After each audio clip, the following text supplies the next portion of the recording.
That's not what I mean when I said eat ass. Yeah. I'd rather just eat a donkey. This is a weird conversation. Good morning, everybody.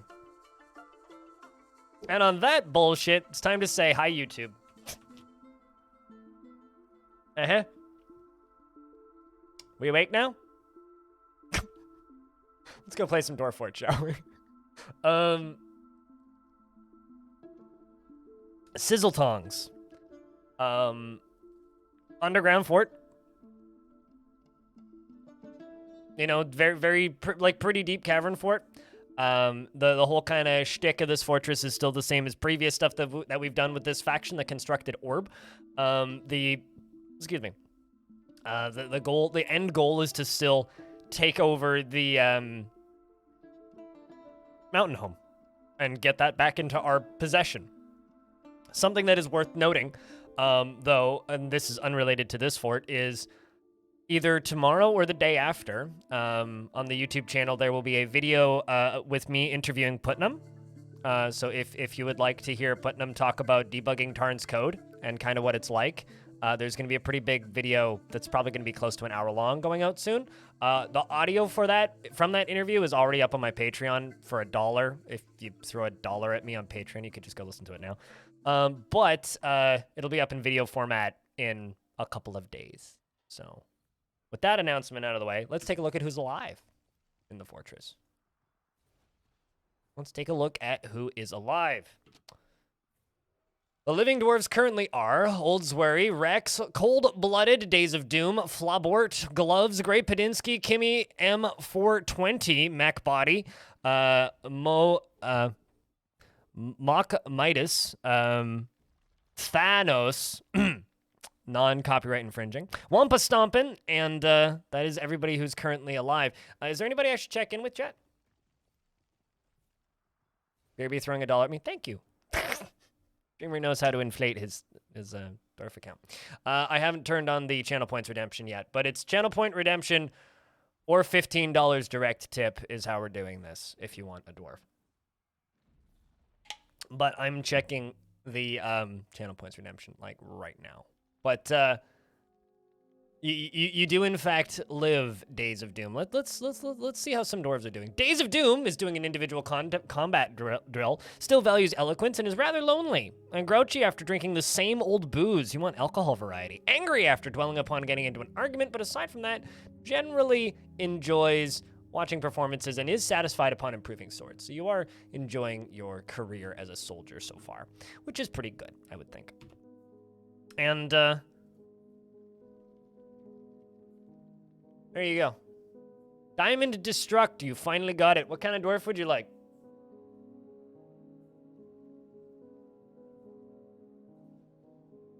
Fast hands. Dwarfy McFast hands, yes.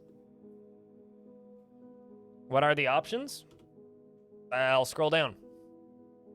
We got miners, we got stonecutters, we got some crafters, we got some farmers, we got some dwarves in the military, and some kids. It's not a huge variety, but for some reason, Thanos is pissed. Which is amusing. Diamond going dwarf shopping. This is true, yes. Legendary Stonecutter. This one, Muthcat, who's currently making a rock coffer, who's also assigned to farming. Does this fort have a specialty dish? So the plan for this fortress is to make it into a kitchen fort. But we haven't quite gotten that far yet.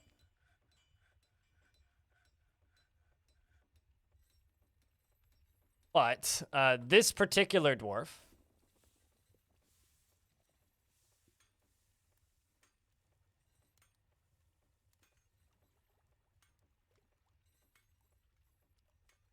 I'm trying to figure out if I should give them job nicknames as well. Maybe I should do that. I don't know. Diamond Destruct. Chad, I would just like to remind everybody that anybody who saw that like Dwarf Fortress countdown that was streamed, it was Diamond basically who ran that whole account. So shout outs to Diamond. Diamond and Aquafunkalistic Booty Wap in the chat. So This dwarf gets kind of historical importance for that reason. He forms only fleeting and rare emotional bonds with others, and he has a very calm demeanor. He is generally unhindered by the thoughts of others concerning his actions, and he tends to hang on to grievances. He is slow to anger, and he tries to keep things practical.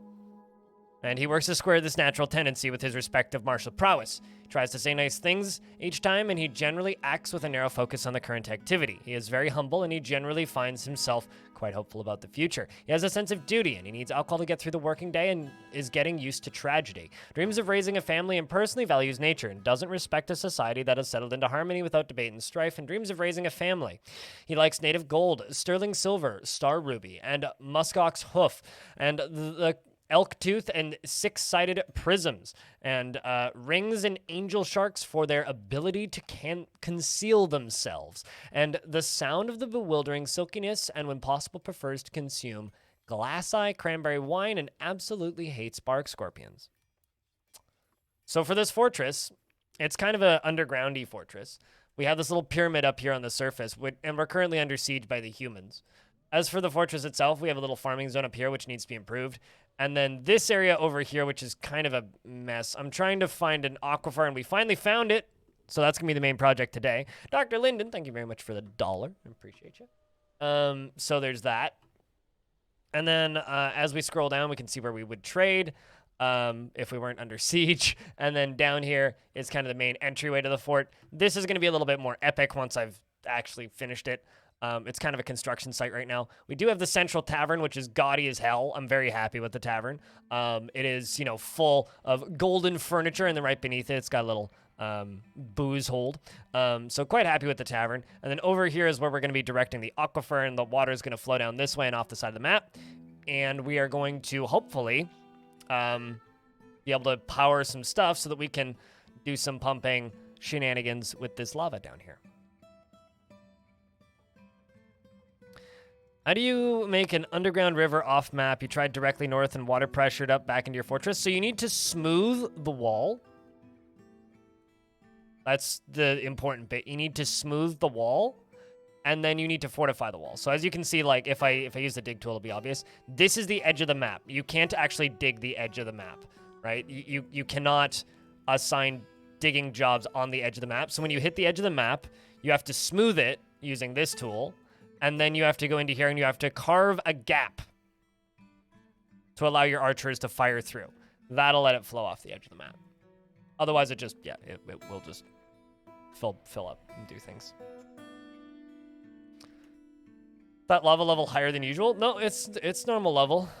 I've just simply walled off the top of it so that I could dig around it so I could get to all this gold.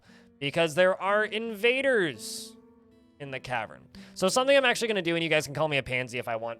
The cavern invaders right now, in my opinion, are a bit bonkers. So I'm going to turn down the number of cavern dwellers that can attack, because it's like 50. I want them to be like fun little raids. I don't want them to just like hit me with a ludicrous number of suddenly there's 500 dudes in my basement. I want it to be a little bit less ridiculous. So yeah, no, the maximum cavern dwellers is 75. I'm just going to set this to 30. And we'll set that to 10.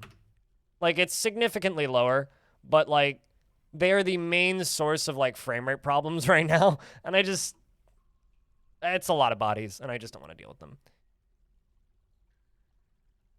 Clad iron. Okay, that is pretty badass. So the cavern dwellers we have in this fort, the iron and steel clad Batman comment is pretty badass. But in this cavern layer, we are mostly going to be having to deal with ant people. So in the old version, you could set plants to cook and brood, or not in the Z screen. Where does one do that in the new version? The kitchen screen. So you go to labor and then kitchen. And this is where you set what can and cannot be brewed, and what can and cannot be cooked. Also, I see why they're bored. Drinks variety. We should probably, make some other stuff. 30 Batmen and none of them are attacking you. They're winding up. Don't worry. They're plotting. They're planning. They're getting ready. They will hit you eventually. As for the fort itself, currently we have a mayor who wants a weapon rack real bad. And I'm not sure I've actually made those, so let's find out. Nope, still haven't made the weapon racks. As for stuff that we're making, we've got a bunch of jobs queued up here. We're brewing drinks. Obviously, we are going to actually increase the number of drinks we brew. Let's do 250 because the number of dwarves have gone up. And when it's less than 150, we'll say. We still need to make those golden weapon racks and whatnot, but that's okay. They're making various other things for us first. Yeah, they got to make those armor stands. They're doing plenty. We got plenty of gold bars. It's not a problem. So, because we are besieged on the surface and we are besieged by a rather large army of humans, I'm just kind of letting them do their thing because when they besieged us, I didn't have. Why is there dwarf blood on the ground, guys? Anyway, I didn't have any military setup, but now we've got at least one squad that's fully clad in steel, so that's pretty good. As for the actual caverns themselves, we should probably dig an entryway into them. I'm kind of thinking like down here, because this is such a nice open zone. The thing is, we've got these ant people, and they're not what I would describe as like a problem, but like they do have 3 shields each, which is kind of awesome. What did I do to piss off the humans? I did nothing. So this entire world had almost no dwarves left when we started playing. There's one dwarven faction in this world. They're called the Constructive Orb. And every single faction is at war with them. That's it. Every single faction is at war with them. So we are, well, I guess, I'm just kind of doomed to have to deal with this.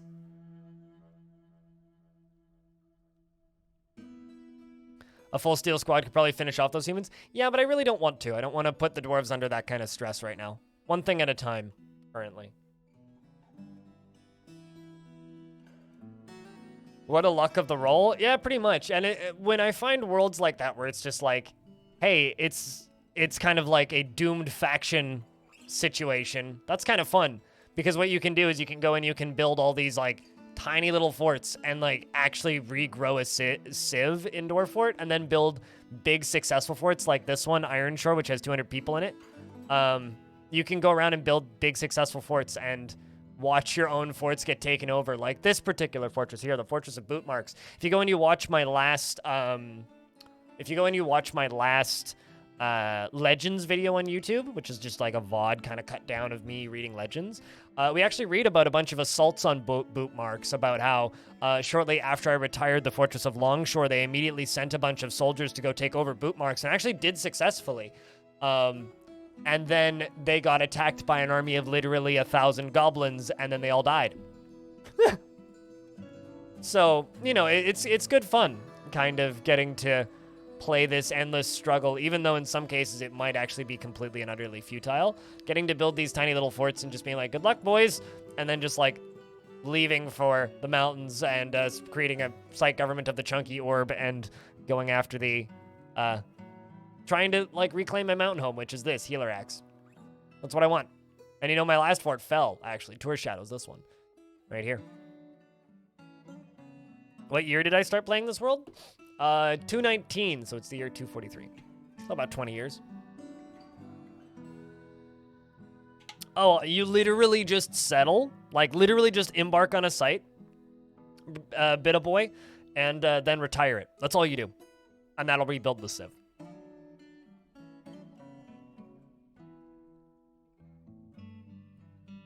How's Iron Shore doing? Still has 200 people, so it's not the mountain home anymore.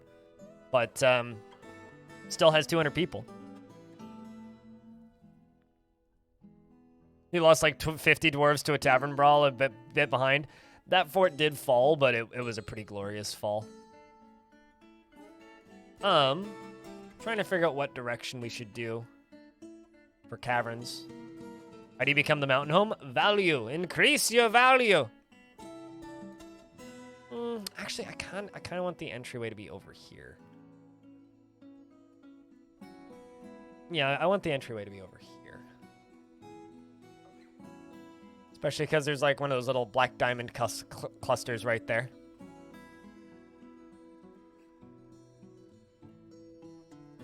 Okay, so what we need is I need cages.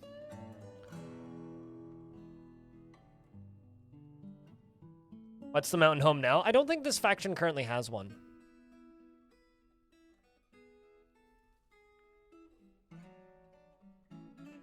Can a fort switch sides? Well, I mean, if it's destroyed and then reclaimed by the other faction, yes. But while it's currently functioning, not currently, no. Coups aren't in the game all the way. Just make 20 iron cages.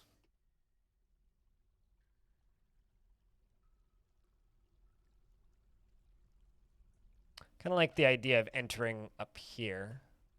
Also would like 2 layers. So maybe like make that the kind of entryway. Fill this up with cage traps. Be pretty nice, I think. Kind of dig out a space down here. We could construct another barracks down here for our second squad and station them in a spot where they can see.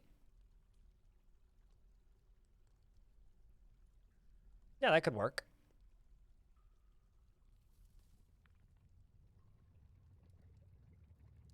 Is like wanting to win life. Well, I mean, for me, I think playing the struggle of a dead faction is very, very fun. I really enjoy that, even if it's kind of futile. Which in this one, I do kind of think it's futile, but it's still a bunch of fun.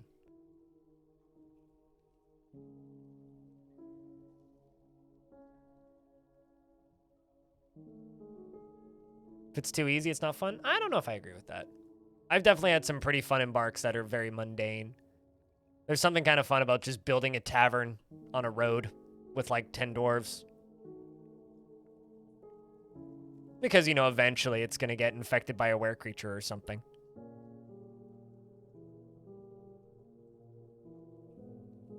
All right. So, this right here is our guild. The second guild that I want to build is a cooking guild. So I do kind of want to get kitchens up and running. But while that's digging out down there, we're going to go up to here and just see. Okay, so I need to direct this water flow right here into that. That's what I need to do. So let's set this up.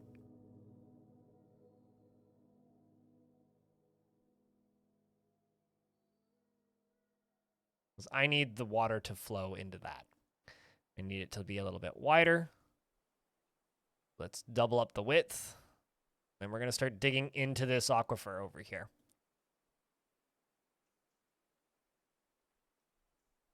Well, how many layers will a light aquifer typically be on? I have no idea.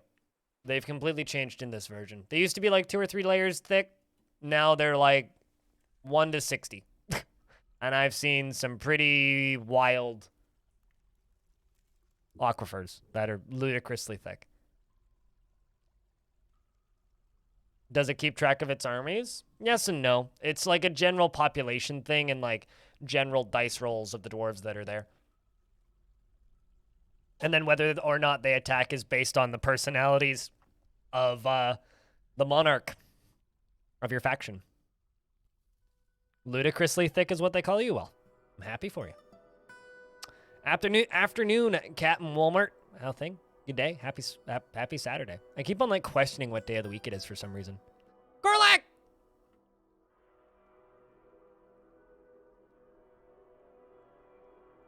Look at that little guy. He's going for a walk.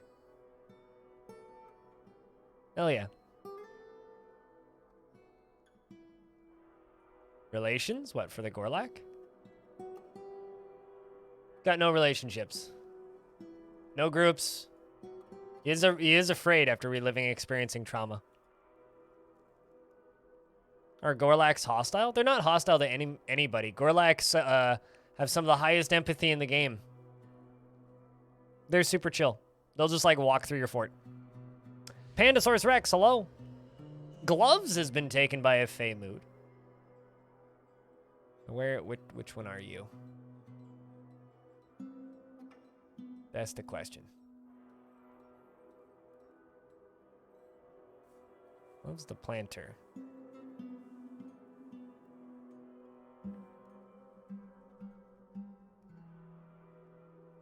Gloves, there you are. Well, going for a thing. Claimed a stoneworker's shop. Was it a meme on the subreddit for a while? I haven't been looking at the subreddit as much as I used to.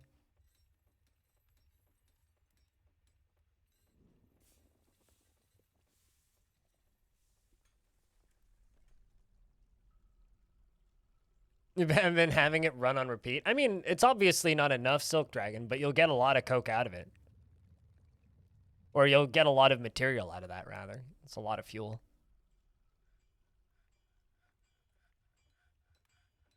I'm really kind of curious as to what this dwarf's going to make. This pig's following you. Do you have a pet pig? Gloves. You do not.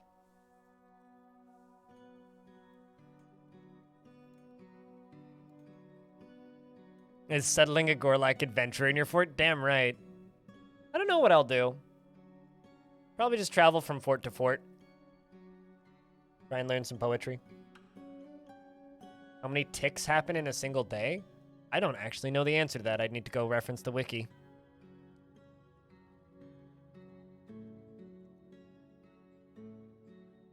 Have you ever found out what's causing the problems with doctoring in your last fort? So I know exactly what causes them, but I haven't figured them out. Putnam told me yesterday when I was talking with them for like an hour about Dwarf Fort. It, like, simply put, if a dwarf is injured and then you build a hospital, that dwarf's just going to die. None of the dwarves are going to take care of that dwarf. But if you have a hospital and a dwarf gets injured, they'll take care of them. But you still have to assign the doctor labors to the doctors that are in the hospital. Just assigning a doctor to the hospital is not going to give them doctor labors. So you still have to put them on the orderlies list. And you have to have that set up and ready to go before a dwarf gets injured. Otherwise, it's just never going to work. And there's a bunch of other weirdness. It's a really strange setup that just, like, straight up doesn't work right now.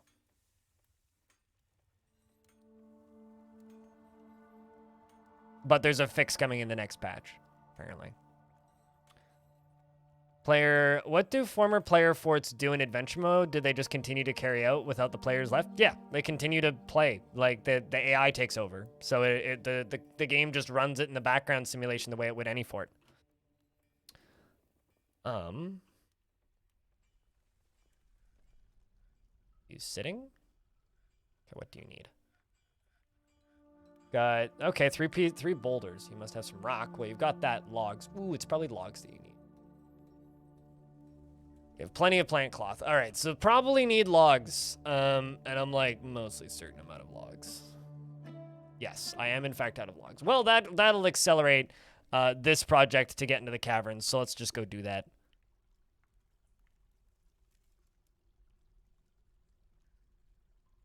That will, in fact, accelerate this project.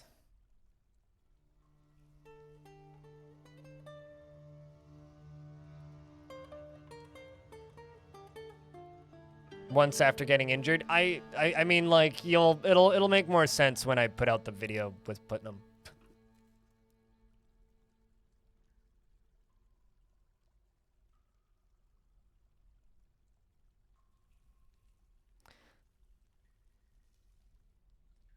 Doctor's just grandfather ruling patients. That is a distressing sentence to read out loud. I don't want to think about that. All right, so we're going to throw some cage traps into here. Just for the locals. I should probably set that to just build the next one. Cage.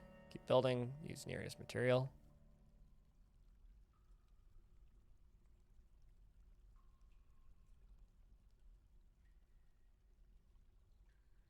And 2 doors. Do I not have a second door? Must not have a second door. Well, time to queue up some rock doors. Cage traps are very OP, which is why I'm going to use them. And, gonna go to labor, standing orders. Let's not automatically collect webs. Yeah, I think that's the only one we really need to worry about. Is automatically collecting webs.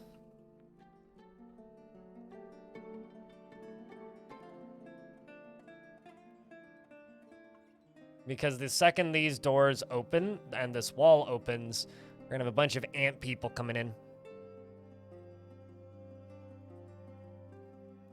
5 elephants with them, really. Elephants are excellent in almost every way in Dwarf Fort. All right. Move our way into the caverns. Maybe they are friendly? What, the ant people? Oh, they ain't friendly. They've already been shooting arrows at us.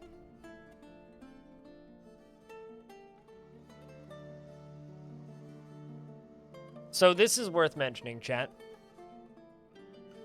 Thank you very much for tuning in today. It's a weekend. You could be doing many other things that isn't watching Twitch, but instead you decided to watch me today. So thank you, chat. Make another 25, or just 20. Iron cages.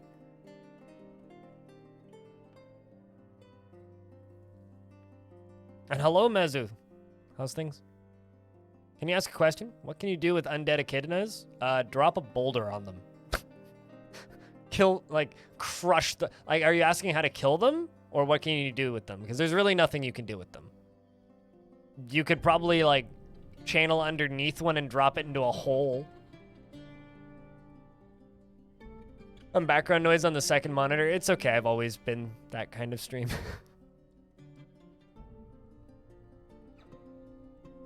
Let's increase the priority on this.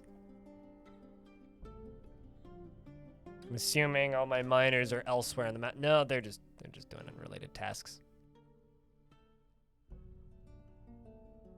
Having a solid day so far. I woke up, I took a shower, and now I'm here. Was that the Project Zomboid effect? Yes. That cooler just used.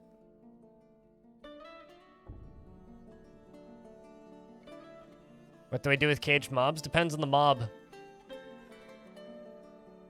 I'm kind of thinking about releasing them on the surface against enemy sieges, but not entirely sure yet.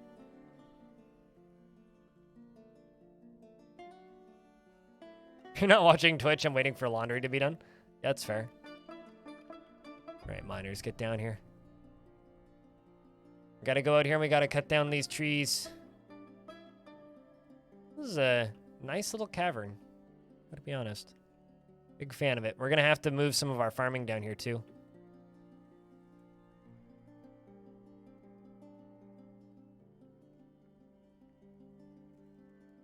All right, so I'm expecting these ant people to come flying.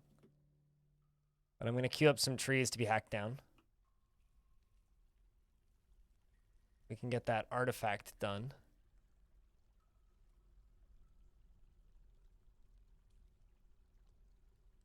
Right, where are them ant people at? Let's just find... okay, they appear to currently be a little bit MIA. Oh, hey, we got capybaras on the surface. Look at that. We got capybaras and a giant bat. That's cool. Cat's just trying to catch some sort of probably cave hopper or something. I mean, it's Logam's pet. Or the pet, it has the pet Logum, the dwarf. So I'm wondering if that's one of my dwarf. Yeah, okay, it's this guy's cat. Vicod. Yes, Vicod follows Logum into battle. Good kitty.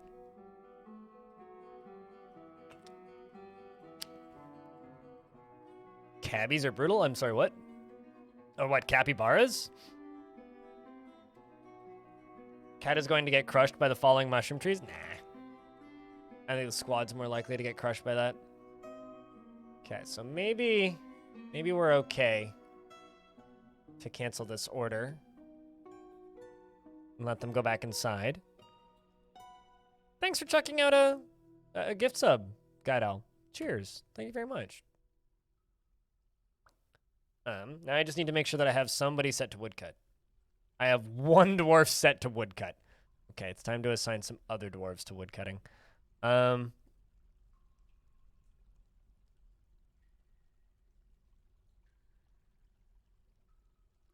like that. Because I need these trees down.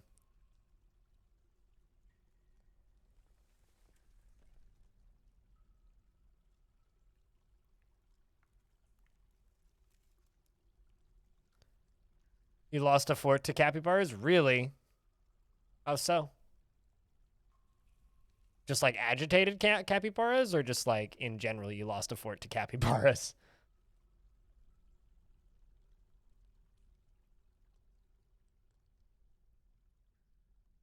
Retracting bridge over lava is definitely a way to throw things into lava, but what was the initial question? You got trolls in your cages and you're trying to figure out a way to throw them into your lava pool? I think that if you make a pit, you can assign animals to that pit, and they will just, like, remove the trolls from that pit and then throw them into... Or they will remove the trolls from the cages and then throw them into the pit. Okay, so let's follow this dwarf who's now hauling tower cap logs. Come on, gloves. I'm a little bit sad that Gloves didn't claim like a leather workshop because there's zero chance that Gloves will make a pair of gloves. Which would just be kind of amazing. You recently had a dwarf get cursed by God and then changed into a demon? Hold the phone. What? You had what happen? This is interesting. Because, like, I know that if you get cursed by a god, you can turn into a were creature or, like, a vampire, but a demon? I'd like to know more. This is science I haven't heard yet. Like, seriously, that's interesting.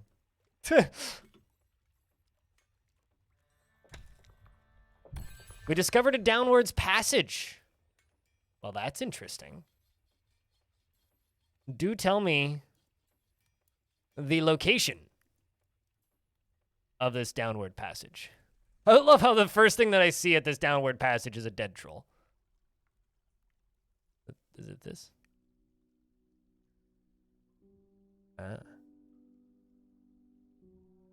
Suspicious.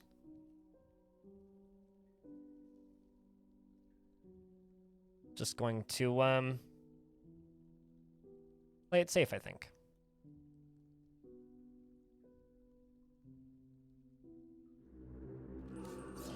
Maybe not. Cavern dwellers.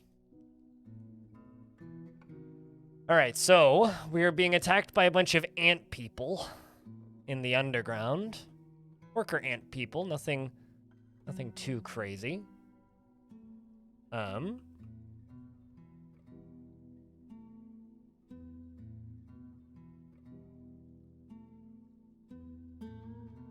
So I'm going to send my squads to right there. Hope they get suited up quickly. Oh no! Great Padinsky was found dead, apparently. That was,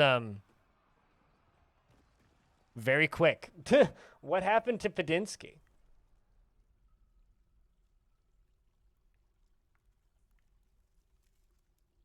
And that was our militia commander, too.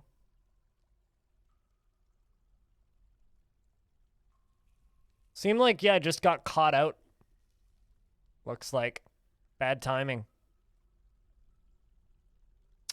Yep, just bad timing. I've improved my wrestling, and that was satisfying, is one of the last things that she says after the ant woman pulls the embedded... The ant woman spearman stabs the militia commander in the upper body with its steel spear, tearing the muscle and tearing the right lung through the cougar leather dress. The militia commander is having trouble breathing. The militia commander misses the ant woman. The soldier ant woman pulls on the embedded steel spear and gains possession, so rips it out of their chest. And Great Padinsky says, I've improved my wrestling. That was very satisfying. What a goddamn Chad. No, not only dwarves have steel. Humans have steel, goblins have steel. The soldier ant woman spearman kicks the militia commander in the head with her right foot, bruising the skull. Yeah, literally just got caught out. Oh yeah, the ant people have steel. They've got bronze and steel. And iron. But they don't have any armor, which also means they're a really good resource supply.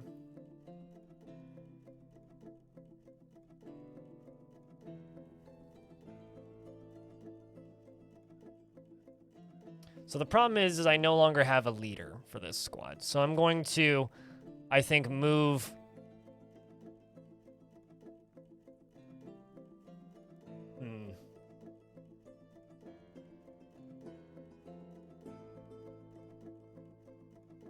DeBerries, thank you very much for the 30-month. Or for the long post. Like, now the dwarf screens are a bit of a pain. It's a bit too, you can't see your 200 dwarves.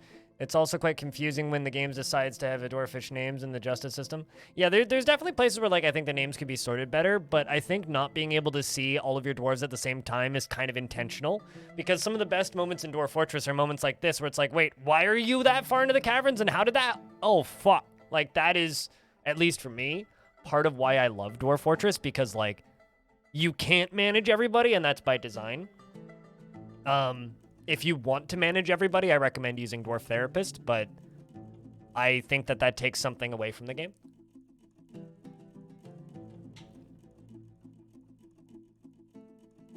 Are they? I thought they weren't, but apparently they are. Todini. Like, I'd swear I went through and, like, set that all, but apparently not. So what I think we're going to do is we're going to move Days of Doom to the position of leader. That's what I think we're going to do. Actually, can I even do that? Might not even be able to do that.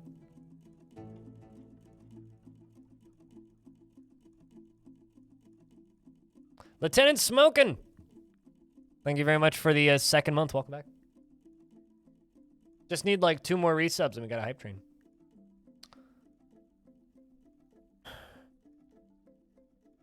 I have to kick you from the squad first? Yeah, but I don't think I can do that when there's no leader assigned. Which is a little awkward. So I guess what I have to do is just assign a random leader. That's fine. We'll just let it go through. Actually, truer. Thank you much for the tier 1. Crypt beer. Okay, the dwarves are coming out. Our crypt beer.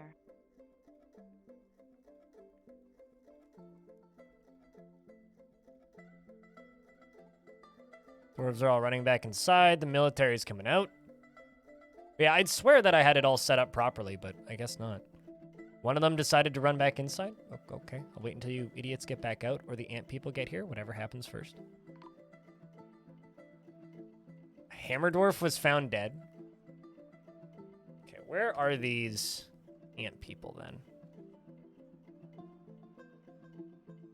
Joe True, welcome back for a second month. They're kind of just, like, scattered around randomly. You know what? Let's just, like, tell the squads to go stand up here. Because there's apparently old Zwerries up here, and I don't really want you to die, too.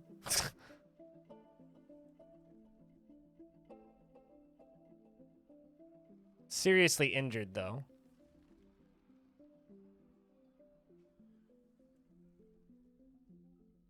First group of dwarves runs in, and... now we're just on execution duty, I suppose. Because these very fragile ant people do fall apart quite quickly.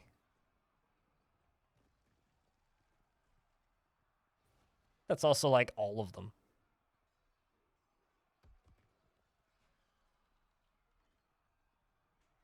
Go back to training.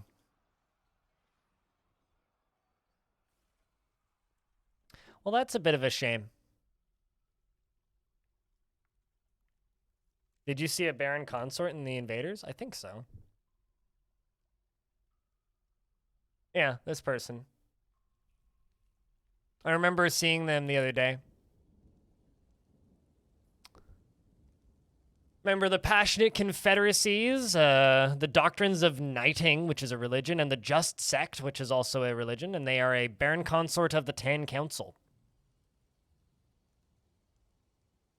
Is it possible for dwarves to have sacrifices or something? You keep finding dead dwarves in one of your temples?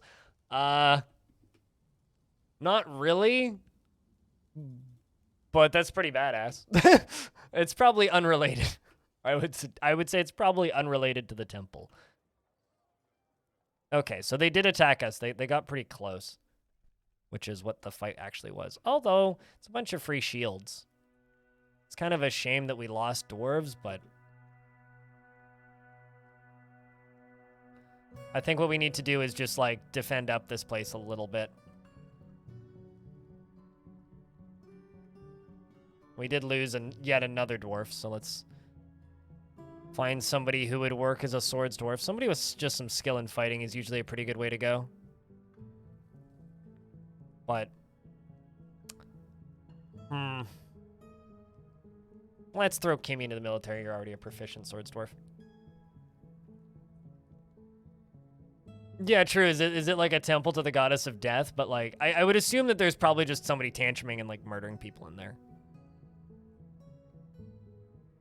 Yeah, I probably should do that. I was just thinking about that. Although the downwards passage isn't for the cavern critters at all. The downwards passage is just to deal with potential forgotten beasts that could come out of it. I don't really want to have to deal with that unless I have to.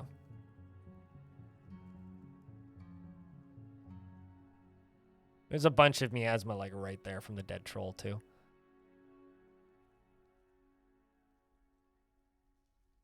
Okay, we just discovered a bunch.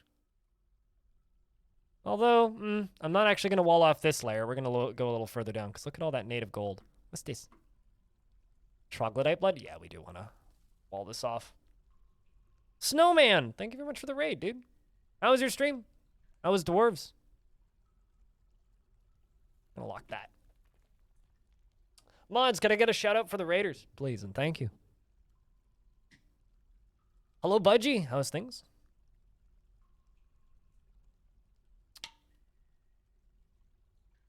Something, something. Yeah.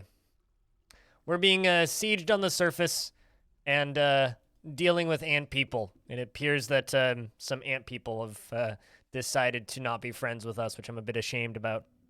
You love this game? I've played way too much of it, so I tend to agree.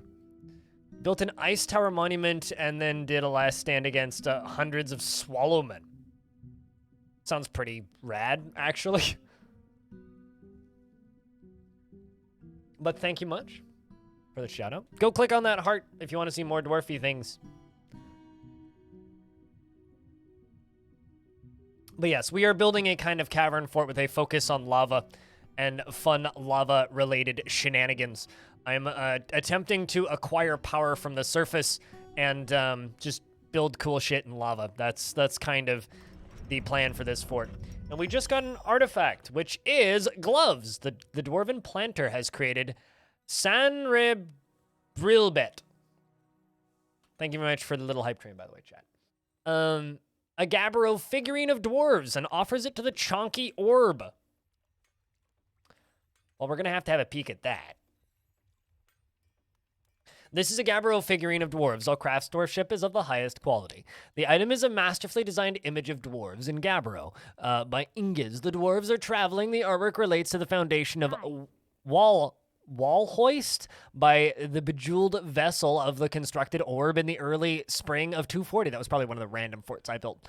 It is encrusted with cushioned Gabbro cabochons and oval jasper opal cabochons and decorated with pigtail. This object is adorned with hanging rings of diorite tower cap and menaces with spikes of marble and tower cap. On the item is an image of Cogsack, Furnace Hopeful, the dwarf, and dwarves in tower cap.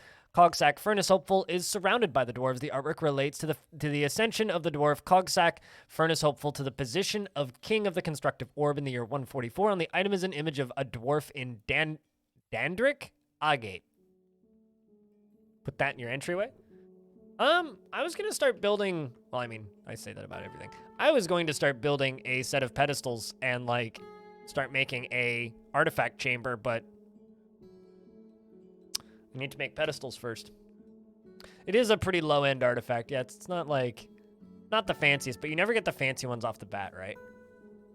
Always get the fancy ones over time. I need to be smelting more magnetite, I think. Because...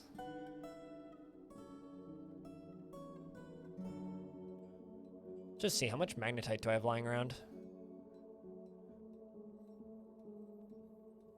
262 magnetite. Okay, let's, smelt magnetite ore times 262. 262 magnetite ore. Get to it, dwarves. And, let's make gold pedestal times 5, I guess.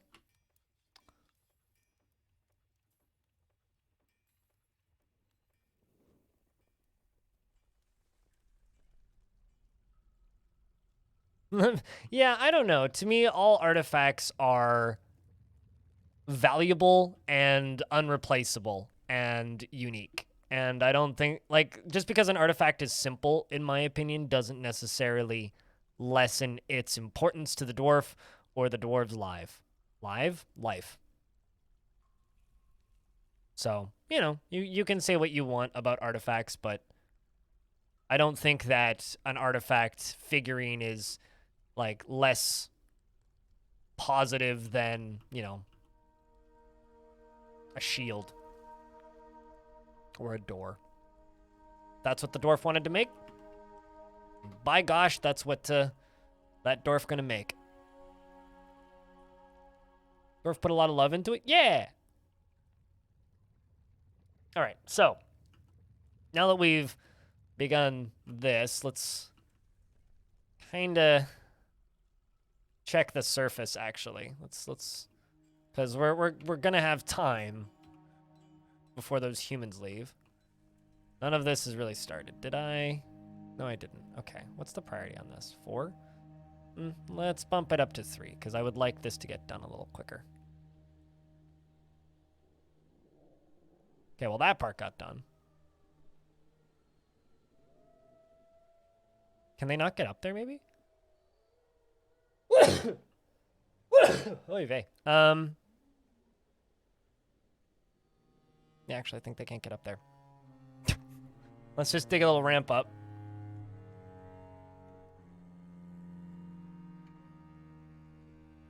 Do that. See what my miners do.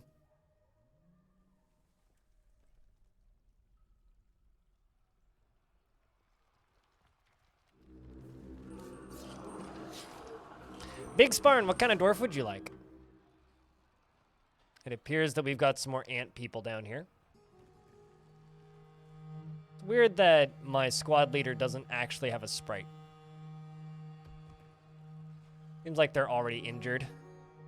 Wouldn't be too difficult to dispatch. But might be bad for this kid here, who does run away in terror.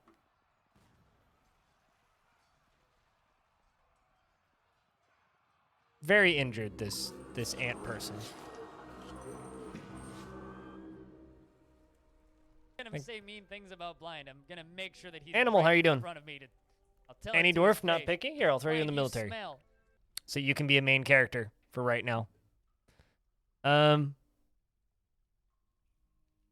Here, you can have the Big Sparn. You can be my injured militia commander. You've got sensory nerve damage. I think I need to make a hospital. Screw every other plan. We need to make a hospital. Personality-wise, she often neglects her own well-being, having no interest in material needs. In material goods. She's deliberately cruel to those unfortunate enough to be subject to her sadism. She is not readily moved by art and natural beauty, and she is conflicted by this as she values artwork and its creation. She is inattentive to detail in her own work, and she is quite ambitious. She likes a little excitement now and again, and she tends to consider what others think of her. She is quick to form negative views about things, and she often feels discouraged. She tends to avoid crowds, and she isn't particularly curious about the world, and she is quite polite, and she is quite comfortable with others that have a different appearance or culture. She needs alcohol to get through the working day, and when she's thinking, her body becomes very still. She dreams of crafting a masterwork someday, and she personally sees Family is one of the most important things in life and values honesty and sacrifice sees sacrifice as wasteful and foolish and doesn't think one way or another about leisure time. She likes magnetite, bismuth, fortification, agate, highwood, seahorse leather, and hake bone, and giant wolf parchment and nightmares for their unfathomably horrifying nature, and cave wheat for their stalks, and the words of the bronze rocks, and the sight of the amethyst song. And when possible, she prefers to consume giant crab and tapir cheese, and strawberry plants, and hates lizards. All right, well, we're going to need to follow one of the dwarves that's actually heading into the caverns right now. Kill Ant-Men. Let's follow Kimmy. Oh, shit, they actually got into the fort. Somebody else is dead. Everyone. 2 more dwarves have been found dead. There's a few up top. And there's an injured peasant running out here to pick up equipment who is naked. Okay.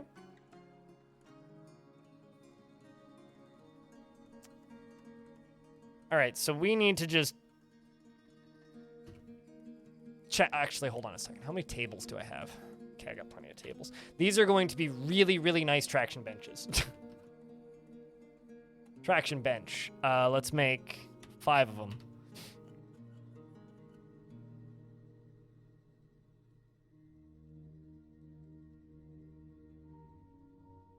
Yeah, it seems like Ant-Men are trap avoid. You are correct. Unless there's like... But it's either that or I just somehow managed to have absolutely no cage. I think we just have no cages, actually. It's not that they're trap avoid. We just have no cages. I don't think Ant-Men are trap avoid, in fact. I think we just...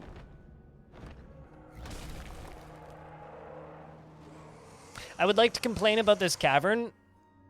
This cavern is mean. The Forgotten Beast, Thrauma Tabefimasio, has come. A huge one-eyed spider. It has large mandibles and a bloated body. Its mauve exoskeleton is wrinkled. Beware its poisonous bite. It's trying to kill you. It certainly seems to be. So... let's just tell the squad to go stand right here. And I'm going to go find this Forgotten Beast. There's also still a bunch of ant people coming in. So let's just go follow the Forgotten Beast. Don't mind the Gorlak. Oh! Of fucking course it's coming out of the area that I haven't locked off yet. It's coming from the lower caverns. Well, at least it's... oh my god, it's got webs.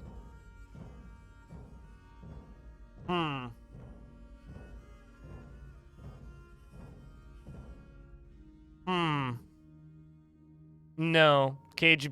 Forgotten Beasts are completely trap avoid. Alright, fuck it. Change of plans. We're locking the caverns. Yeah. Change of plans. We are sealing off the caverns. Military, you guys go train. As for this, let's actually check where it's set. It's basically up here. Okay, and then down to there. Okay, so we're going to go to the layer that I dug in right there. And I'm going to add a... oh, no, not right to there. I'm going to add a chunk to this and say seal this shit off because I do not want to fight this at all. There is no part of me that would like to fight this Forgotten Beast right now. I would like to trap it, in fact, but I don't want to fight it.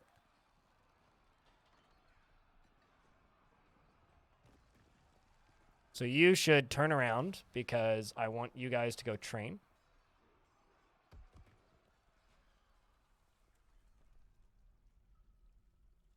All right. You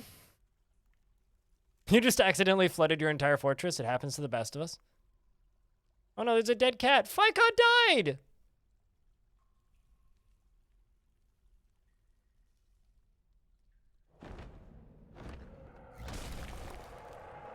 Game? Are you high? I mean, we're not gonna have that either. On the bright side, this'll So this dwarf wanted to be the first dwarf to die. Let's see if they make it back into the fort.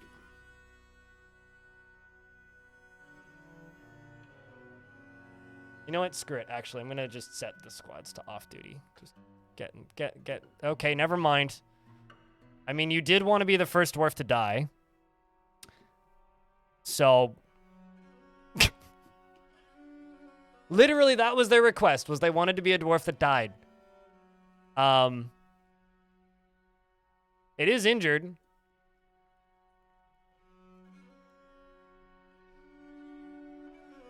I'm not sure what that soldier's doing. Fighting with it, apparently. Oh, and dead now. And, Mebzith, I thank you for your sacrifice.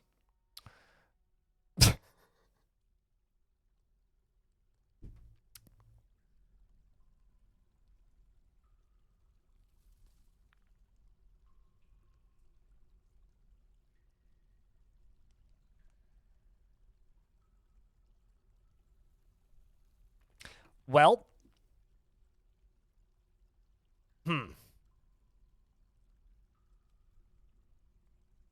I guess we, You're a big fan? What, like a Dyson? Or like one of those big shop fans? Huh. What now?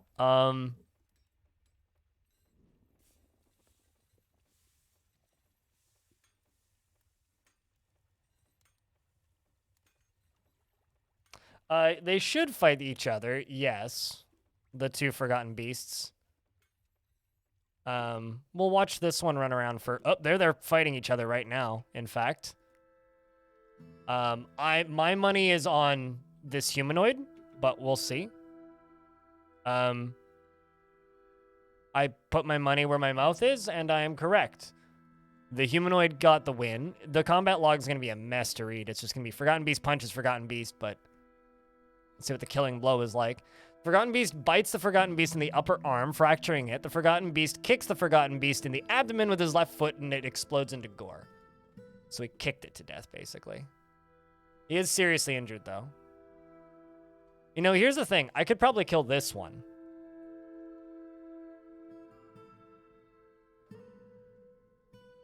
Chat, do we try? It is made out of crystal glass, but it is seriously injured. It can't see.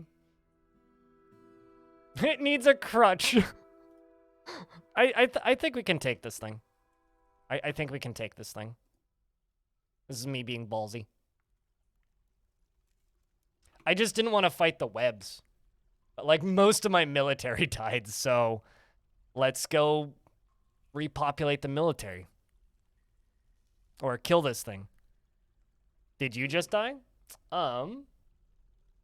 Yes. Days of Doom, you did in fact die.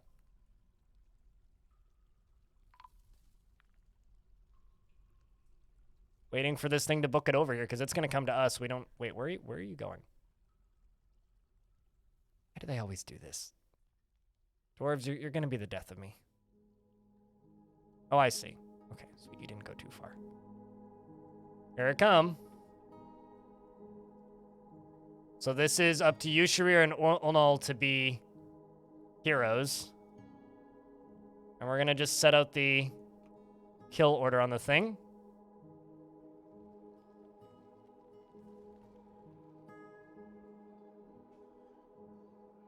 Go nuts, Eurus McJerby. There is no link rules here. Just don't be an idiot. The Hammer Dwarf, okay, that's Ant Soldiers. Swords Dwarf. Swords Dwarf stabs the Forgotten Beast in the head with a steel short sword, chipping it. The Swords Dwarf pulls the embedded short sword out of the wound. The Swords Dwarf then gains possession of the steel short sword. That's a good start, I would say. Let it play a little bit. Oh, and they got it. They got it. They basically just executed it. You can. Oh, not when the combat log's up. Yeah, no, that's something that's getting worked on. People keep on saying that that used to be a feature in the old game. It wasn't. Yeah, basically they just like stabbed it repeatedly in the head, it looks like, and just like stabbed it, pulled the sword out, stabbed it, pulled the sword out. Forgotten Beast got stabbed in the lower right leg. Sword sort of stabs the Forgotten Beast in the lower body with his steel short sword, chipping it. It stabs it in the lower body from the short sword, and it is mostly cut away from the rest of the torso. So basically cut it in half. I wasn't too worried because, you know, we did have the, you know, steel weapons. So I don't need to make those slabs, but we still need to be careful. Or rather, I still need to make those slabs. Let's just make iron sarcophagus. Let's do iron tombs because those are a little bit more badass. Let's just do 20. And we're going to have to make a bunch of spaces for those. And all this stuff can just get vented out of the airlock.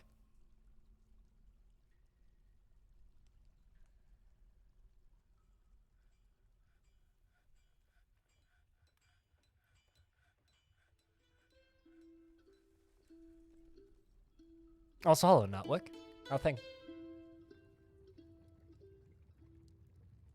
10 dwarves? Yeah, it's about that. But might as well pre-make some. I'm going to end up with extras. All right. Let's hope that that's kind of... Wumpin' Stumpin' is dead. Yeah. Let's kind of hope that that's it for a minute. So this spot here... Do not want dwarves' corpses on that. Do not, because then the dwarves' bodies will get thrown into the ether. I don't think I can specify Forgotten Beasts, so... Cheers, Red. Thanks for watching. Yeah, hospital would be wise at this point. Cold-Blooded's been missing for a week. Yeah, these are all my... They're realizing all my soldiers are missing. So all of these bodies are getting thrown into this minecart, and then when the minecart's full, they kick the minecart down the hill, and it goes out into the lava. And it's beautiful. It's very effective. All right, so we need a hospital. Question is where do I put the hospital? I'm thinking hospital go kind of like around here sort of area. So let's just construct a hospital real quick, because this is going to be a water supply in not too long a period. So because that's going to be a water supply, I kind of want this to be close to the future water supply. Just coming by from YouTube to say thanks for the video series. Cheers. Thank you for your kind words. The videos have slowed down and will stay probably close to where they're at output-wise, because I put out way more stuff on the internet than I can feasibly do sustainably during December because of the release of this game. So stuff slowed down, and it's going to kind of stay around the pace where it's at with like 2, maybe 3 videos most days. Am I meaning to make walls? I am making walls. I know what I'm doing. It's okay. I generally ignore chat time, Ninja. That's not true. I rarely ignore chat, actually. Some people wish I would pay less attention to chat. I find this way of building with this current building system to be way less finicky.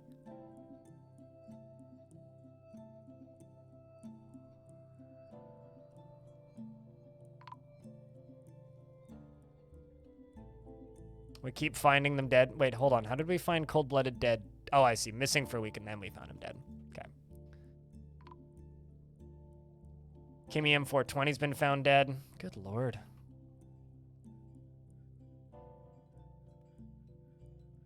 So I'm thinking that we put our tombs in this layer right here. These old gold veins. You think I do a good job addressing chat? I do my best, yeah. That's mostly just jokes. Me saying that I ignore chat. I very much don't ignore chat. Old brick tombs? I don't know about that gaudy, but definitely tombs in the old gold vein is about as much as a dwarf could hope for, you know? Being buried in a place that brought us great riches. Sometimes chat deserves to be ignored. I won't disagree with that statement. But I would just like you to know that chat said that, not me. I would never say something like that about chat. I don't actually have that many gold bars lying around. We're building a lot of furniture out of gold, but currently I just kind of need to get these bodies buried. I'm gonna forbid this real quick. I'm going to make a real quick butcher shop right here. Just gonna make it out of granite. I'm gonna see if I can butcher this.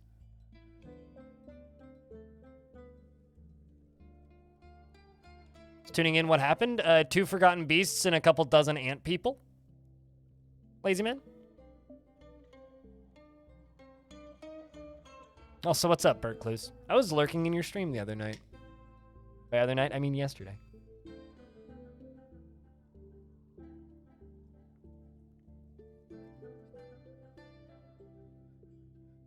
Who hauled it? Who hauled it? The Hulk? No, dwarves are just really, really, really good at hauling stuff. Thanks for the tip, Biggest. And they say, Jedi Master, I bow before your great knowledge. I don't know about that.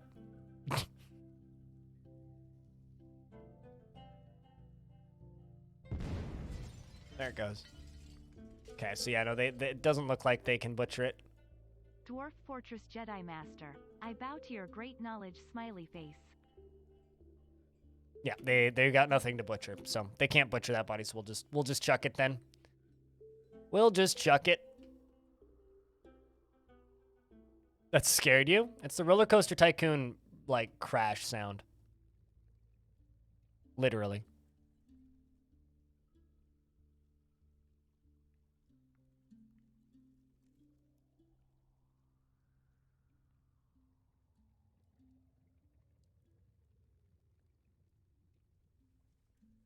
Okay, what priority are these? 3? Let's just pump them up to priority 1, because my miners are busy doing other things, and I would like them to do this. It's also the sound for a trap in Dungeon Keeper. Yep. Although the weirdest sound I had show up in a different game was when I was playing Mirror's Edge Catalyst. And the sound when you pull a lever in that is the sound, also with the sound that it plays when you pull a piece of electrical circuitry out of a wall for one of the objectives in that game. It's the crowbar sound from Half-Life. Hurts my brain. It's like, whoa! Where did that come from? The hell! It's like you fell into a different universe for a moment. Also, Eurotypo, I totally missed that, but thanks for the Prime. Will the cart fall into the lava if I throw it from a higher elevation level? Will the cart fall into the lava? Why would the cart fall into the... Like, will gravity take it? Because, yes, the game obeys the laws of gravity, but... What's my favorite workshop? Like, design-wise or functionality-wise? Functionality-wise, probably lava furnaces. Design-wise...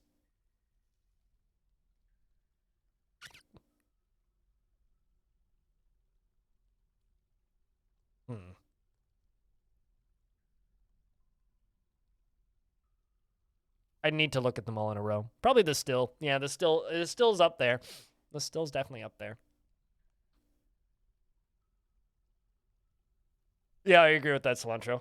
There's a lot, like there's a lot of very popular sounds out there in video games from popular sound libraries that you see all the time.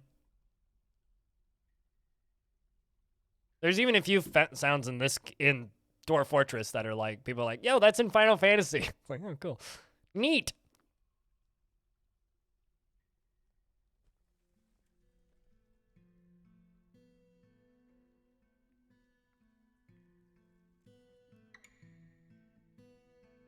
Aren't volcano embarks worse because of the rock type having less resources? I don't know what you mean. do you mean like the space that the volcano takes up means that you'll have less resources overall? I mean, so here's the thing, right? There's no such thing as a bad embark in Dwarf Fortress, and if you think that there's such a thing as a bad embark in Dwarf Fortress, in my opinion, you're playing the game wrong.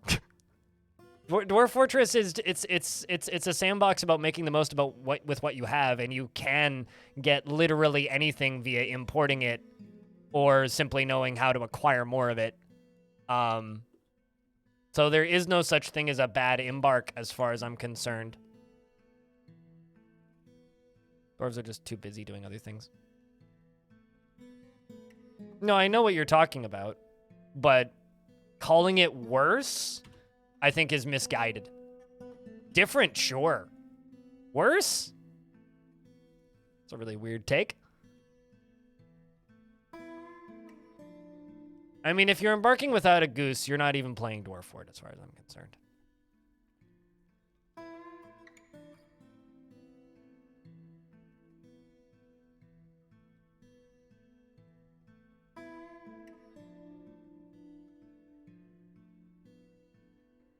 Here, I want you to go dig.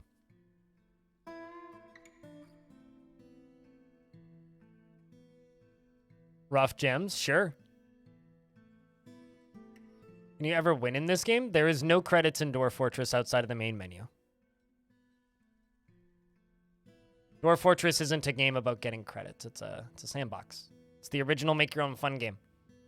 It's like asking if you ever win in Rust. Like, well, I mean, like, there's ways, but not really.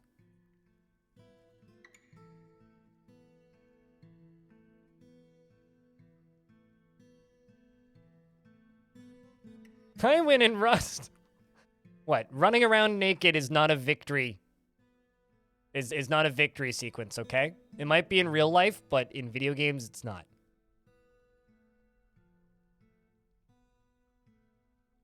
Do I play Rust? No. Well, I did, like, when it first came out. Have I played Rust in the last 10 years? Not really.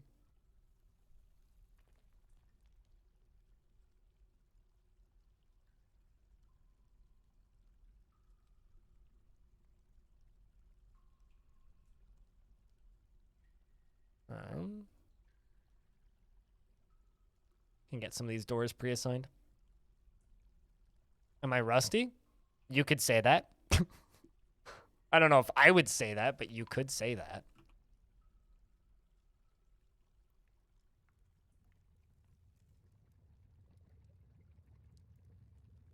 When you close the game? But that would give it the same rules as the game, and I haven't lost the game in years, so.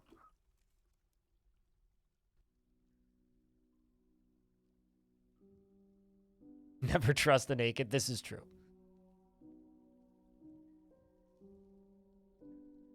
Mm-hmm. This chat isn't safe from that, Days of Doom. Christ, insanely fun. The river flooded the whole map and the FPS is low. Fort is impossible to access. Did you reclaim the location, or was that just by default? Sounds like the game bugged out the water table. Usually, like, if you just get insta-flooded, it's because the water table layer is wrong.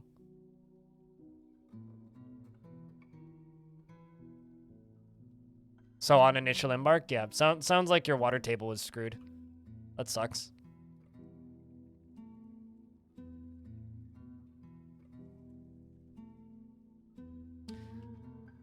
And over here we are building the hospital slowly. Or the space that's going to be used for the hospital.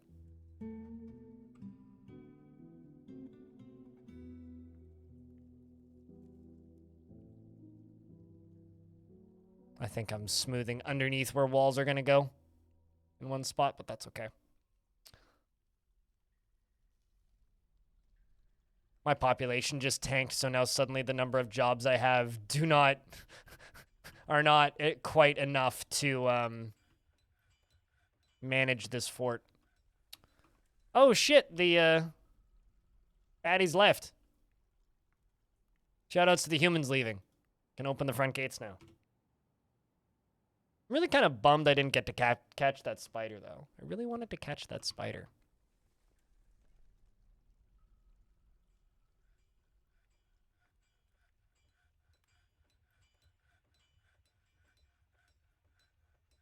No, it's no cursing in the first 15 minutes. It's actually kind of funny. Like, people have been talking about the no cursing on YouTube thing a whole bunch, and I've been looking really closely at like their monetization rules, and it's just like, do you use harsh curse words in the first 15 seconds of the video? No. Do you use harsh curse words later in the video? Yes. Safe for monetization. It's only not safe for monetization if you say fuck in the first like 15 seconds, from what I can tell, which is like fine.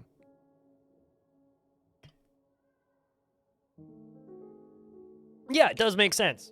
You know, it's why they leave the raunchy sex scenes until the ends of like the serial television show.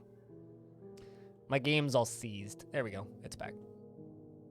Big map problems.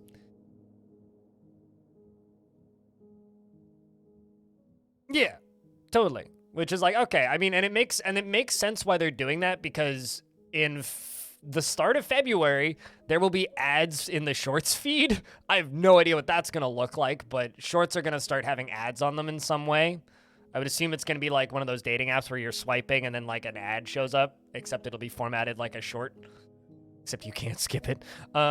So, you know, that stuff's all fun. I need to slaughter some pigs, but one thing at a time.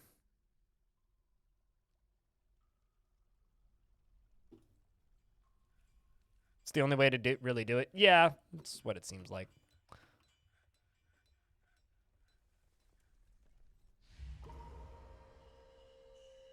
Esm, the glassmaker, withdraws from society. It's a lot of miasma.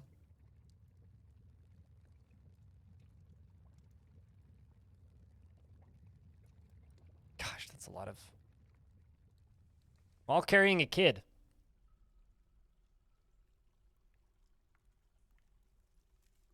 Remember those bad intros everybody had? What, like the 3D text and whatnot? All right, so you just went and stood here. I'm assuming you want glass. Well, this might be a problem, Dwarf. This might be a problem because I've got no sand on this map. We'll see what we can do. But I'm not going to be too hopeful.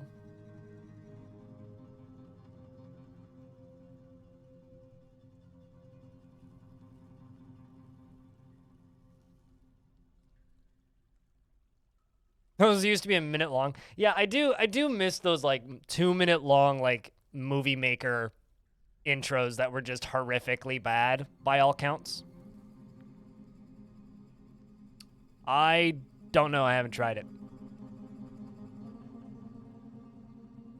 I should make a bad intro, maybe for April Fool's Day. I mean, people keep talking about how I speed run the intros to my videos because, like, my videos are just like, hello, here's subject, bang, we're into the content. Like, I don't really waste time. So, joking about me speed running intros is, it would be kind of funny if I made like kind of an April Fool's Day thing where I just, the whole video's the intro. It's like big 3D text flying in and then all that crap, and then suddenly just, okay, it's done. Well, that's not the magma glass furnace. I'm smart. Magma glass furnace.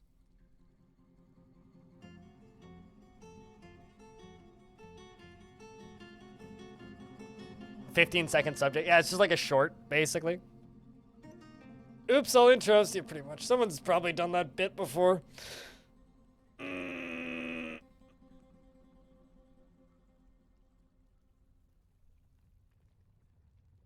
All right. Let's check in on the water up on the surface because that's what I. Yay! Sorry. Finally cutting out up here, which is good. Oh, you're on the layer below. I was like, why can't I click on you? Very happy being near a waterfall. It looks like we got 2 layers of Aquifer, so I'm going to just roll into this like this.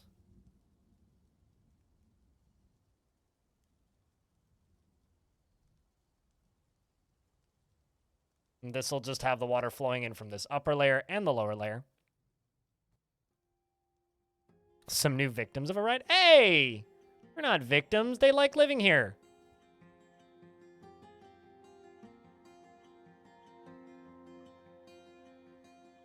Do you think they'll bring back Stone Sense? Stone Sense is a DF hack utility, so there's nothing to bring back. That's just part of DF hack. And DF hack is being worked on. There's a nightly build right now that's already somewhat functional.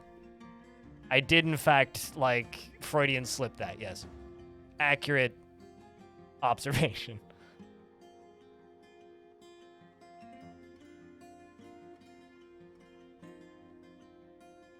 Does the water keep going?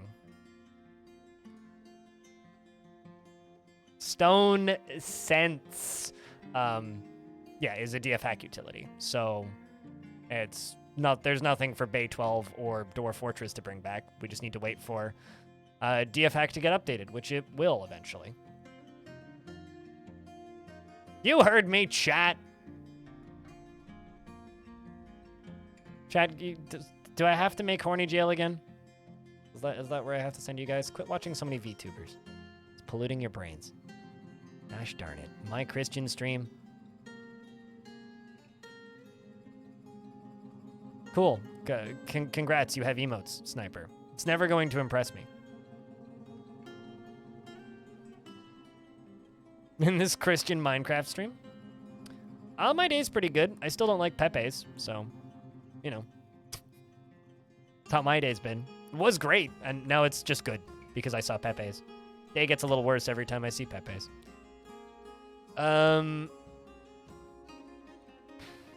You won't spam it again? Well, I kind of asked you not to 3 times. 3 days in a row, so now you finally get it. It's pretty sus, frankly. All right, so very least we got a decent little water source up here. I've got various reasons, but you've pretty much hit the nail. I just don't like it. It's kind of that simple. Although I was actually talking to, I was talking to a friend of mine recently, which I think is kind of true, which is don't just replicate memes from other parts of Twitch. Make your own memes. If you make your own memes, then the only place you can get your own memes are in your chat. It makes your chat more valuable. Yeah, there's nothing wrong with asking. I just don't like it. It's kind of that simple.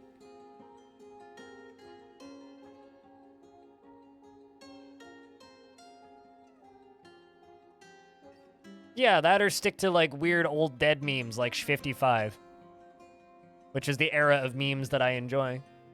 And I think back to all of my favorite bigger channels on Twitch, and it's the reason I like them is because their chat isn't just full of Pepe's and Keck W's. It's their own weird memes. Build your own memes. Make your own community. Which is why Keck W here just points out that you're stupid. Because we all have our moments.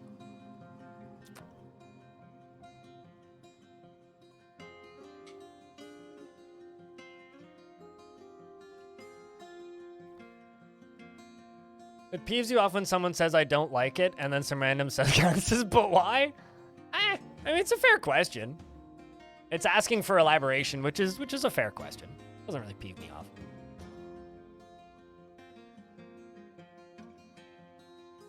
Because it is a fair question.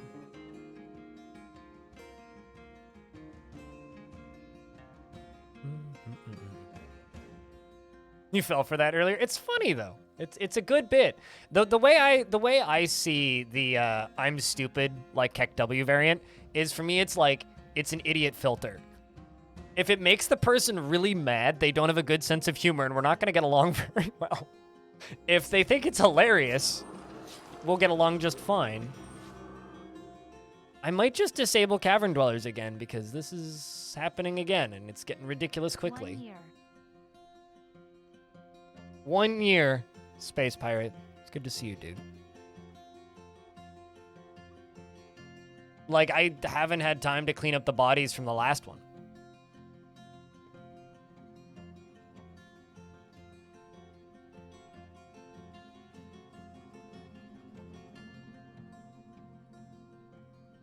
Yeah, you can toggle anything mid-game, Stigmud. That has both Kek W and the I am stupid variant of the emote. Oh, so you have to be like in the know to actually Kek W? It's a funny way of doing things.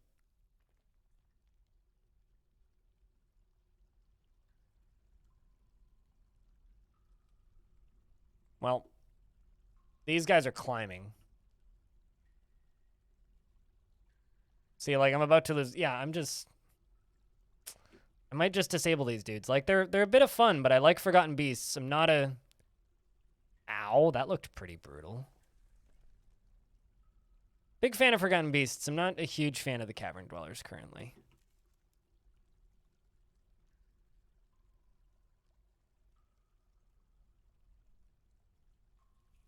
It's kind of RimWorld in a nutshell. Yeah, and it's not mechanics I generally get enjoyment out of. I like the Forgotten Beasts for the big epic fights, but the Cavern Dwellers not so much. So let's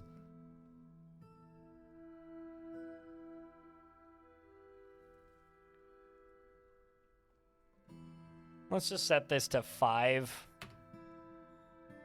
and 10. Just keep their numbers super low.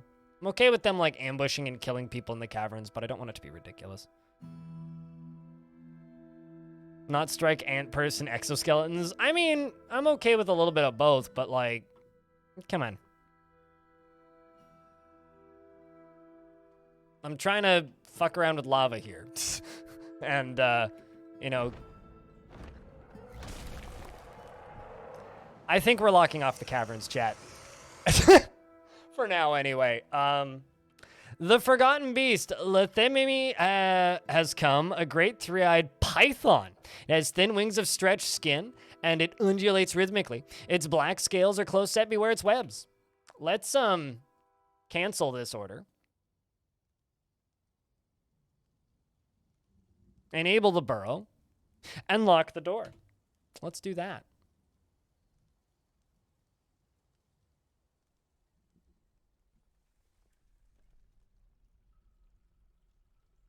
Except I'm going to extend the burrow out to here.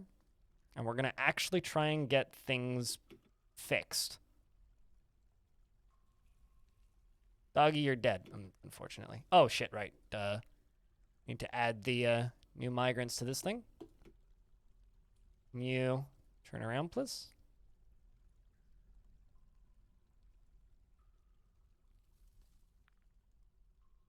Make this out of something that's not super heavy and hopefully close by. Dwarves are running inside. Caught a bunch of naked bulldogs, apparently.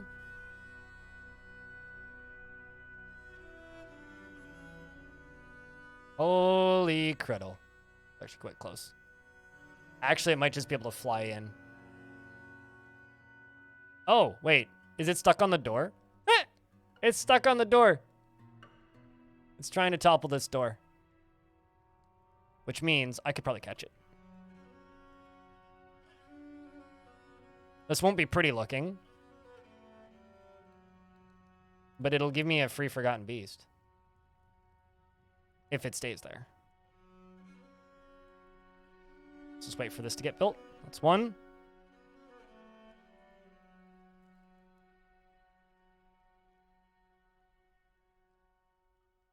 I mean, if it's trying to get in through the locked door and it can't get it down, then I can catch it.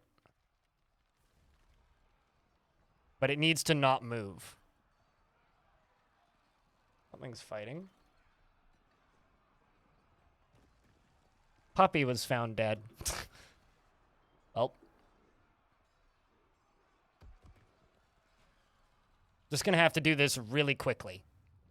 We're going to have to be really careful with this because I'm not giving myself a lot of leeway here. So we'll have to do this one tick at a time. So I'm going to open this.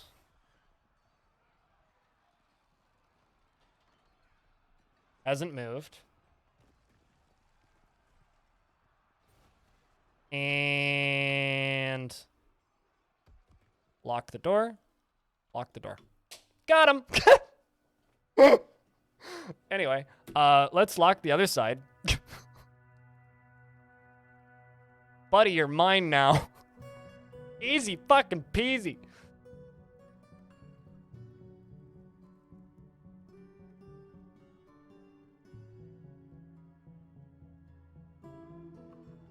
I think that's another DF Ideas video, that.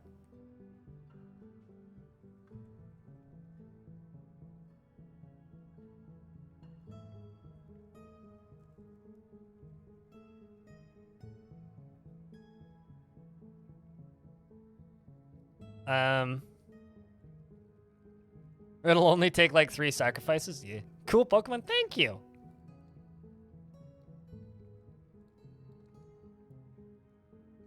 Can forbidden doors not be toppled? Not by forgotten beasts. But yes, they can. Normally they can be toppled, yes, but they can't be toppled by forgotten beasts.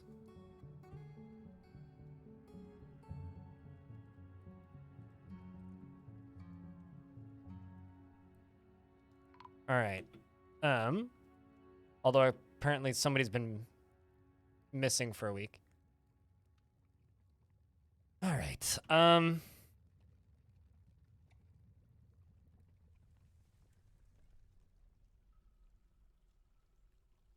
Is there a particular reason why we haven't placed those coffins yet?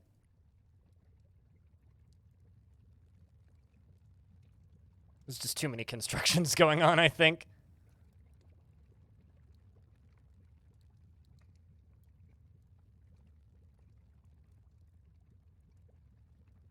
You could make a long hallway with those things and collect forgotten beasts. There was somebody on the subreddit before this game launched who generated a world with 700-something forgotten beasts, and their goal was to catch every single one of them. And the last post I saw on the subreddit for them was a couple weeks before this version came out. And they were at, like, 690-something. Hello, Clino. How are you? What do you think of my new pet?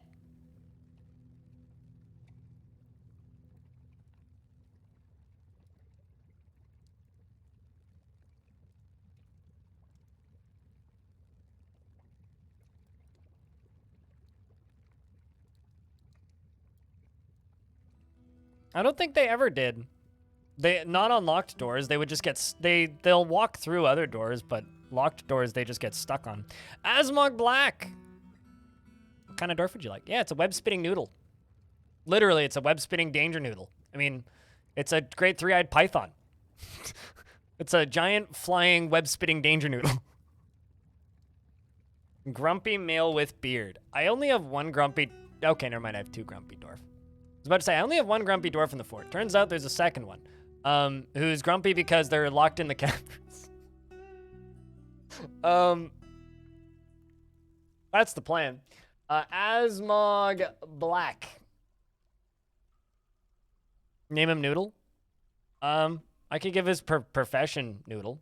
Asmog Black is frustratingly sloppy and careless with every task he sets to carry out, and he has an overinflated sense of self-worth and generally acts impartially and is rarely moved to mercy, and is disturbed by this as somebody who dislikes those that seek to acquire power over others. He does not often feel lustful, and he often feels discouraged, and he is pleased by his own appearance and talents, and he has a tendency to consider ideas and abstractions over practical applications. He sometimes acts with little determination and confidence and has a greedy streak, and occasionally overindulges and has a sense of duty. He tends to make a small mess with his own possessions, and he needs alcohol to get through the working day. He starts to stutter when he's surprised.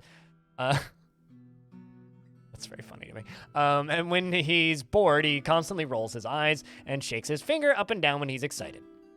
He generally respects individuals that persevere through their trials and labors and finds the ideas of independence and freedom somewhat foolish, finds romance distasteful, and has a negative view of those who exercise power over others, and prefers a noisy and bustling life to boring days without activity and dreams of raising a family. He likes claystone, zinc, and pink garnet and gigantic tortoise shell, linen paper and mint green, and breastplates and shoes and oriole men for their coloration, and the sound of the fabulous droplet, and when possible prefers to consume hagfish and nautilus and cabbages and bayberry wine and bumblebee honey, and hates mosquitoes. Mood. Fuck mosquitoes. All right, so I gotta let this dwarf back in somehow.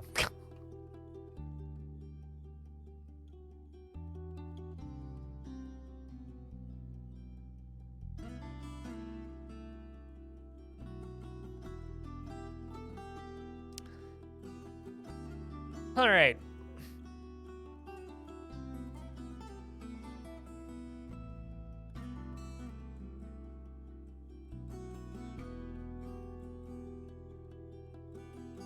Did they ever start that artifact? Okay, so the glassmaker doesn't actually want to make glass? I don't think.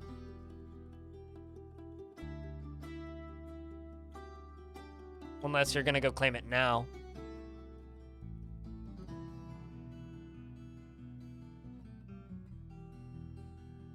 Okay, there you go, you claim it. But I don't have any glass. And there's no sand anywhere on this map, so...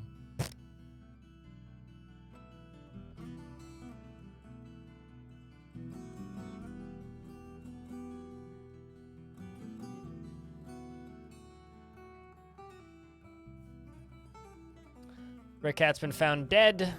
Rumble.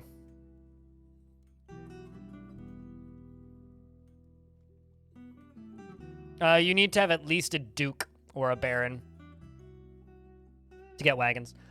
All right. So that's getting done. These doors in yet? I really, really need this shoe out of here. I think what I'm just going to do is I'm going to add some space to this. I'm going to go down to here. I'm going to add this. We're just going to turn on the burrow after this is done. We're just going to wait for all the doors to run inside, and then let's not worry about it.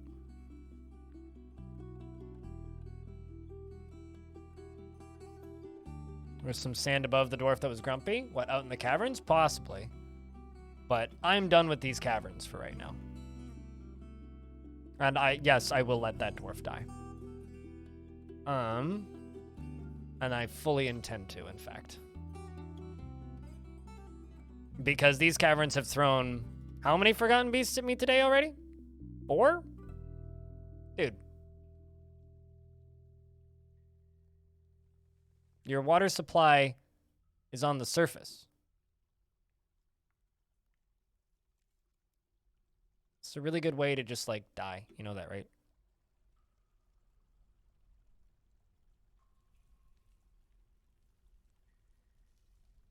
Two forgotten beasts and one pet. Yes, this is true. You're probably going for one of the pieces of gear out here, right?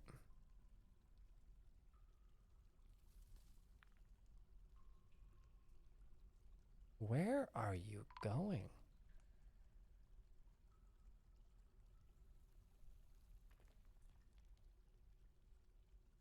Okay, so now you're cleaning up blood.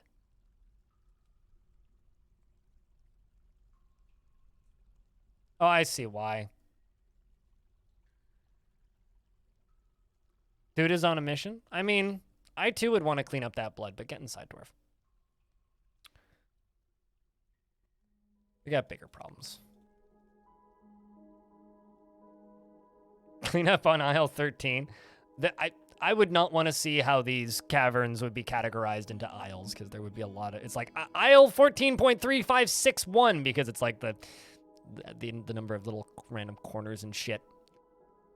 All right, so let's give them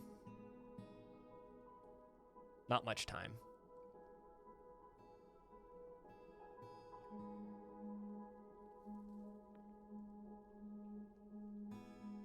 You vote for momentary sand collection? You can vote for that, but fortunately this isn't a democracy. Nice farming space, not with the number of critters that they're throwing at us. We don't really need the farming space right now.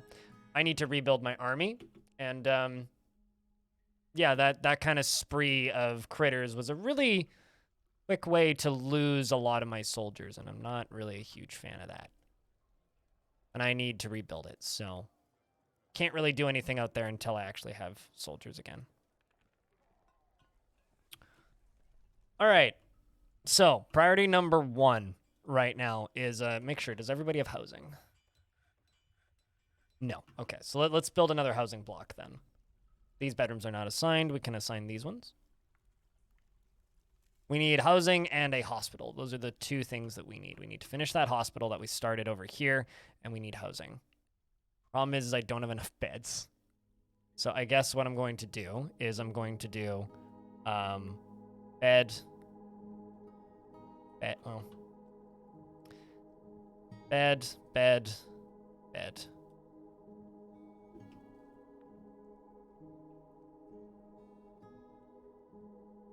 I mean, you know I don't really make square patterns, so no, it wouldn't be Kami era blocks.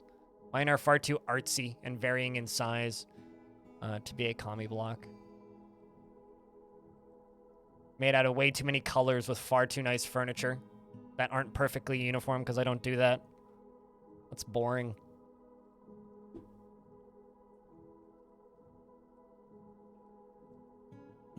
Did I not tell you to make a bunch of traction benches?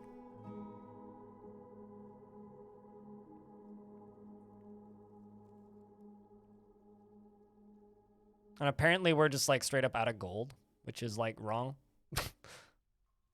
I got 30 gold bars. Where are these at? Oh, duh. Okay, fine. Smelt more gold, please.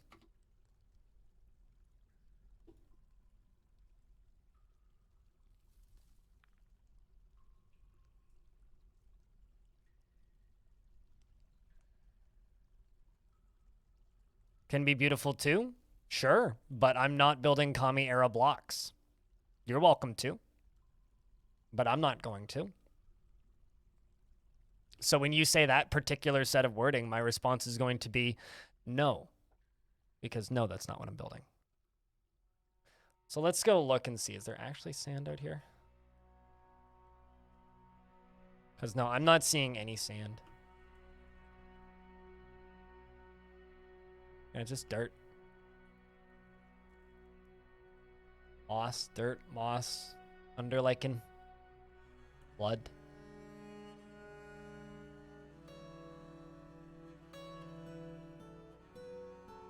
I think that it's less the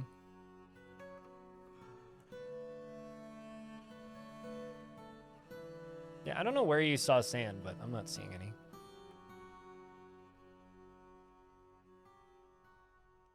Yeah, except like you're still not over that video. I remember that when it happened. So like everybody's not over that video like it's new information. It's like, yeah, that's a tale as old as time.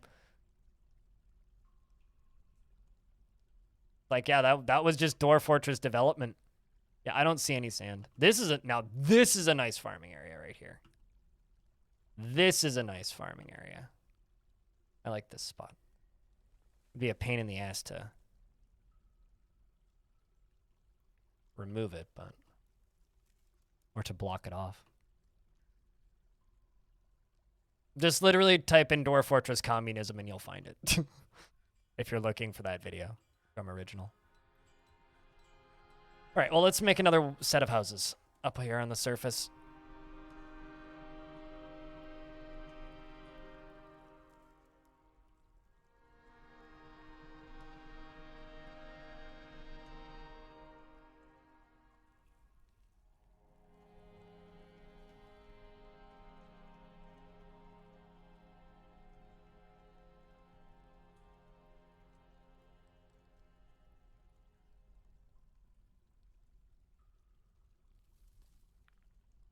Not a bad little set of houses. Let's do kind of that. Kind of make like a little island of houses here. Yeah, that needs to be a bit bigger. Can I fit one in there? Yeah, I can.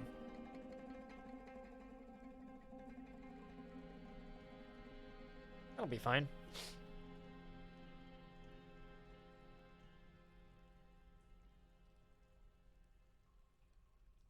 Unlikely. Sniper. When it was a resub twice in a stream, sure. When I get the number of subs I do now, I don't want to listen to it that much. So no.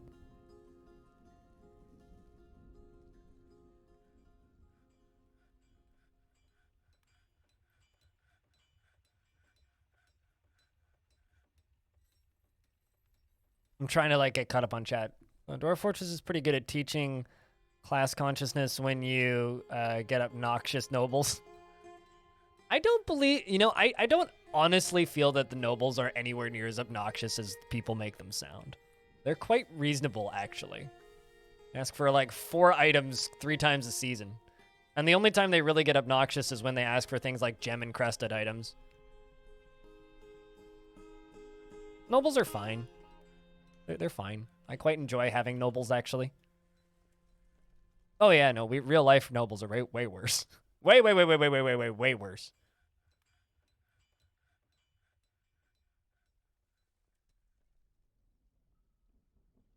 It's an inconvenience when you have other goals and that bothers people.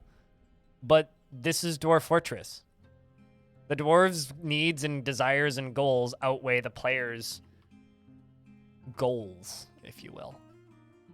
All right, well, we're going to go tempt fate with crows on the surface. It's like, I get why it bothers people. I just think the fact that people let it bother them is silly. That's all. Do I think the economy will return? No.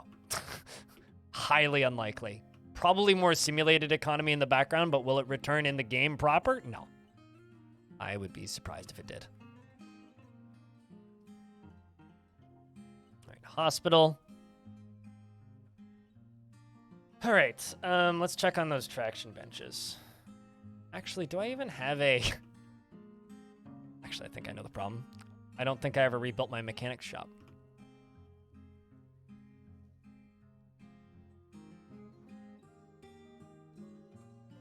There was an economy? Why do you think there's coins in the game?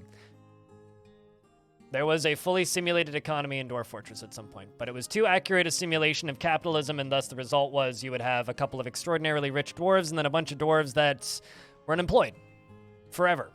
And that was how the system worked. Or rather, a bunch of dwarves that were homeless and couldn't afford housing. The system worked too well and was too accurate a simulation of capitalism, so it was removed from the video game because it kind of broke the game in every aspect. Which is hilarious to think about, but trust me, was not fun to play.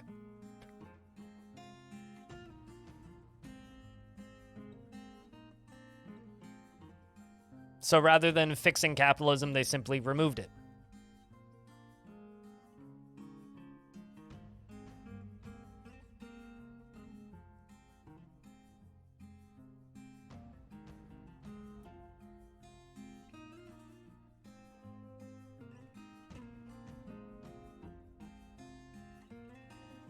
So we're going to just kind of let them do that. Let's see if I can fill out this squad with other dwarves that would be decent. Got a novice swords dwarf down there.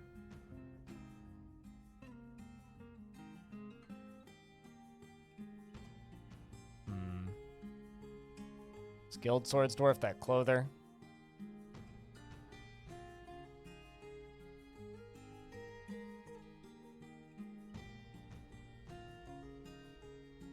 To accidentally make unchanged capitalism? Well, no, they simulated capitalism. There was actually some, like, ways to, like, limit it, so it wasn't entirely realistic.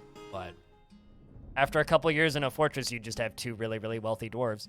It's sort of like how a Dwarf Fortress simulates,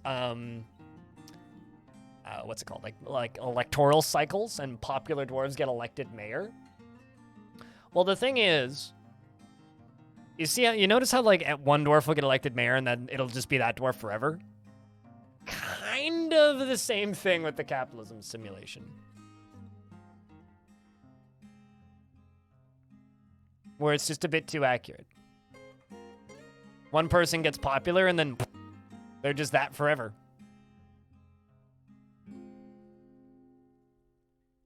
not be reelected. I very briefly had a 3-party system where every year a different dwarf would get elected, and it was pretty fun while it lasted, and then one of them died, and then it was just the other one just forever. But it was fun while it lasted.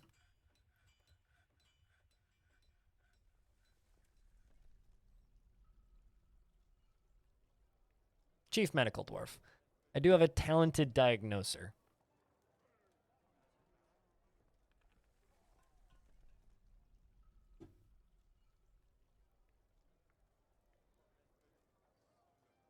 I'm going to slaughter everything that grazes.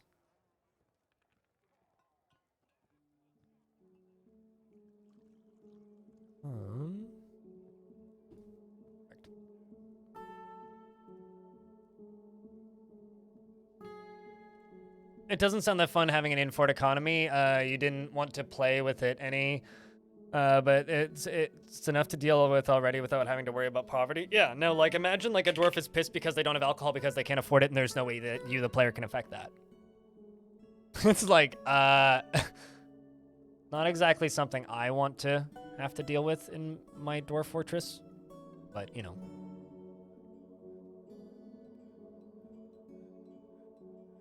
I do like it as more of a behind-the-scenes simulation, though.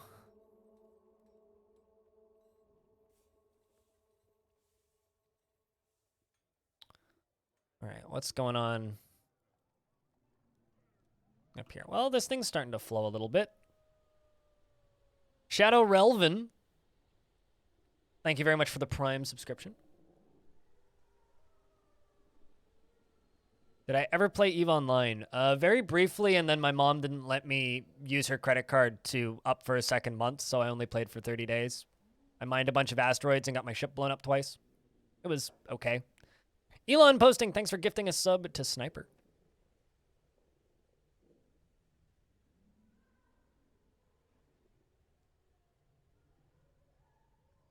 Spreadsheets in space. I mean, it's more of like a space mud than anything. This is fine. It's fine. It's not great. Not bad. It's fine.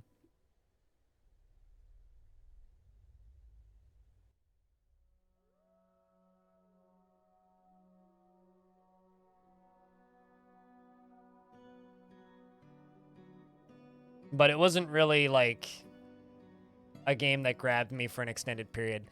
And now a vile force of darkness has arrived. Wow. Game, you are being brutal. Although this is a small vile force of darkness.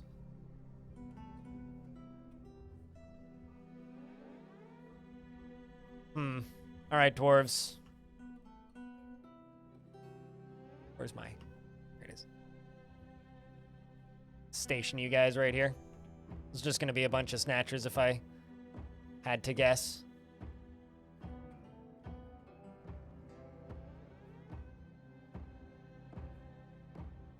Music's pretty good. Now, are you unarmed or do you have a named weapon? You are unarmed. Well, that's a good sign.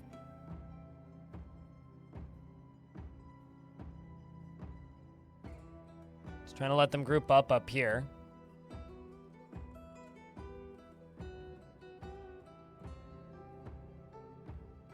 There's more ant people. Good lord. Oh, and they have bears. Interesting. I do love the prevalence of the bear people in this goblin faction. Yeah. Oh, I also caught a wild boar in there. Don't need to kill that.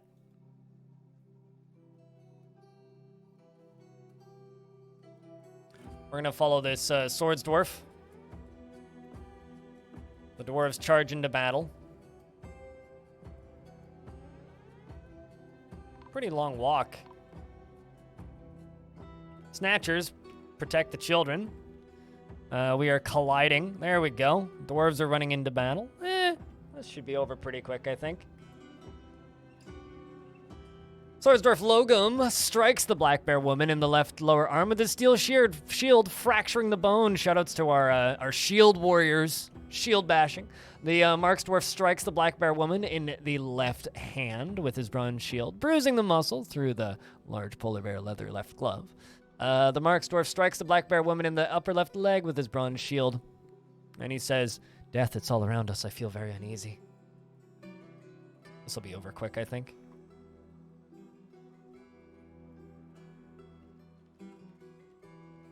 Here comes Big Sparn, Militia Commander, a little late.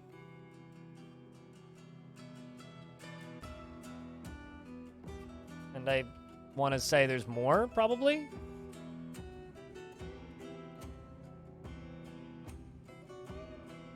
Seems like the squads have stopped fighting. I really, really, really need to get the squads better set up. Go take out that guy. Siege is leaving, though. K. Dormido. Thank you very much for that Prime subscription. All right. Siege is leaving. Sweet. Ghosts are appearing. Great. All right. I'm going to do a real quick job shift. We're going to go into labor. I'm going to add a work detail, and it's just going to be called bodies. Bodies is going to literally just be corpse burial. Refuse hauling and burial. We'll say item hauling too. Everybody does this. Nobody does this. Nobody does this. Nobody does this. Nobody does this. Nobody does this. Nobody does this. Nobody does this. Nobody does this. Nobody does this. And lastly, nobody does this. Let's just get these bodies put away. Droobs with the tier 1. Cheers, friend. You got a bona fide Urist in your world? A child made an amulet named after their ancestor Urist? Cobalt neutral? Hell yeah. How's the cooking going? Kind of terrible because, like, what? 4 ambushes from the caverns, 4 forgotten beasts, a pet literal danger noodle. You know, it's been a good time. It's been a good time. We'll say that. Trying to just get dwarves to bury bodies, which they seem to be rather uninterested in doing. Yeah. It's been a time. Day's been busy, shall we say. There we go. Getting some of these bodies put away. There we go.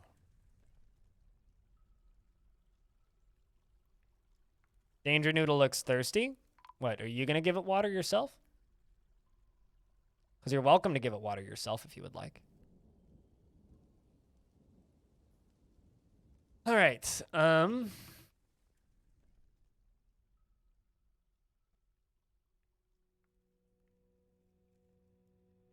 We got some of those bodies put away.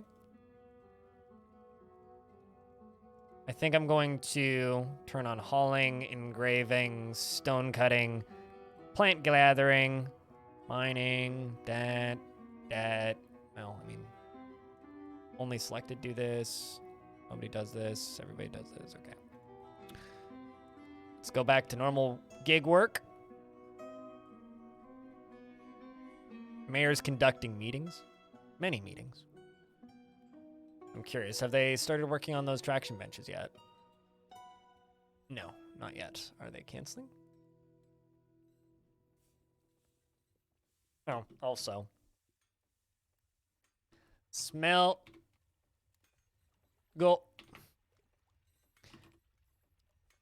Gold. No.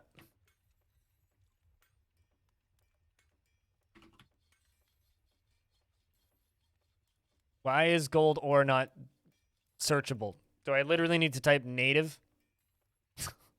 That's tacky. Let's do that until we run out. All right. I think that's tripped me up more than once already. Now let's just let them finish this. Can I show you your barracks layout? There is no layout to show you. It's a room with beds in it. It's not finished. Which is like the case for a lot of the stuff in this fort right now. It's like, well, there's nothing to show you. It's just a room. The search used to be a lot less picky, and now it's weirdly picky. Last fort. Not last fortress. Just last fort. Did I do the wrong thing? I definitely did. Yeah, that's definitely the wrong one. That's the one I wanted. You guys can't see because it's behind my camera.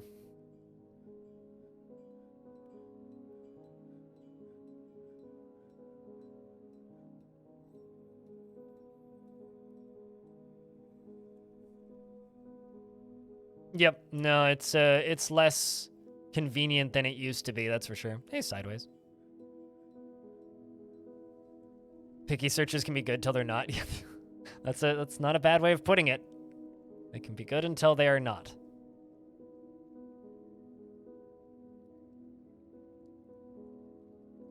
Okay, so I did get some of those trees hacked down, which is definitely what we needed.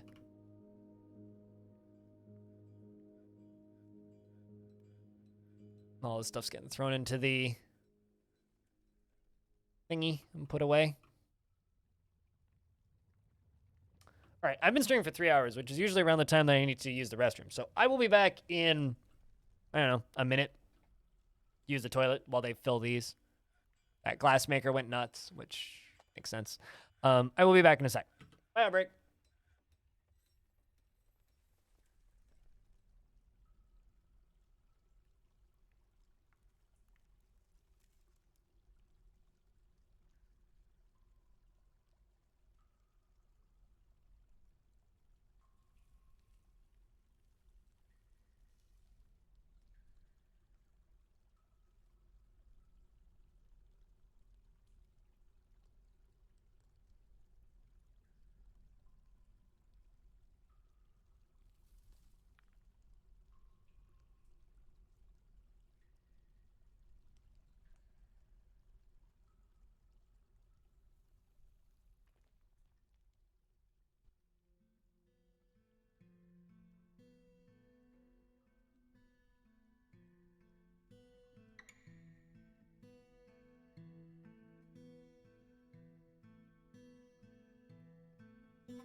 All right, I return. Yeah, the thing was like the search functions used to be totally different, right? Like it used to just work, and it was like that was also one of the things that Putnam mentioned when I was speaking with them. Was just like, yeah, that's just broken right now. It's like it certainly seems like it is. Right, how many dwarves are hauling stuff into tombs? Place item in tomb. That's what I need to see. So we're hauling Yushrir's corpse.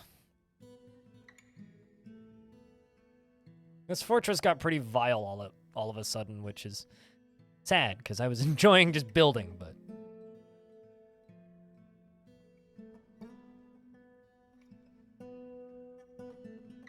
You'd like to see a work order sorter button to stop but not delete the work order? You can do that via the tasks screen, where you can pause things.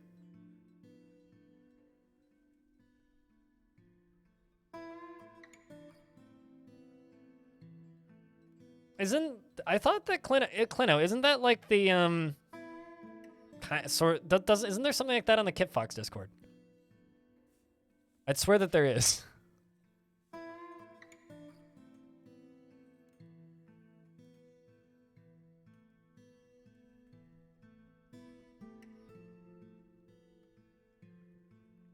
But yeah, we're gonna have to make a web spitting thing. I mean, I know there's a bug tracker, but bug tracker is different.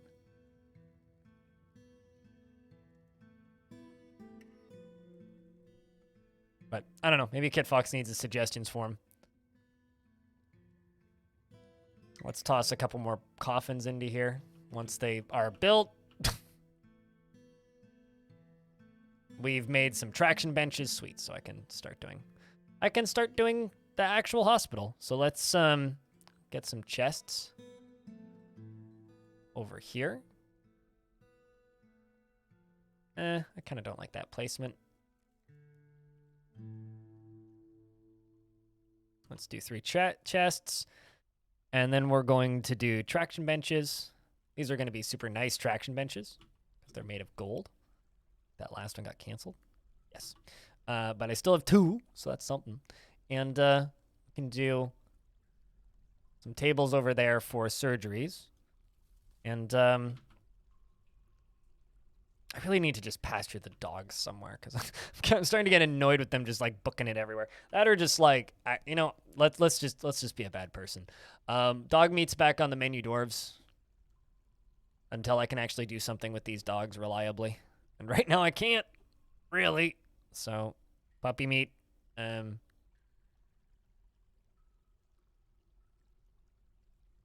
piglet meat. I just want to keep the populations down, so.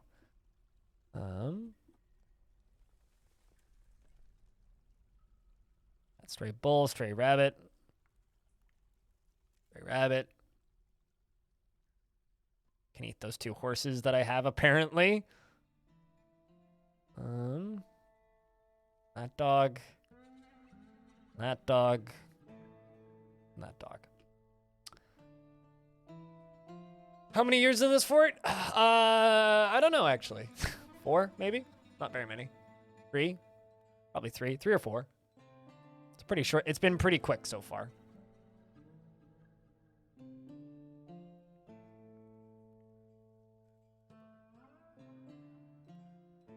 Shaded Fall, thanks for the prime. 3 or 4. Yeah, it's not a very old fort.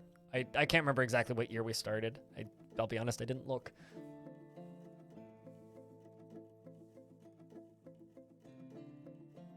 Let's check bars. 84 steel bars. Okay, let's just make another full set of steel armor. Steel breastplate. Let's just do 15 of each. Steel breastplate. Steel short sword.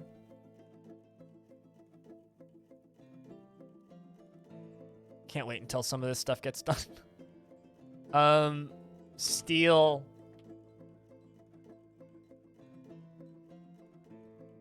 shield, I think. And then let's do steel greaves. Steel helms. And steel low boots. Do 15 of all of those.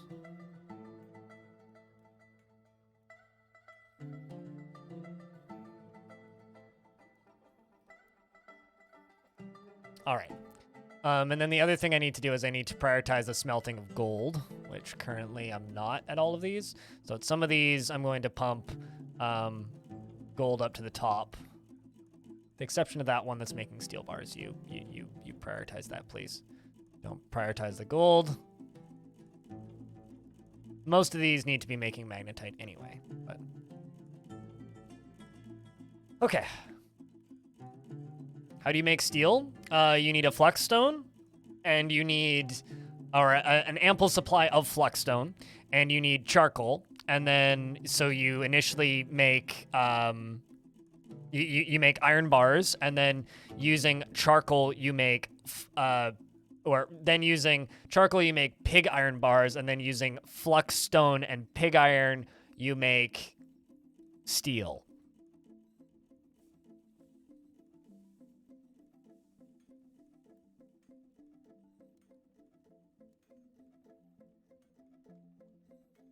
Am I taming the make and mold dogs? No, they just ended up there. I haven't done anything with them yet.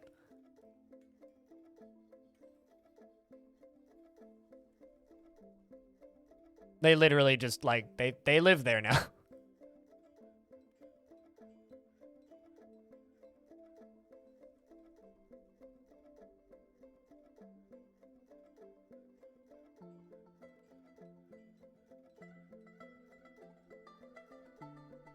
So let's assign doctors to this. Chief Medical Dwarf. Some random woodworker. some random stone carver, and some random stone cutter. Orderlies. Everybody in this, and then we'll also give it to a couple extras along the side.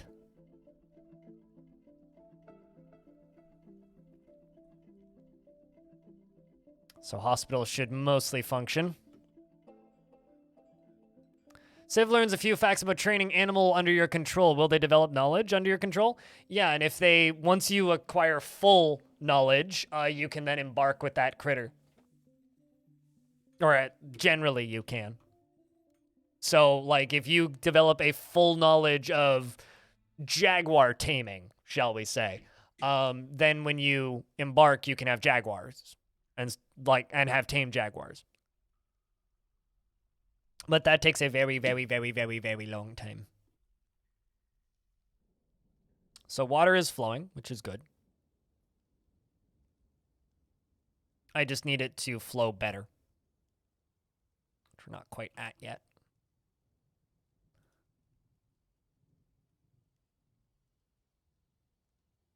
But we are starting to get a little bit of flow on this, which is what we want.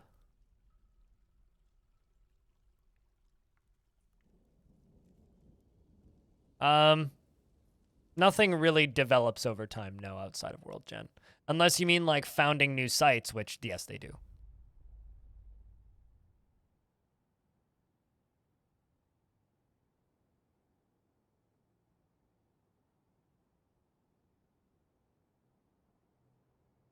Okay, so we've kind of dug through the Aquifer in a few places.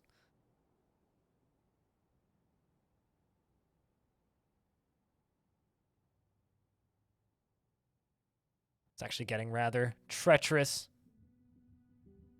which is okay. Just want it to flow better.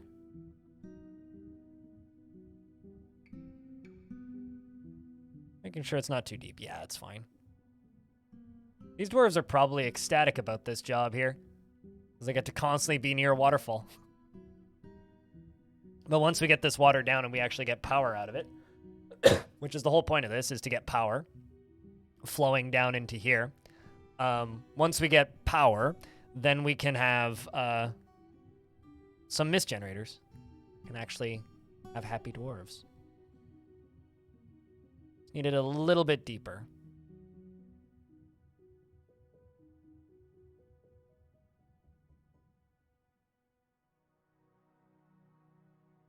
What are the odds that Dwarf Fortress will go on sale in the next weeks? Very, very, very, very, very low. Dwarf Fortress is one of those games that I don't expect to go on sale for at least a year. Maybe longer. Dwarf Fortress is not going to be a game that's very cheap very frequently.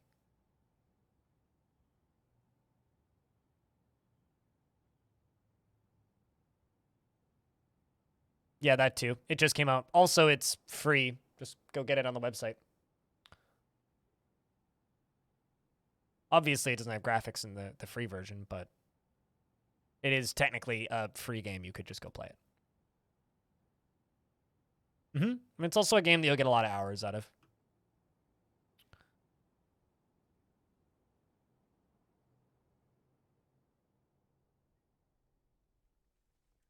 Although I think I'm actually going to lock up a chunk of this just to get a little tighter flow coming through here. We'll just see how it billows up as time goes on. Although something I do want to do is I would like to build all the way across here. Use marble, that's fine. And build floor across here, just so that it doesn't flood on me.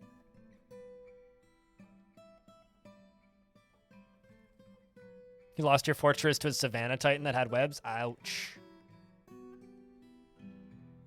That's pretty brutal.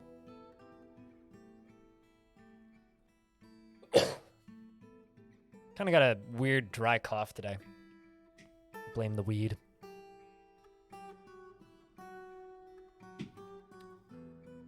I find him dead? Nope.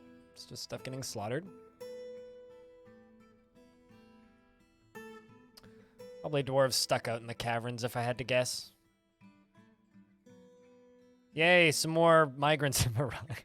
We really need them. What are we working on currently? Short swords? Cool. Getting our squads properly armed again. Let's just update equipment. Reassign everything. There we go. That's what I want to see.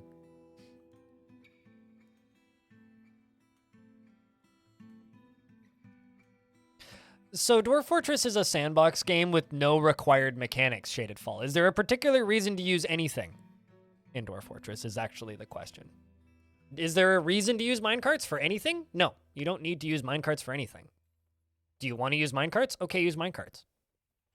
They're also, like, you could just throw them at things. You could use them as civilian transport. You could use them as enemy body transport. I'm using them as an automated garbage disposal. They take body parts from up here in this stockpile, and then they get put into this minecart. And then when the minecart is full, they then kick it down, and it gets all the stuff from in the minecart gets flung out into the volcano spout down here. So, you know, just like build things you want to build. That's the thing that I want to build, so I'm going to build it.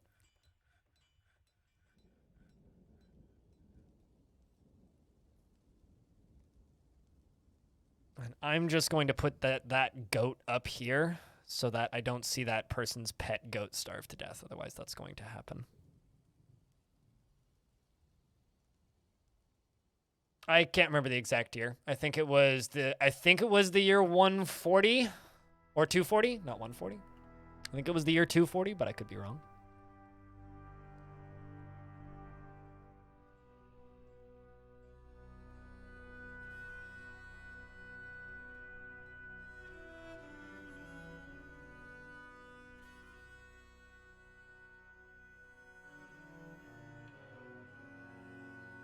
Let's make those armor stands.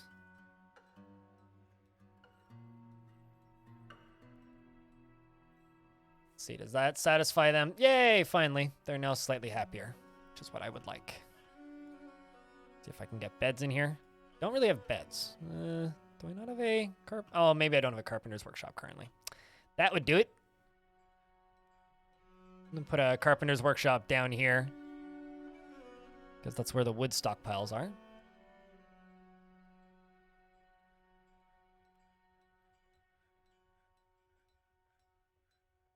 Yeah, exactly. It's like, is there any particular reason to actually use redstone in Minecraft? Not that I'm aware of. Dwarf Fortress is a make-your-own-fun game, so go make your own fun.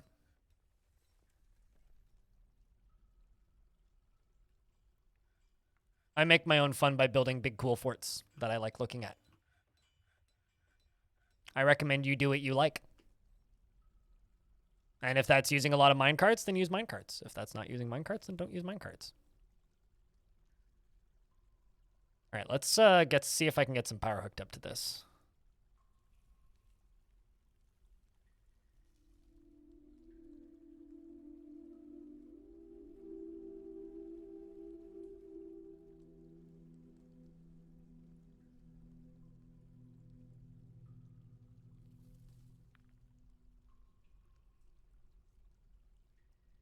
No boxes in my tavern. Don't need any because I don't have a tavern keeper. If you put not boxes. If you put chests or coffers into your tavern, all that happens is all of your mugs go in there, and the only person who can access them is the tavern keeper, which can be a good thing if you have a lot of visitors. I don't have any visitors. And my dwarves are happily serving themselves with the golden goblets, and that is totally fine for me right now. In the future, maybe, but for right now, we do not need that. This one at the end here might not turn, but... And they're not deep enough for any of them to turn. Oh, yeah, I see. I would have looked, but thanks for letting me know, Andoro. So, Berticlus, what kind of dwarf do you want? Just let me know if you want a beard or not. Bearded or not. Well, and hold on, actually, you did say. Red bearded if possible. Red bearded. Do you have any red beards? There's like a couple dirty blondes. There's no like bright red beards. That's kind of about the closest to like red. Placid. Would that work? Kind of pissed though.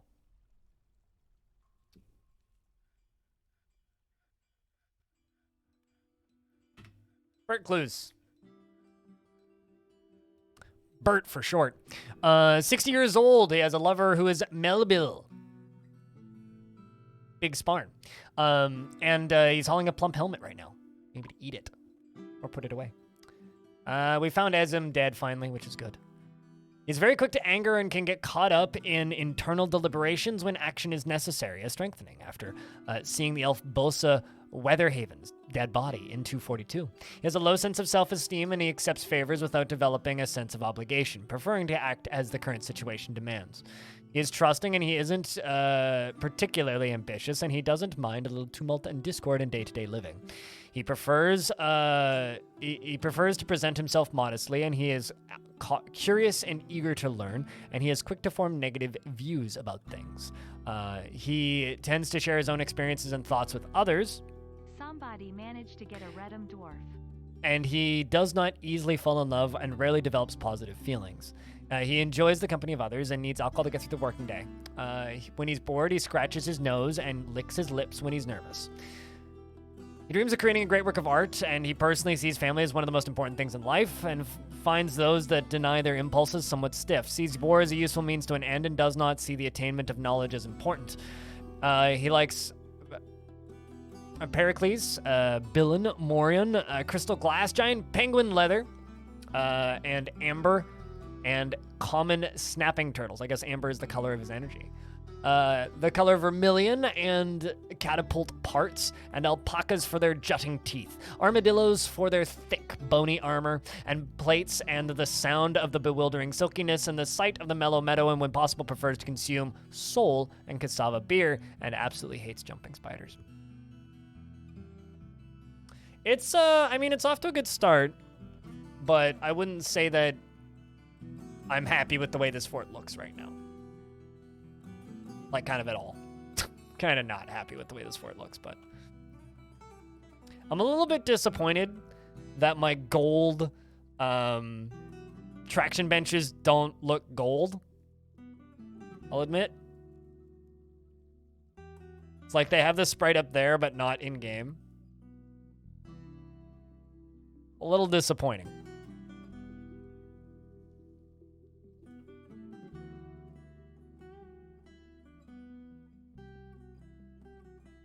We gotta keep an eye on this until it starts to spin. Looks like a bug.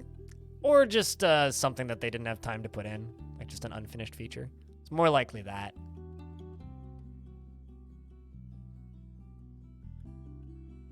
Right, I'm going to just mine out all of this all the way up here.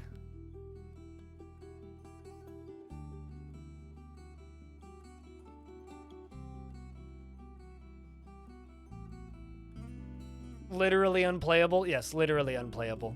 How dare my colors not look like colors? Oh, is this also Aquifer? Kind of looks like it.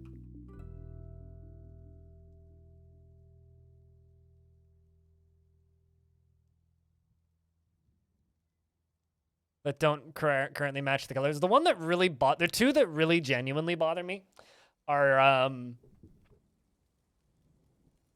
trade depots, specifically. Trade depots and uh-oh.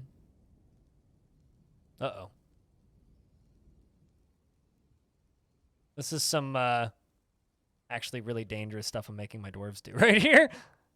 Hang in there, dwarves. Be careful. Leroy, thank you very much for the second month. Welcome back. Are they stuck now? I think they're stuck now. Wow, did you just jump across? This is some dwarven acrobatic shit. I think what I need to do, actually, is I need to say, stop it for most of this. Let's just do 1/2 of this. And let's just build floors along here.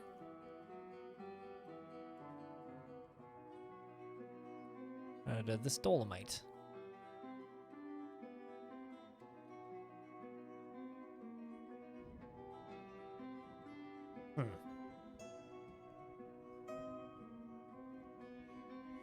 Okay, how about instead of doing that, we just dig through these? It's way easier. We'll just do it that way. Thanks for all the dwarf fortressing. Not sure how that ended up digging these out, but there we go. Well, I mean, thanks for watching, dude. The stream wouldn't be here if there wasn't people watching, so. There we go. And nobody drowned. It's the best part.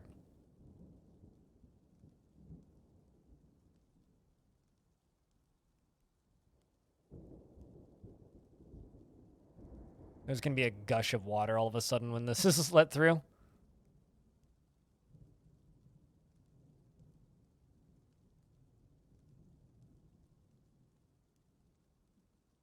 Nobody drowned yet. Yes, that is the correct thing to say.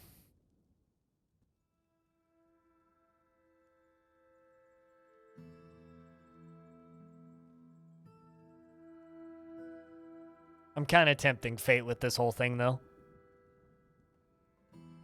All right.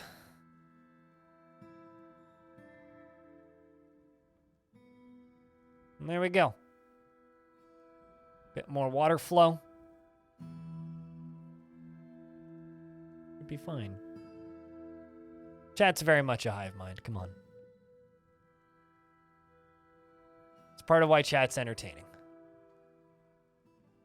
All right. That'll hopefully increase our amount of water that goes into this thing. We're also going to knock down a bunch of this. Do a bunch of that. Like, that doesn't need water in it. That's unnecessary.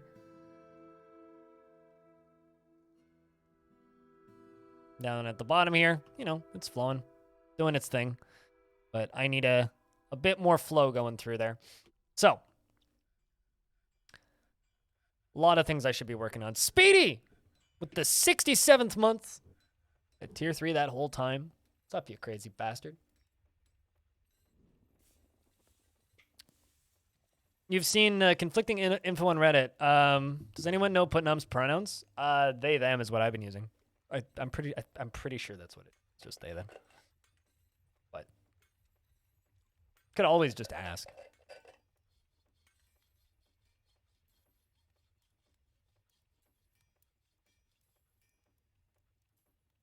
$67 months of tier 3, what the fuck? 67 months of tier 3 is how this channel exists, sir.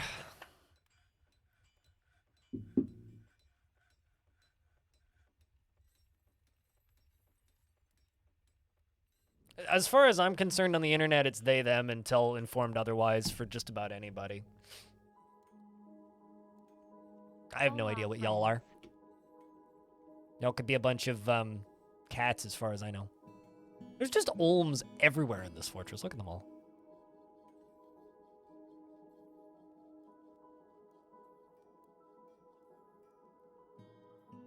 Monkey? Noted. I will do my best to refer to you as Monkey from here on forward.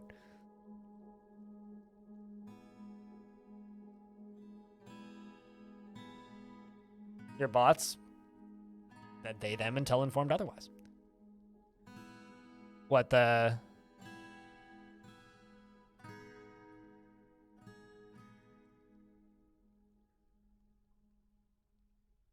I am meat popsicle. Last I checked, most people are meat popsicle. Especially when it's cold out. She, her, chosen on the Kid Fox Discord? There you go. What are my pronouns? He, him. I'm about as vanilla as you can get in that aspect.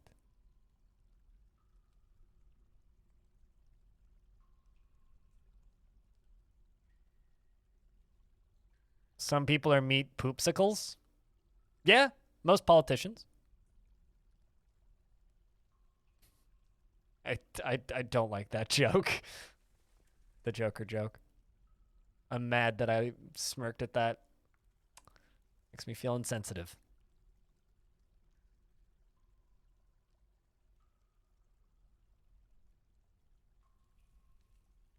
Yeah, it makes sense. All it's wearing. But language has to evolve.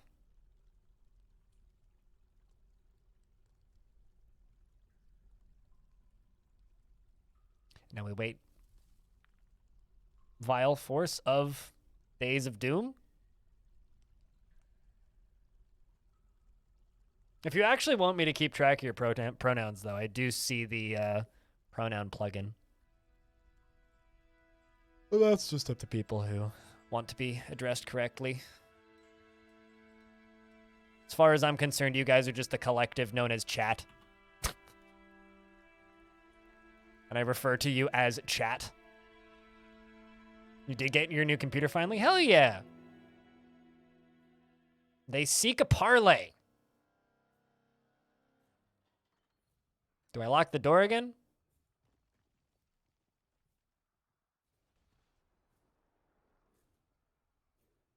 It's early autumn.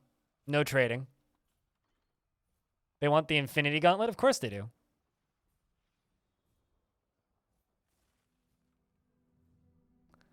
That is elves with metal weapons. Which means they're goblins. There's also humans in there. Human elves, yeah, it kind of seems to be that way.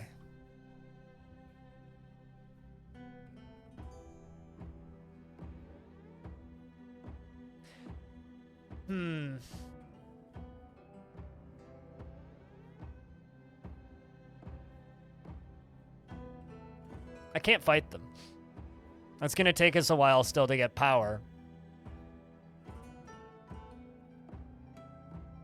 Wanting Parley? That's not odd. That's perfectly normal Dwarf Fortress behavior. Factions are very mixed.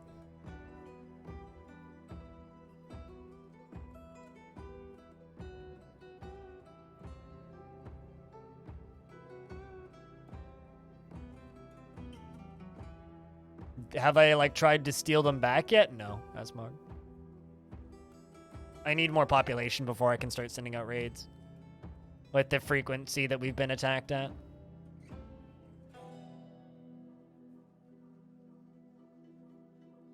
I'm gonna deny it and lock the door.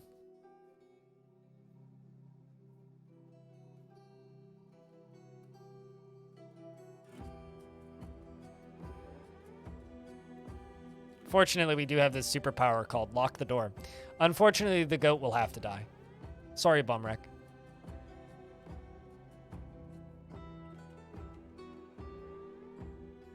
It's like we have a solution to prevent loss of life. Close the gates. There you go. That's our solution to prevent loss of life. Easy peasy. Let's keep training. Name the goat after you? No. All right. So now that we've okay.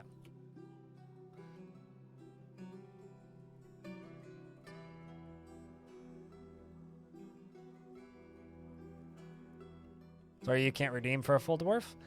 Yeah, but like if I give that to one person, then suddenly I have to give it to everybody. There's no way to make that fair. Like, quite literally. It's not against you specifically, it's just... I don't really have a way to do that.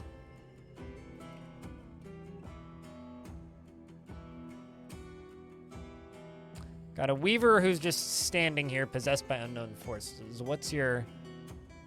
Probably clothing, I would assume, is what you want.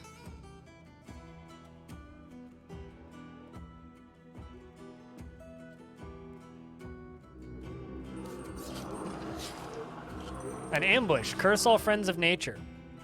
Well, it's like the last fortress all over again. Are they going to go fight with the humans? Let's hope so.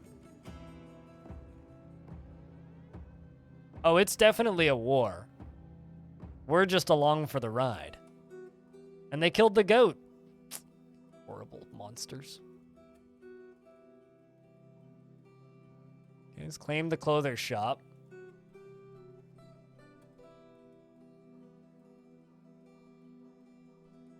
How big is the human siege? Well, they're just kind of chilling over here. That's not true. Nations do have allies in Dwarf Fort.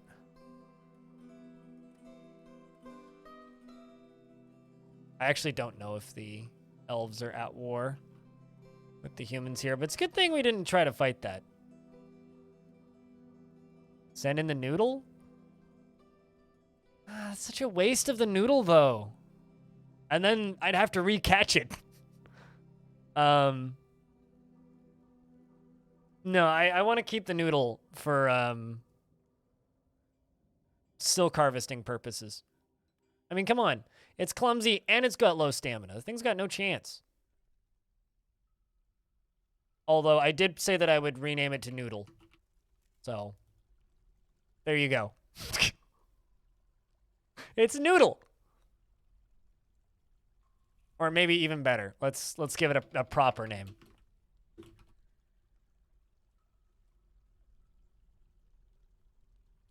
You happy now, chat? How did it get in there? I locked the door. How did you get into this chat, Papa Lurk? An Angie Noodle.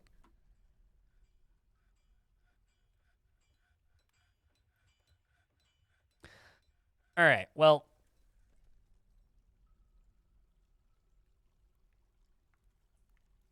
Fuck me. There is a... Let's follow this weaver making this artifact, because this has been claimed, and they grabbed some cloth, and they booked it away. So we're going to see what they're going to make.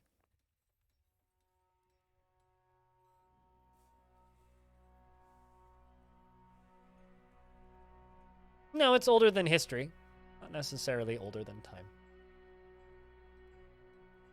Time is older than history.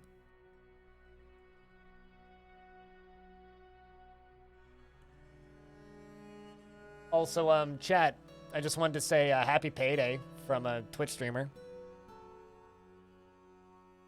Thanks for the raise.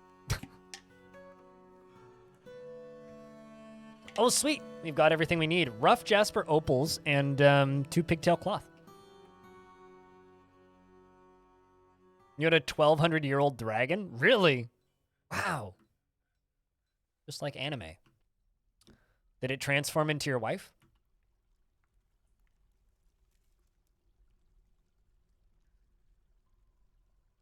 $69,000 CAD.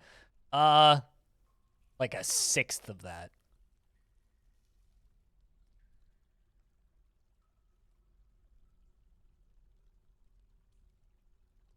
There we go. Blow the flow. Let this heal up a little bit. It just needs to get up to like 3 before these will start turning over. Let's also do horizontal. Oh, we're out of logs. That's a shame. Well, we could go back out into the caverns.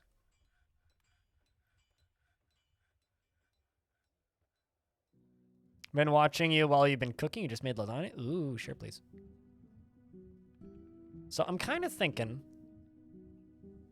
like, how do I do a cool kitchen? Dwarves in here are partying. I'm thinking we have a staircase going up to up here. The staircase is then going to have kind of a platform above the tavern that can look down into the tavern, with a chef's guild and a bunch of kitchens.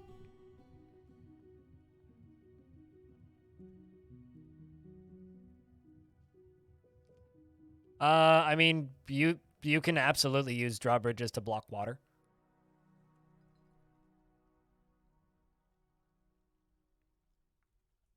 Can you make glass kitchens? Sure, if you have glass. There's no sand on this map, though.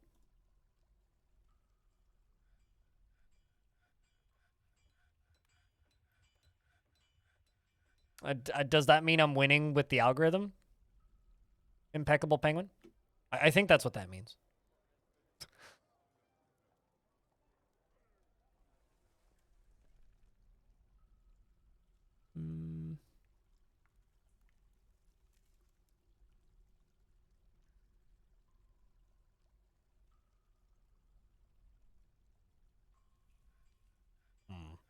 think we'll do another set of stairs right there.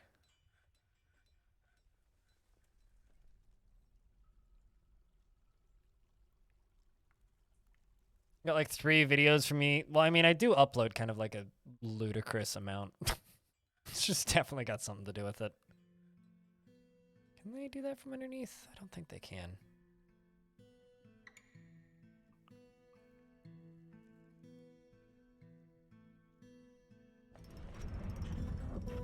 Pigtail trousers?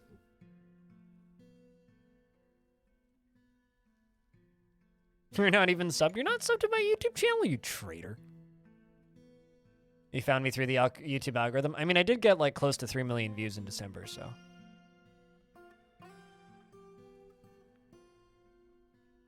To get you to watch, that's for sure. You're off to binge your videos for this weekend. Well, that's appreciated. But fancy pants. Godin, the Weaver, has created Sibninrundur Vertom, a pigtail trousers, and offers it to the Chonky Orb. Literal fancy pants. Take a peek at these fancy pants. These fancy pants are pigtail trousers. All craftsmanship is of the highest quality. It is decorated with pigtail and made from pigtail cloth. This object is adorned with hanging rings of pigtail. On the item is an image of 8-sided long 8-sided prisms in jasper opal. And I'm curious, are those humans fighting with elves? They don't appear to be. That's terrifying. That is terrifying. The name's translation? I don't know how to figure that out. Does it show me if I view it somehow? Well, actually, I know how I would have to do that. I would have to do that through the objects menu, right? We punted the humble innocents.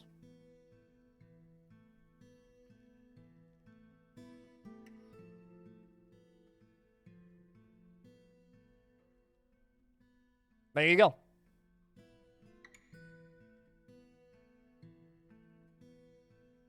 Sounds like a Dark Soul. Weep, not weeb. Weep. Although most weebs generally weep.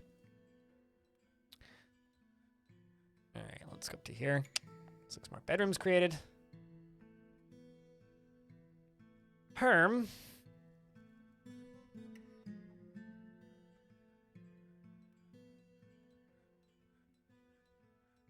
Trying to figure out like the best way to get 1 layer up here.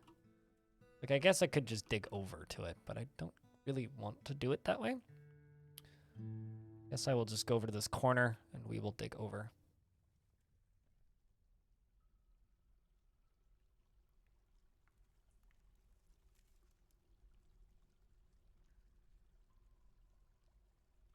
I'll just build this out in a little bit once they've dug up to here.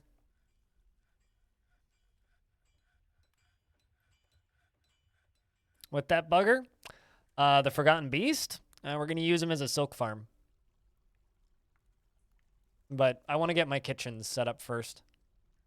I also want to get more bedrooms set up first. There's a lot of things I'm currently like going, I need to get this done first, and there's like 20 things right now. So once I get through like those 20 things, then I need to fix my military. There's a lot of things I got to do right now. Assertive, thanks for the prime. Cheers. And thanks for keeping this channel funded. Cheers. All right, let's do this around the edge. Dang it. Forgot to pause the game. Oh, well.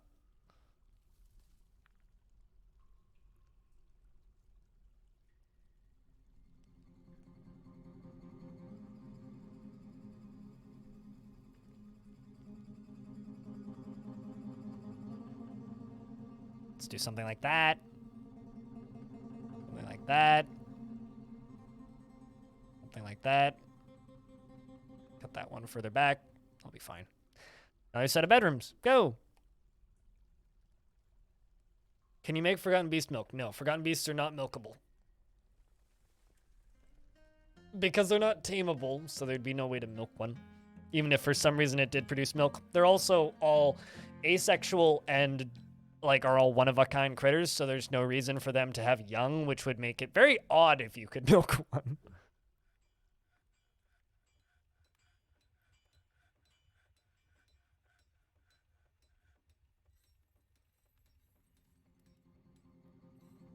And unfortunately, you don't think that they can be made of milk. No, they can be made of vomit. Close enough. It's like rotten milk. What about titans? Mega beasts, yes. Like mega beasts can breed. But titans are just forgotten beasts, but for the surface. Pale udder, beware its nipple juice. I will definitely be wary. Appreciate the warning.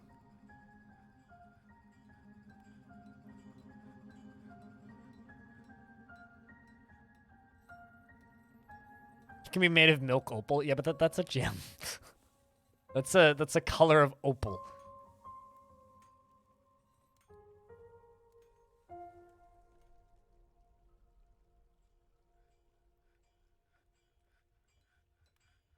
Just like they can be made out of pineapple opals. Need a forgotten beast named Pizza now. Is there a mechanical reason for building the rooms like that, or is it just because it looks cool? I build things because they look cool, but plopping down a big square and then deconstructing them is way less clicks than the alternative. Welcome back, King Nix, for a second, Mom. You ever use hatches to make bedrooms instead of doors? I've done that before, yeah. Do I do it in every fort? No.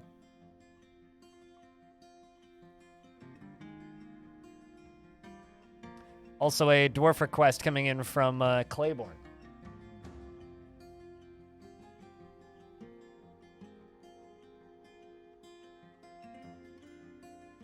Just deconstructing this. Just waiting for the thing to actually go off because Streamlabs is slow. See how many beds I have. A good number, apparently.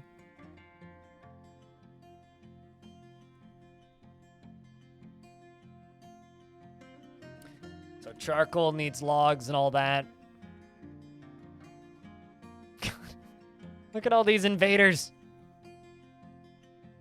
Leave.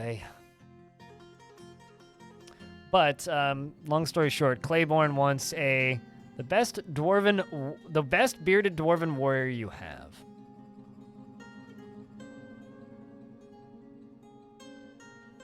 I think that's technically Big Sparn.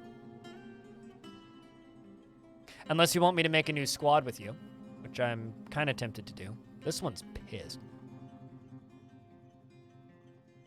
This dwarf does not like being in the military.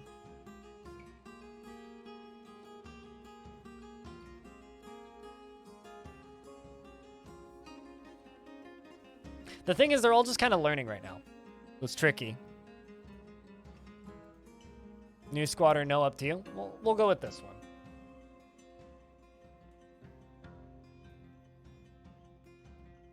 Always, like, question whether or not I've spelled the word born right or wrong. Claiborne. He finds helping others emotionally rewarding and is generally unhindered by the thoughts of others concerning his actions. He dislikes abstract discussions and would much rather focus on practical examples. He finds himself to be quite hopeful about the future, and he isn't particularly curious about the world. He is not inherently proud of his talents and accomplishments, and he is grateful when others help him out, and he tries to return favors. He tends to not be swayed by emotional appeals and is quite comfortable with others that have a different appearance or culture. He can handle stress, and he could be considered rude, and he tends to hang on to grievances. Dreams of mastering a skill and personally values sacrifice, respects power and tranquility, and a peaceful day. And we're going to go through dwarves, and we're going to find some good dwarves in the military, I think. Probably what we need to do.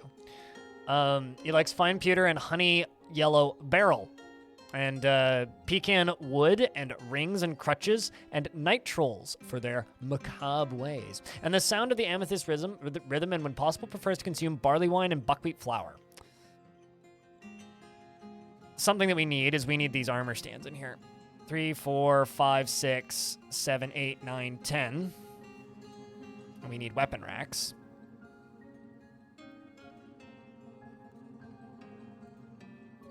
One, 2, 3, 4, 5, 6, 7, 8, 9, 10. Let's actually cut those two down there. I'm gonna put these in a little bit better of a setup because I kind of don't like that setup. Do that.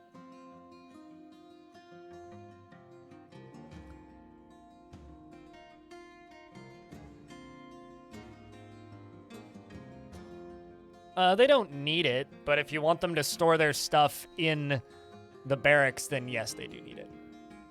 Budgie Games, thanks for the penny. I don't know why that notification hasn't gone off yet, by the way. Claiborne? No idea.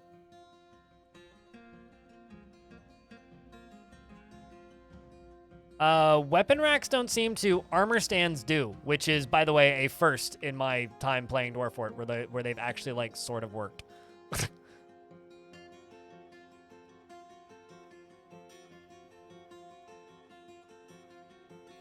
Okay, these should just be set to equip always. We'll put them on 2 monthly orders.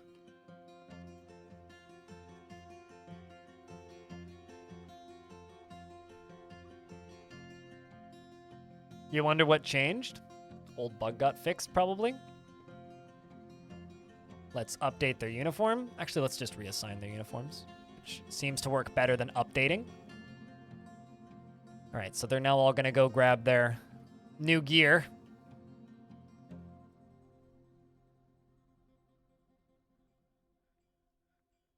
You thought storing didn't work? It hasn't for a very, very, very, very, very long time. But it seems to work a bit now. Maybe being a bit too generous, but...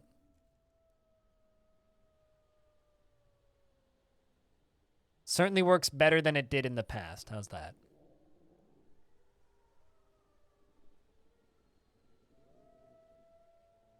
See if I can find more liquid sources.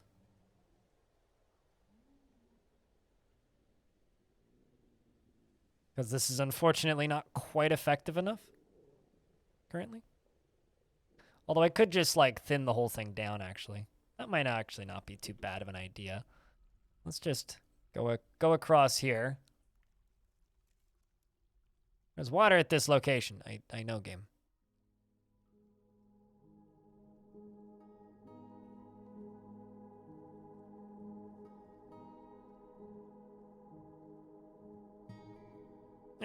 We'll just see if it picks up slowly. All right, so let's go find some dwarves or military. Once we get all this crap constructed. Word story? Yep, you are correct.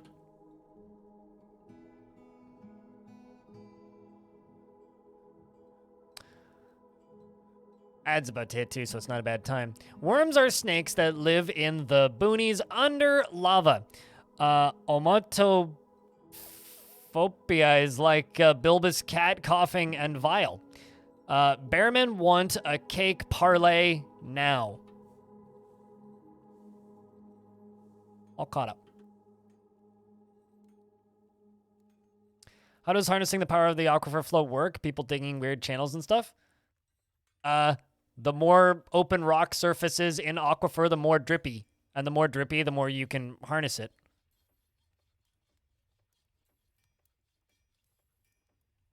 I mean, if all they want is a cake, might as well give them the cake.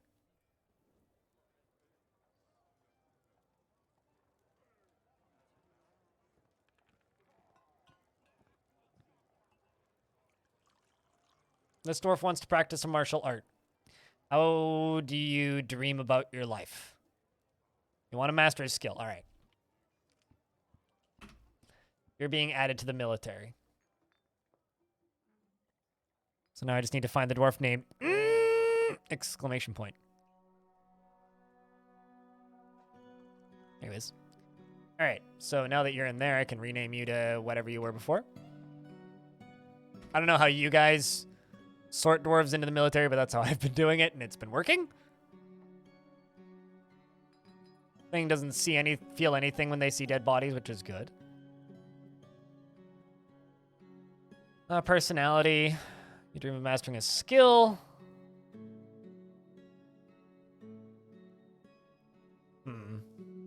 This dwarf would do fine. It's a trick that shouldn't be necessary because there used to just be a button underneath the military tab. It was like right here, basically, in the equivalent of the old DOI, which just listed all the squads, and you could just select a squad to add the dwarf to right from this menu. And I want that button back really badly. So hopefully that's something that we can get back into the game soon.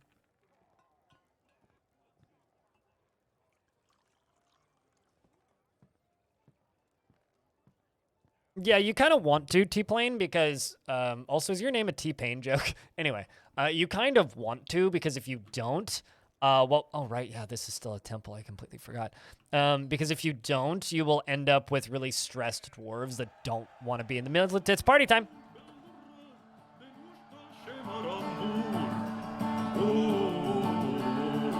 Also, what's up, Dutch 18?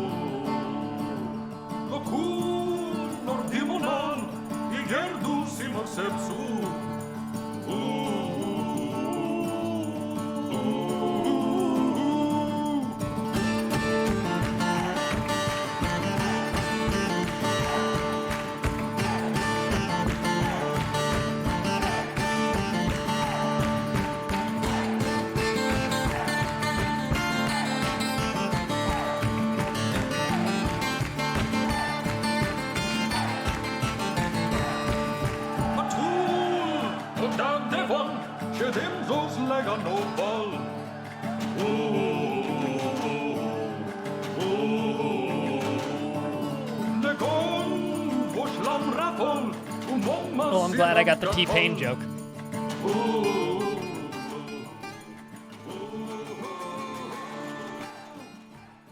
If T-Pain ever buys a private jet, I hope he names it T-Plane.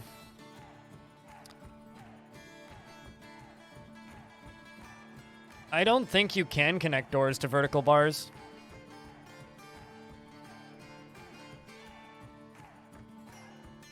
Like, I'm mostly certain you just can't do that.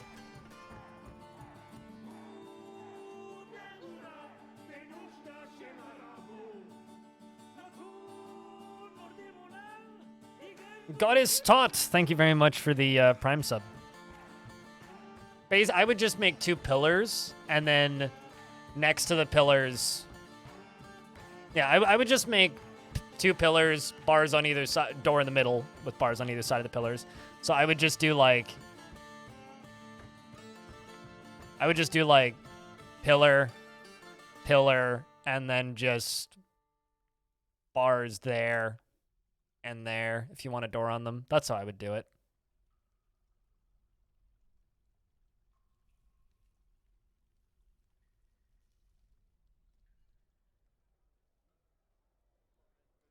Ha ha ha ha ha, Shaded Fall.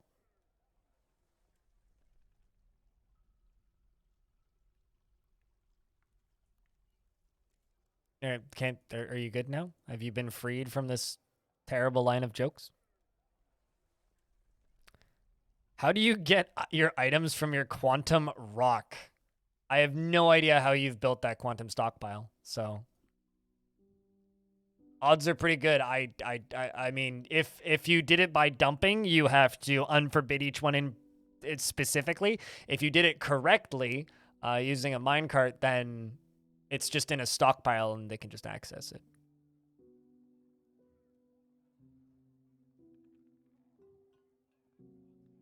Did you just discover that your DM is a Dwarf Fortress fan then? Sounds like you've got a good DM then.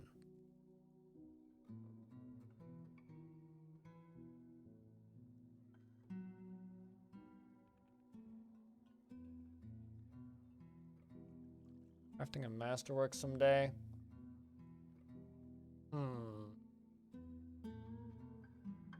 Need dwarves that dream of mastering a skill. Or dwarves that would just like being in the military.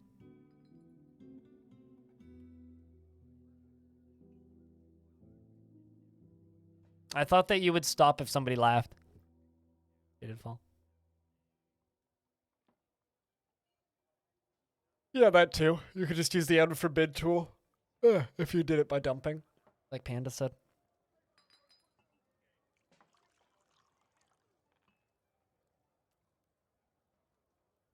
All right.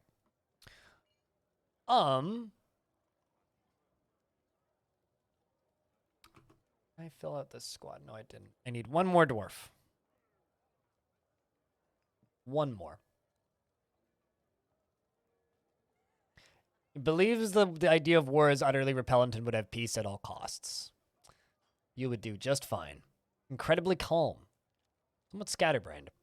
All right, that's our last military addition.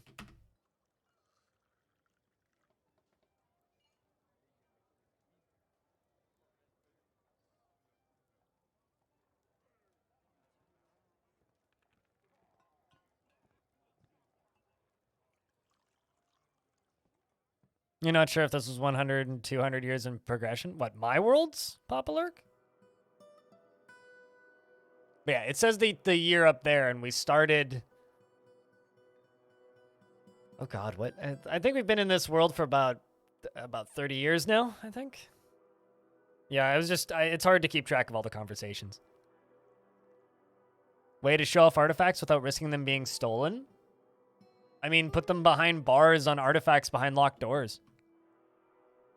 It won't get stolen if you do that.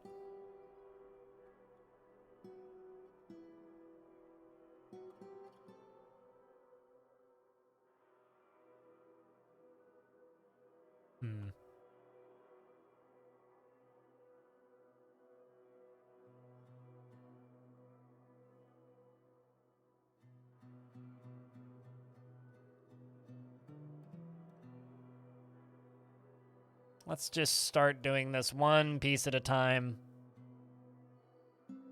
Just using whatever's close, and we'll just fill this in a little bit. This'll help.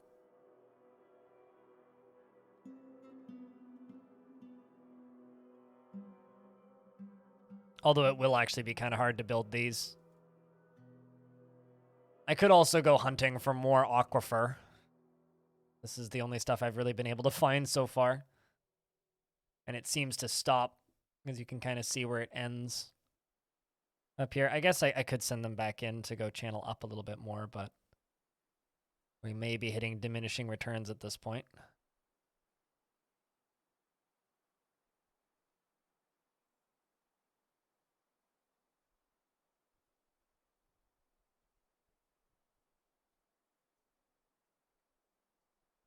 But let's just see if I can dig around the back of it.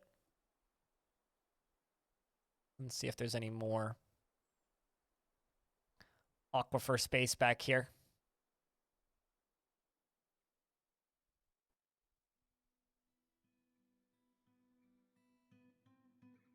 One of your better trained steel artifacts. You got it back, but not without him killing a few dozen citizens. Sounds like a pretty epic and memorable event, though.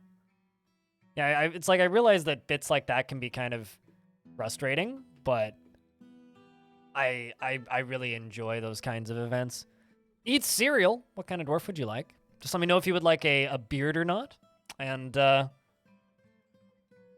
approximately what kind of labor you would like to do, and I will do my best to provide.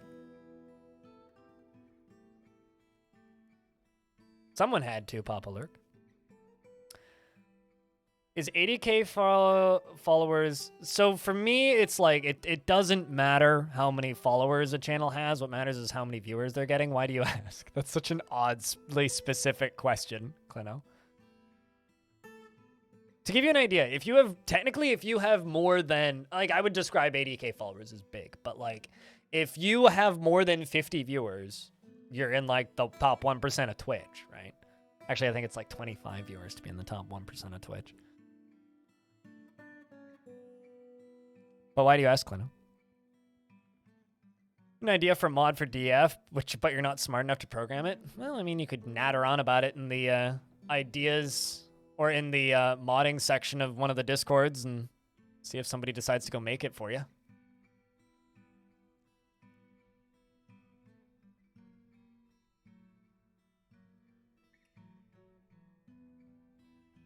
Viewers are more important than followers. Yep. And chat activity as well.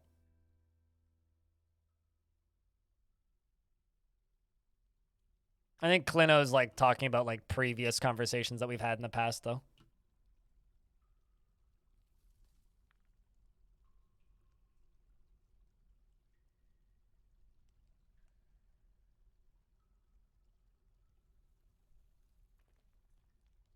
With certain criteria? Huh. All right. I love how you just immediately go to blind as for your consulting agency. It's just like, well, I need to put together a list of streamers. Blind, what counts as small? 80,000 is pretty big, though. But, you know, I know a channel that has like 140,000 followers that pulls a quarter of my view count, right? Chat activity, I lurk. Hi, lurk. I blind. What's up, Rocket on Rotor?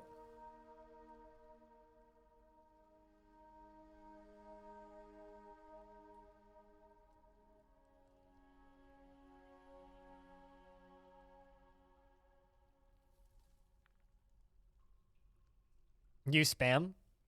Sam, I am. You hiked over 7 miles? Hell yeah. Was it a good kind of hiking or like a hiking and you didn't want to be hiking? God freaking damn it, video game. Deadly spittle. Okay then. You know what I might do? I might just like have a route up to the surface and just release Forgotten Beasts and just be like, are subscriptions important in Twitch? If you have a lot of subscriptions on Twitch, Twitch promotes you. So yes.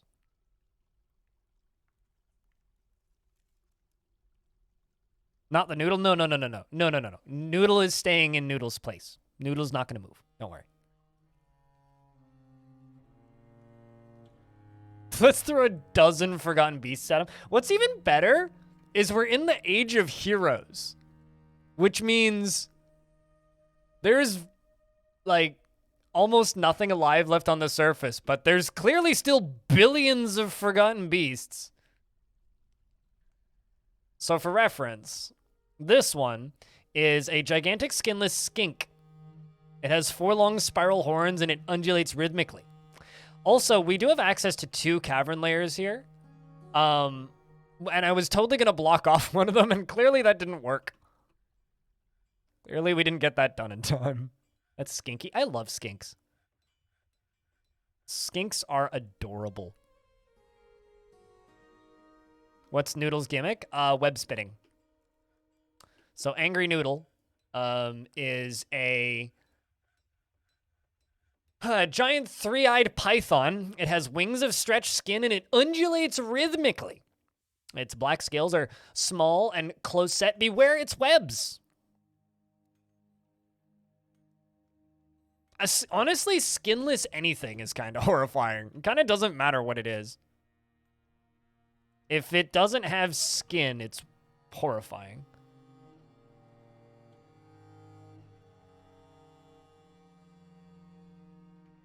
And I don't think that that's a particularly hot take.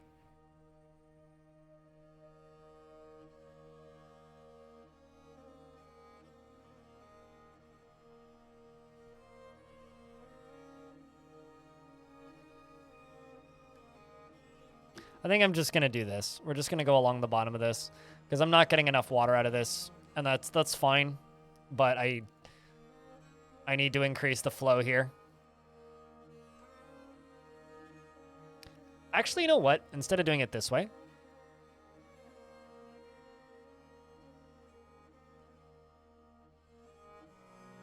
don't want to remove the ramps though. We're just going to plop a brick right here and see what this does.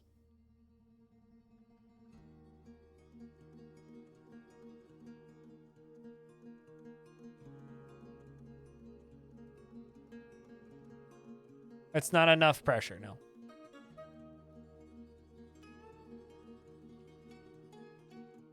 So that will slow the rate at which it can flow out, which means it'll flow off the map slower. Let's check the surface up here. Or not the surface, but like this layer. I mean, it's just not deep enough. It works along here. The second it gets out of there, it starts being too shallow.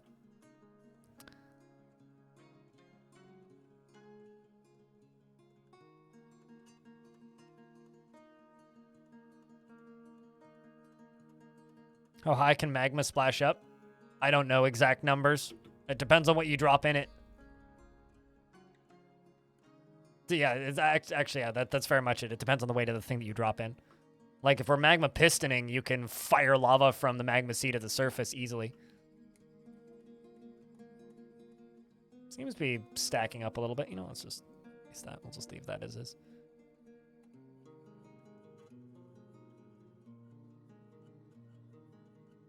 Although I don't want it bouncing back. That's a problem. Magma pistoning? Oh, yeah. Oh, yeah.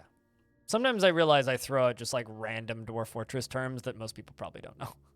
I realize I do that. It's...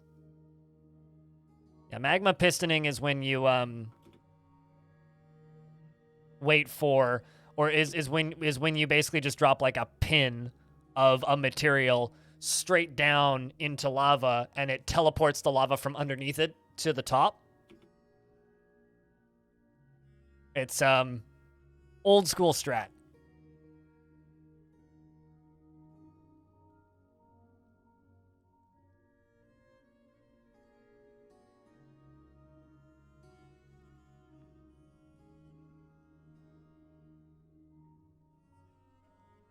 You'd like to see that? Well, go build one.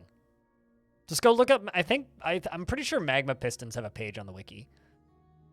They're one of those, like, it works, but it's not really an intended mechanic thing. So. A controlled volcano? I mean, define controlled. Yeah, no, so if you're going to throw stuff into magma, I would give them, like, 3 to 5 layers of leeway. A poisonous caterpillar show up and you're scared. Well, I mean, some caterpillars are poisonous in real life, so wouldn't be too scared.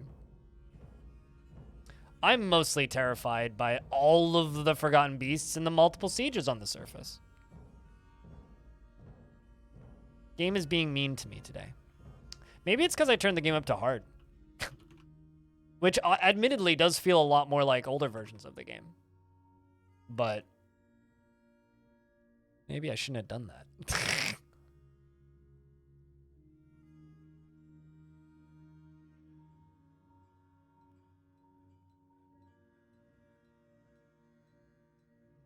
Graphite kind of looks like obsidian, which is kind of what I was hoping for. But I was hoping it would be a little bit lighter than obsidian. Just don't eat it. Voila. Yeah, problem solved. Definitely. Uh-huh. It's definitely not going to shoot poisonous gas out of its ass. Definitely not.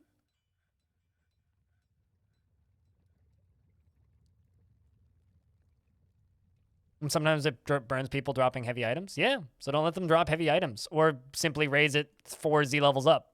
You know? I just use a minecart for it so that my citizens don't actually have to do it. We dispose our trash via this minecart. So this minecart right here is just currently empty because they just pushed it, I guess, but fills up with items from this refuse pile, and then it goes wee down to here, smacks into this, fires everything out into the lava here, and then the dwarves collect it, bring it back up, and reset the thing. And I've got a ghost, so we're gonna deal with this ghost. Mibzith.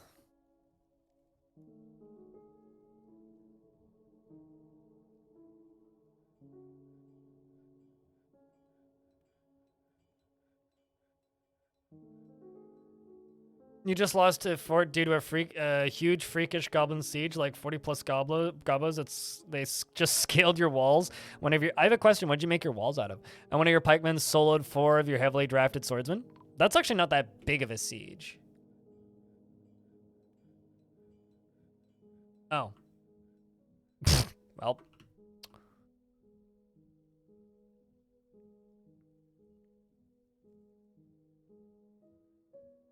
They would have died to the Forgotten Beast if they didn't die of dehydration.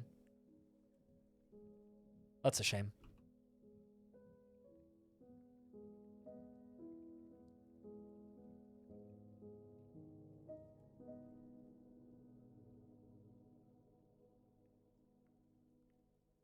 We do want to get that Swords Dwarf dealt with, though, because Swords Dwarves can be kind of scary. Or military dwarves, rather, can be kind of scary as undead, so...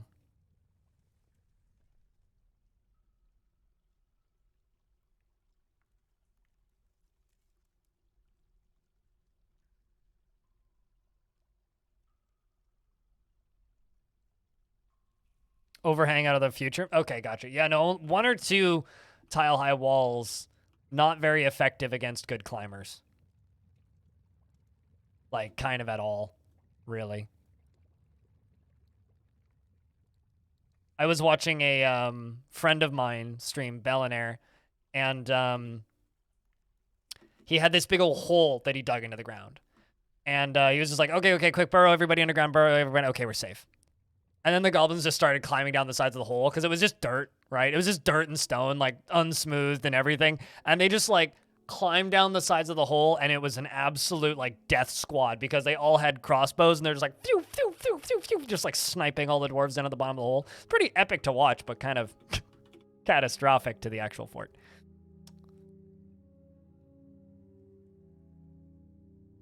Oh, definitely kind of a Lord of the Rings moment now that you mention it, yeah. Definitely.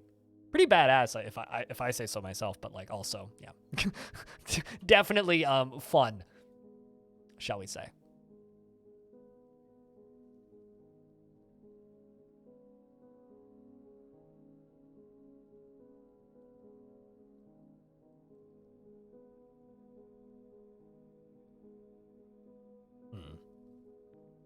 So this is going to be the cooking guild. I'm going to teach the dwarves to cook. Can you make Moria? I feel like I've said this 1,000 times, but there was a DF hack stencil for a 1-to-1 replica of Moria from a while ago. I personally have never built it. But the long story short is you can. Seems like the humans and the elves are finally fighting, or a few of them are. There seems to be some dead humans on the ground. Yeah, maybe they're like slowly bumping in. Yeah, okay, so they definitely have fought a bit. A bunch of dead things on the surface. I'm kind of curious.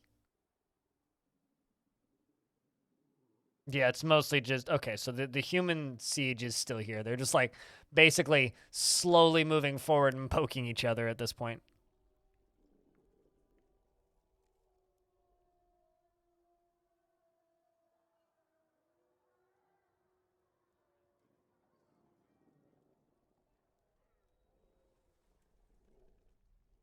Not Goffer, hello.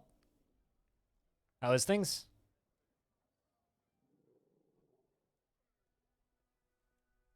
Is there a way to avoid a dwarf's tantrums when they go to... Wait, what? Is there a way to dwarf where they're going to make a masterpiece and there's no materials? Or, I mean, like... Okay, so usually if they're looking for something, what they do is like they blink through the item in their head, right? It's very rare that it's not possible for you to get all the items that they need. You could do the kind of crappy lock the door technique, or you could do what I do, which is first caravan you get, you buy some cloth. Make sure you have at least 1 or 2 pieces of silk, 1 or 2 pieces of metal, like 1 or 2 random metal bars, doesn't matter what, and make sure that you have access to some livestock. If you have that plus like a couple pieces of leather, it's really easy to sort out just about any mood. Really, really easy. They will occasionally request things that aren't super completable, but you can usually locate that item. The only instance of things that I could say that are like, oh, that's something that I can't do is if it's like glass on a map where I don't have glass and I don't have time to trade yet. But generally just make sure you have at least 1 of every type of item, and it's not like, and you'll be able to complete almost any artifact. Like I had to let an artifact dwarf die because I, didn't have sand, and there's no sand on this map, so. I'm doing all right. Subway sandwich, and yourself?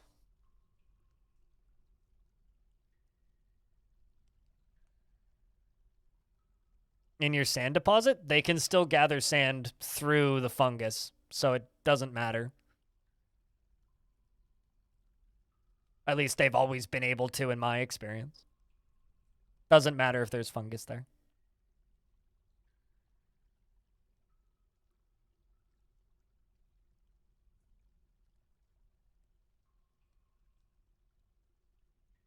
You typically start your embark by queuing up and crafting 150 stacks of wooden bolts. All right. Yeah, true. Yeah, that's also a thing. But yeah, as long as you take advantage of like the pretty simple economy in the game, you will have no issues maintaining like you will have almost no issues maintaining your artifacts.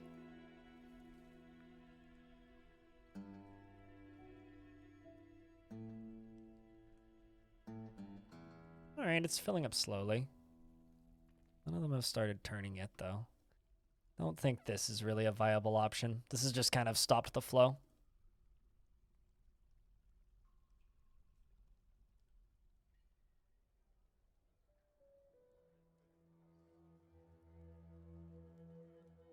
I just let goblets sit around currently. Once we expand the tavern setup and if we get visitors, assuming the sieges let us, then at that point I'll make tavern keepers and I'll put them in the chests. Otherwise, they put them in finished goods stockpiles, and there's just kind of goblets and mugs accessible almost everywhere at all times, which is a pretty good way of doing it. At least that's how I've always done it. They don't need to be somewhere super specific.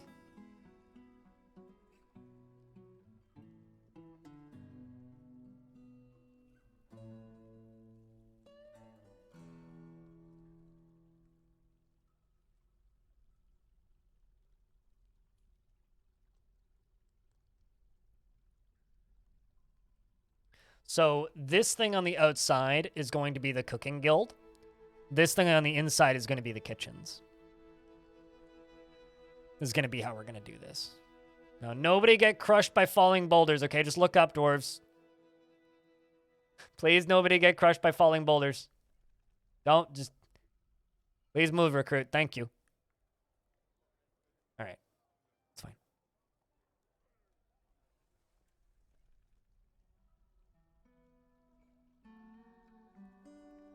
Currently, there's nothing there that they're being used for, and this is a project that is currently not working, so I'm not using it for anything currently.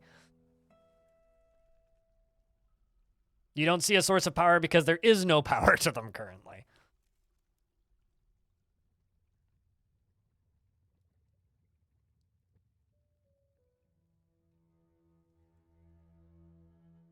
Yeah, that too.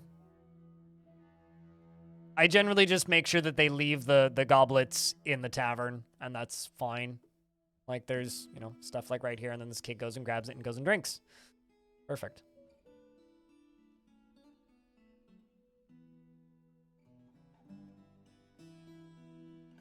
The end of the water system that you're flooding, and I'm like, that poor dwarf?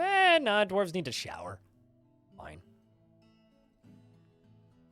Yeah, the problem is this aquifer up here that I dug through to do this is just, it just doesn't have enough flow. It's kind of a shame. I need to find more aquifer. Means I just gotta keep digging.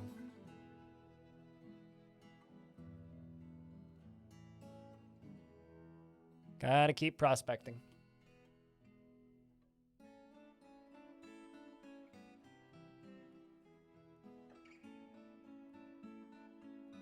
Because I know what I'm doing in Dwarf Fortress, and the people who avoid aquifers don't. And I also have a massive ego, and you're never gonna change that about me. But yeah, no, I do actually need the aquifer because we don't have a creek on the surface, so I need a water source. And I don't feel like going through the process of draining a whole cavern layer because that's just a lot of physics that I don't really recommend.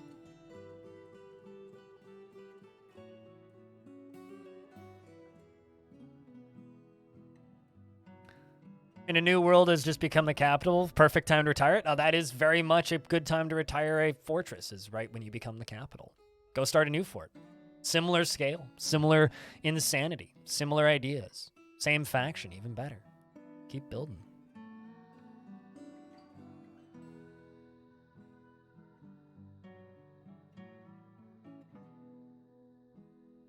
So I'm typing... You're getting bored of your fortress? Please give you a themed fort. So there's a page on the wiki.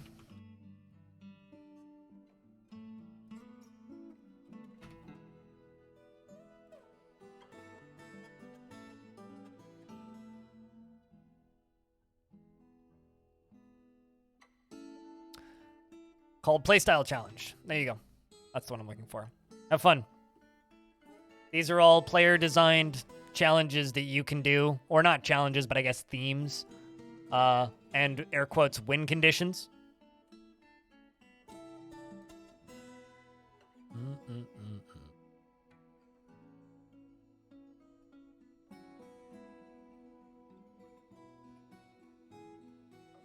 No Aquifer, Big said.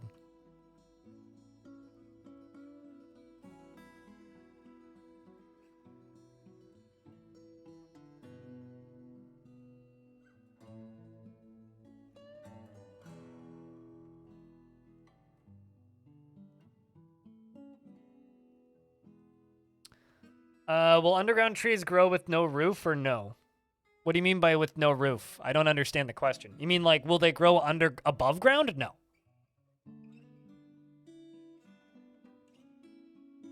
But they will grow in areas where there is, like underground spaces. Like these are young spore trees. If this was 2 Z levels tall, theoretically it would grow. Also got a pear tree sapling down here, which is... Trees do weird things in this version of the game, though. They kind of grow inverted, which is odd. Very odd.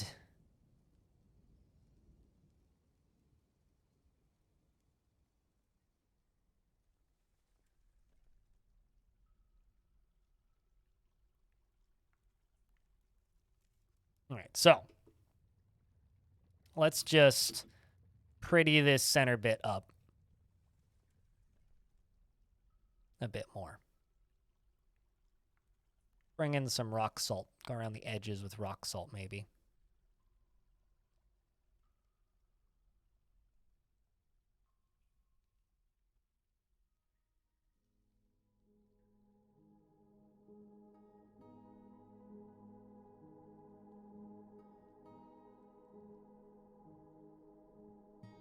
I don't think I have enough rock salt to go all the way around. Pushing it. Hey, we just made it. Perfect. This will be the kitchens.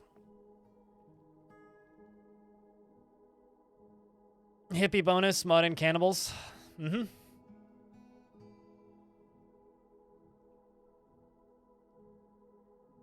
All right, let's make kitchens. Chat, what material do I make my kitchens out of?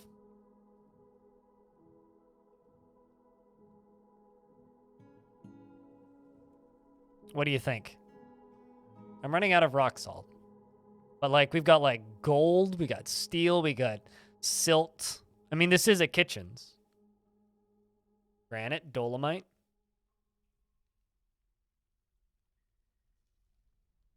Gold. Let's go with gold. Let's make gold kitchens. This is Sizzletongs, after all. We're a fortress about cooking. We need to make a bunch of images of dwarves cooking things and put them onto statues, I think. Luxury kitchens? Damn right. What's funny is none of my dwarves know how to cook yet. Like, I'm making golden kitchens, and we have, like, no chefs in the fort.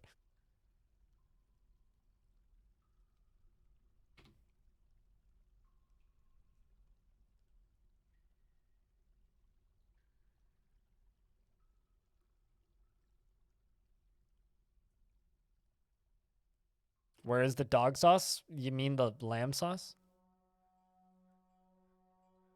The better question is, why is the rum gone? Because this is a dwarven fortress, duh. Put some butcher shops at the end here.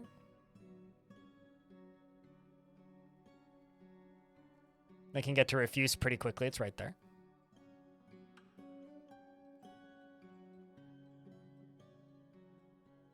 On how to safely mine adamantine? I mean, I have old ones for the older versions of the game, but it's changed so much I haven't figured out how to do it safely yet. So it's hard to plan a guide on something I haven't figured out yet.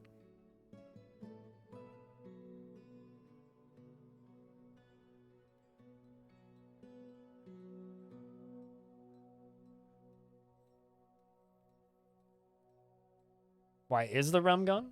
Because I have a jar of dirt. What's unsafe about it? Good question. Someone needs to mine more adamantine.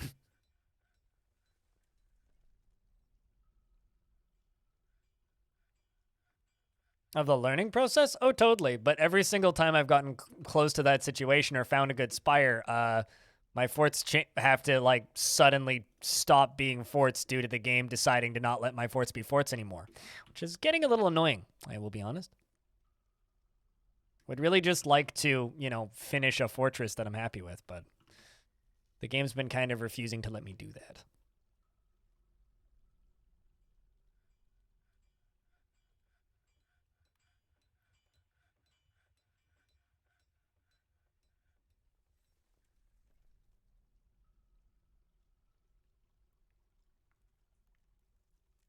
All right, so let's just make lavish meals 50.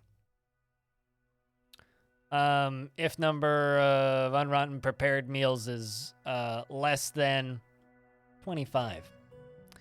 And there's greater than 10 cookable solid items. Well, greater than 50, I would say. Let's do that. Maybe turn the difficulty level down? We'll see. It's okay so far. It's just been keeping things interesting. I will be able to do everything I want to do in this fort. It's just going to take me longer if the game keeps throwing shit at me. Unless you're talking to somebody in chat, in which case then, yeah.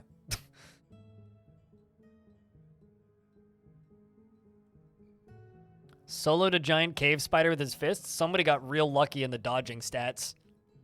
Because that's what that is. Like, that's just, they dodged well.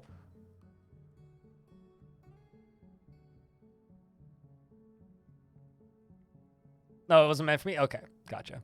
It's hard to tell sometimes.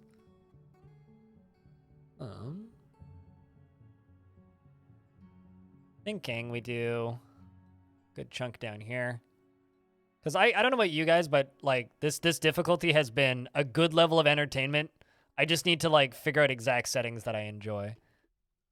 Because like currently it's a bit much. I'm not gonna lie. It is a bit much right now. But I'm sure that we can tweak these settings to get it to a point where it's fun. Fun and entertaining. Don't want a fort to be boring, but at the same time, don't want it to be too fun.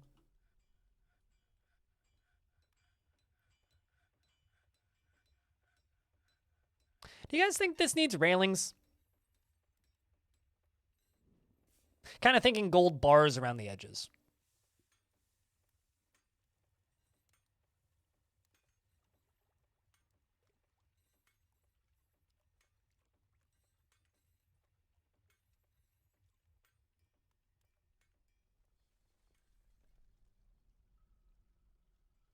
Doors might fall. That's fine. It's also only one Z level that they'd fall. So even if they do fall off this, it's not that bad. Railings are for human settlements. I like the way you thunk.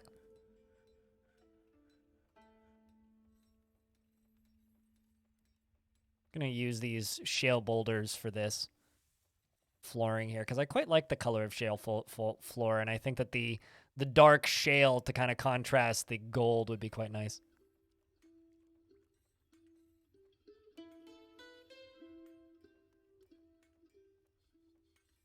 It's an easy way to get rid of it too. Yeah, this whole thing is going to be a giant guild hall, and I think we'll have like tables and chairs around the outside, and those tables and chairs could be a dining hall, actually. We could have, like, food around the edges and a dining hall, and this center be a guild hall. I think that's pretty badass. What do you think, chat? And down here, we can put tanners and such. They start fights. Humans are a pretty bad thing to have in your time. Humans are actually, like, the evilest faction in Dwarf Fortress, as far as I'm concerned. Like, pretty flat, they are the evilest faction in Dwarf Fort. Sounds like a real-life cooking show. I maybe watched too much Hell's Kitchen. I may or may not have seen every single episode of Kitchen Nightmares. And most of Hell's Kitchen. Dwarf's Kitchen. I would watch that show. There'd be a lot of... I feel like Dwarven Kitchen is like a robot chicken bit that never happened. The Great Dwarf Bake Off. It's all lard! Quite literally. I think that Dwarven cooking is very similar to that scene in Atlantis when he goes, I got you 4 basic food groups. Beans, bacon, whiskey, and lard. It's very similar to that.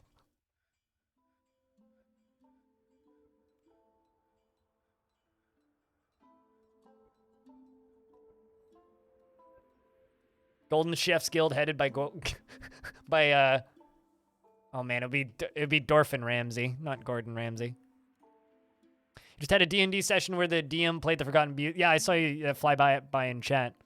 I don't know if you can hear me right now. You do have the muted icon on. That movie was so good, so underrated. Eurist Ramsey, something like that. Yeah.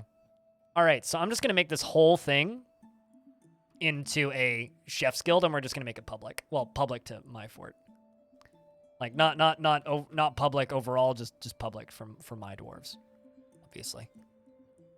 This is going to be possibly the most valuable guild I've ever made. New guild hall.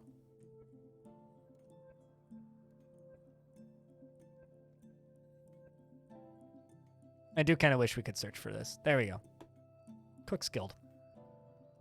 The Syrup of Dining. Let's call it the dinner. The dinner of dining. What do you think, chat? The dinner of dying? Dining. Pardon me. Citizens only.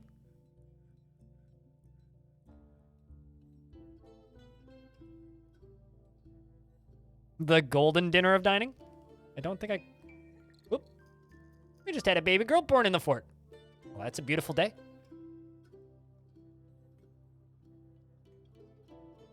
The source of dining? Ooh. And it looks like the meals are underway. Furniture. Tables. Currently have no tables. Let's check my bar count currently. Bars, what do we have? 175 iron. Or not iron. Gold, which is a good amount. Let's do gold table. 20. And gold thrones. 20. Cooking is alchemy. It's real life alchemy. You take thing and make thing into other thing. It's great. I love cooking. It's one of the reasons I like cooking, actually. The closest thing to like real life wizardry I get to do.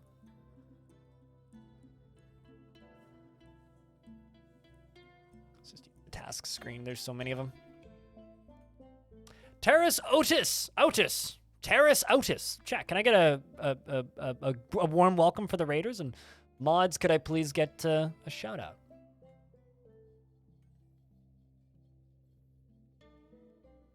It's a you? Right, as long as you're not a Mario. Because then we're going to have to go to the Mushroom Kingdom, and I'm not sure if I'm ready for that. But what were you playing? What were you up to in the world of the internet today? Don't mind the evil noodle in the corner. He's just brooding. He's plotting something, probably. He lives there.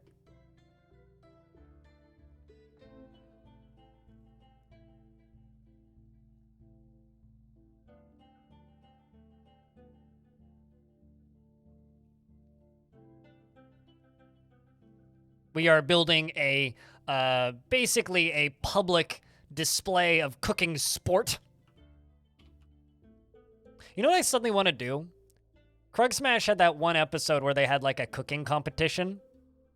It was in like the follow-up to Scorch Fountain. I kind of want to do that. Once we get some legendary cooks, we could have a, like a, we could do something like that in this fort. I think that could be a bit of fun.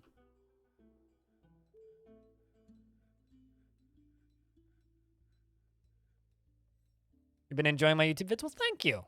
Means a lot.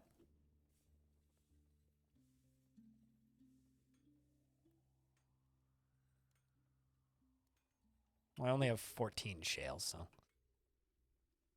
We'll get to it, I suppose.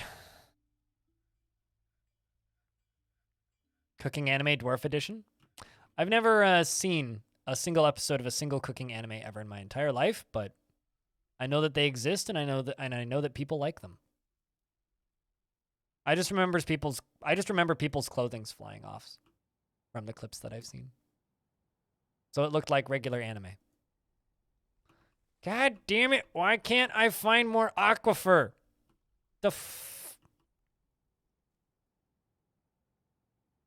Can you drain cavern layers? Not if the edges of the water touch the edge of the map, because then water will flow in off the edge of the map.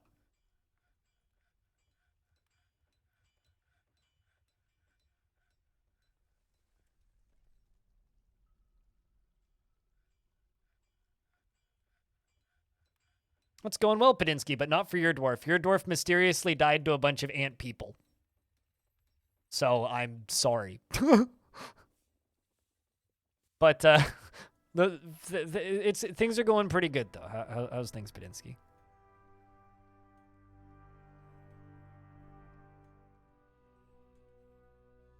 Mysteriously? Well, I was like, oh no, we're being ambushed. It's time to like hide at the front. And then we all go to line up to fight. And then I'm like, then it's suddenly like, dwarf was found dead. Great Padinsky. I was like, what?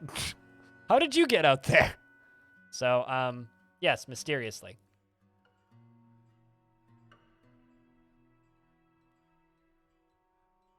I will say mysteriously because it was rather mysterious.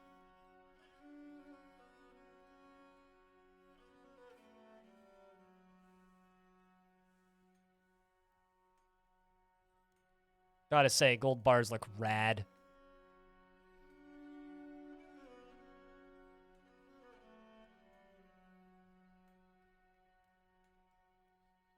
Oh, we definitely are gonna need to engrave stuff. I was thinking about doing like pillars on the corners. Like here, maybe?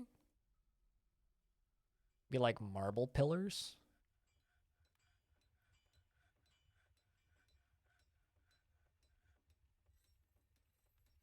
Maybe like 2 marble pillars here.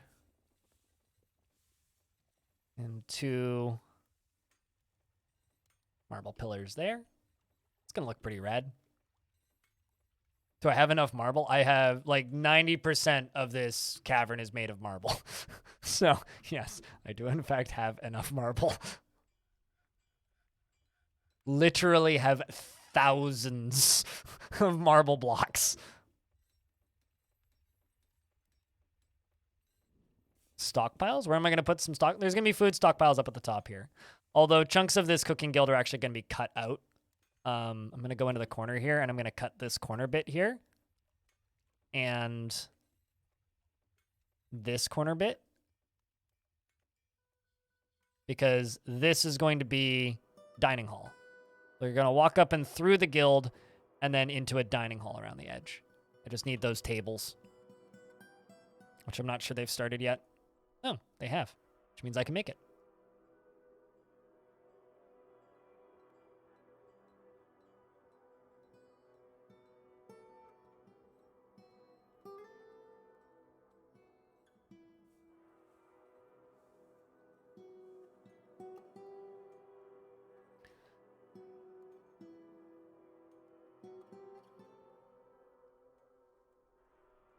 But currently we don't have a food stockpile now. This is just the, like, kind of everything stockpile down there.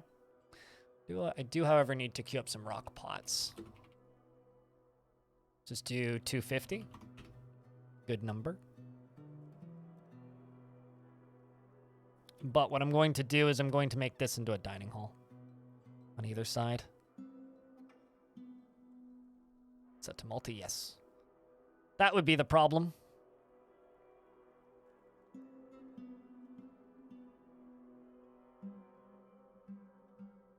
But we'll figure out where we're gonna put the ingredients stockpiles. There we go.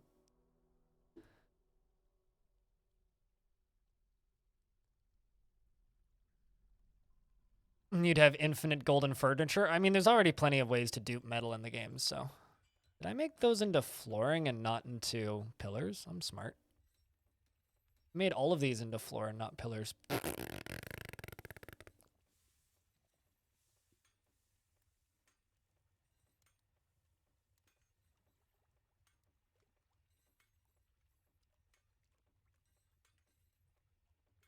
What are the rock pots used for? They're just like barrels, but they're made from rock and not wood. Like they're literally just barrels, but different material.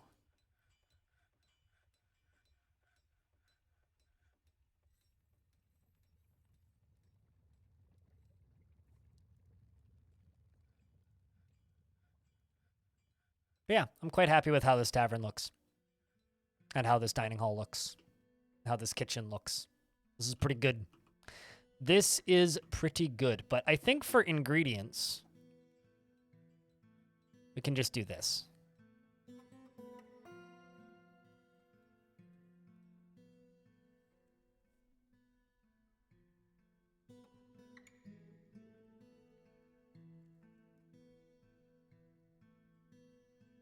I think that will do just fine. What do you think, chat? I think that looks pretty good. For ingredients. So food. We'll just allow everything initially. No prepared meals. No drink. And that's everything else. Make sure that they have a chance to haul it, Cerniv. If they don't have a chance to haul it, then there's no chance they can acquire object. So just make sure that they can haul things. Oh, no seeds, right, duh. Well, actually, we could allow some seeds, but I'll get fiddly with that later. Callings, thanks for the tier 1.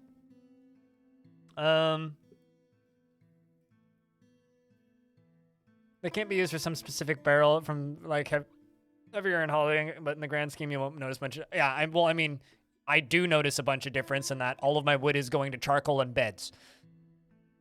And my supplies of wood are minimal because there's things fighting on the surface.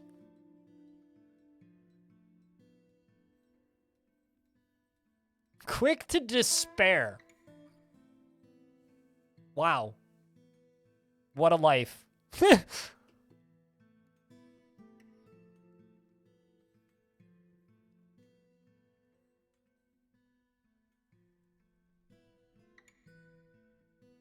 Imagine just being quick to despair in a dwarven fort. You're just screwed.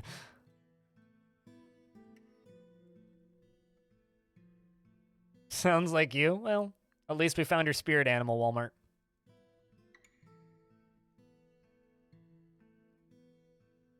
Sem Texagon, what kind of dwarf would you like? You know the rules, I think.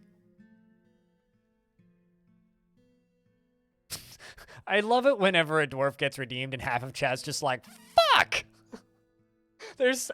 Maybe it's just me getting a bit of Schadenfreude, but it's just way too funny. It's just way too funny. Weaponsmith? Do I have a weaponsmith? I do, in fact, have a weaponsmith. It's a lady weaponsmith, if you would like it. That's a... Ebzathathalathalal. Her last name's Falafel. Sem Texagun. Mebzuth Falafel. She is often inflamed by hatred and easily develops hatred towards things. She is very rarely moved by curiosity and rarely looks on others with lust and is confident under pressure, and she has little interest in joking around. She is assertive and doesn't often feel envious of others, and she enjoys the company of others, and she is quite comfortable with others that have a different appearance or culture. She lives a fast-paced life, and she doesn't seek out excitement, and she often acts with compassion and isn't particular, and she isn't given to flights of fancy.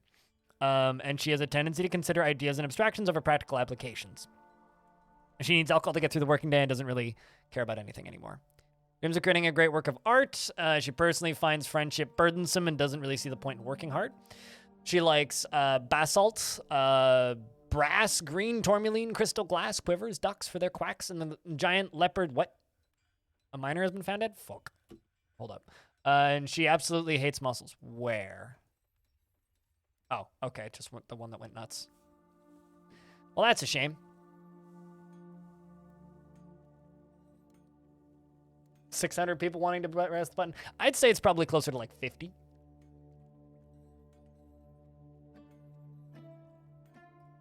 Enduro, we'll see you when we see you. Bye!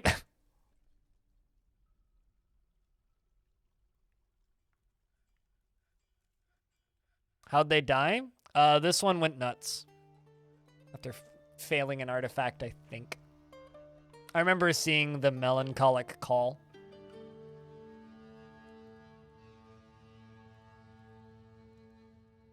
Splattered blood? What splattered blood?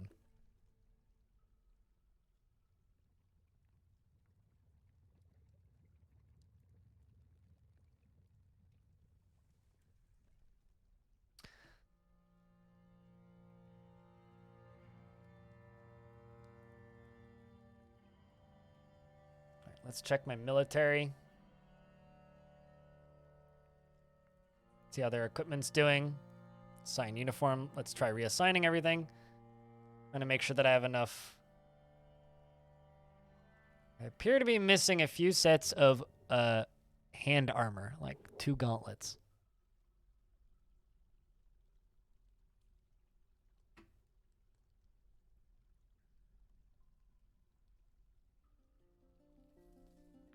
And let's see, does the nobles want anything? Not currently. All right, so one thing at a time. We need some temples. This is still unfinished, but we need some temples. Dwarves are rather annoyed at the cruddy temple that we have. And a planter has been taken by a Famood. We will keep a watchful side eye on that.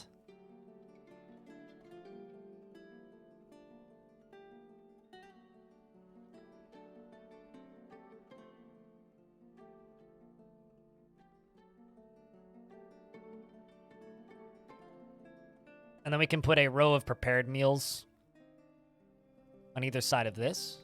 One here. And one here.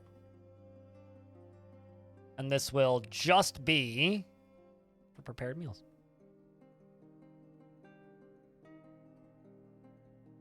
Is that a pet forgotten beast? Well, I mean, it's a trapped one. Yes, we're going to make it into a silk farm. It's Angie Noodle. Ooh. Okay, this is an artifact I want to watch. They've claimed a magma forge.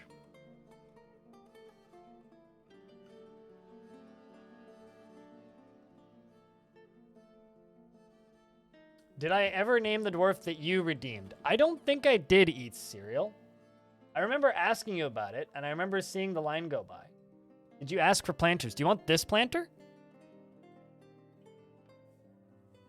Because you do get to go first. I can see it right there, and I definitely didn't do it. You want this? Sorry for making you wait an hour. Eats. I'm terrible at this. Streamer reads chat so much he forgets what chat wants him to do. He is dour as a rule and conflicted by this, as he values parties and merrymaking in the abstract. He is sometimes cruel and he forms strong and emotional bonds with others, at times to his detriment. He is moved by art and natural beauty, and he is troubled by this, since he dislikes the natural world. He can handle stress, and he likes to take it easy. He is generally quite confident in his abilities when undertaking specific ventures, and he prefers to present himself modestly. He can occasionally overindulge. He inhales sharply when he's angry, and he tends to become animated when he's angry and needs alcohol to get through the working day. He dreams of crafting a masterwork someday, and personally values cunning and sees sacrifice as wasteful and foolish.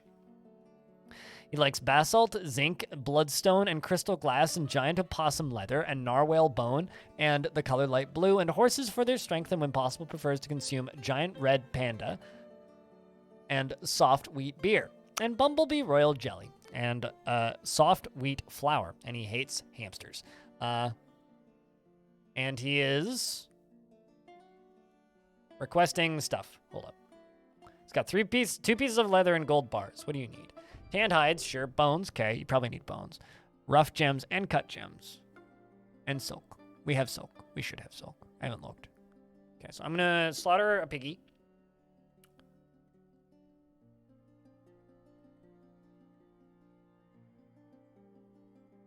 And then we'll name Semtexagon. We'll slaughter a piggy. Yeah, it's probably just that. Sam, what kind of dwarf would you like? Let's scroll up through your Your request.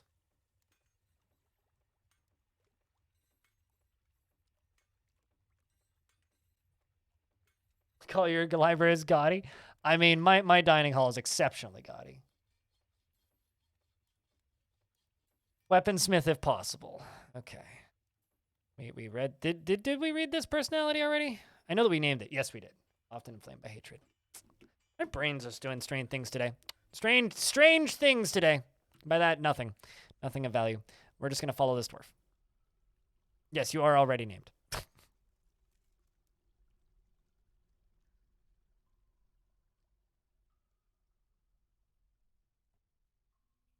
You mean the add a word story, Cold-Blooded?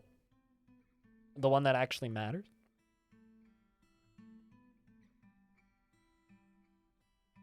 You love learning about the dwarves? I do too. I do too. There's just a few things in this version of the dwarf screen that actually removes some information. Like their exact date of birth used to be accounted for and remembered by the game and shown to the player here. Instead of just saying 17 years old, it would say the day of the week and the month and everything that they were born on, which I kind of miss.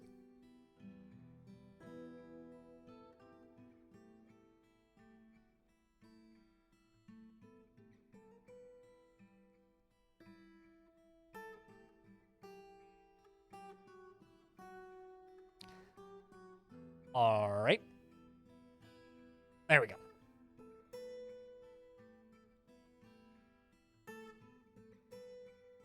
So I'm assuming it was, in fact, a piggy. Yes, he's got sow bone. Running down. Plops it off. Come on, eat cereal. You go grab rough gems, rose quartz. Pretty valuable, too.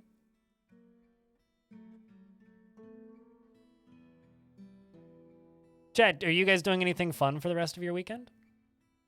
I'm going shopping for camping gear. And editing that video. That's my plans for the weekend.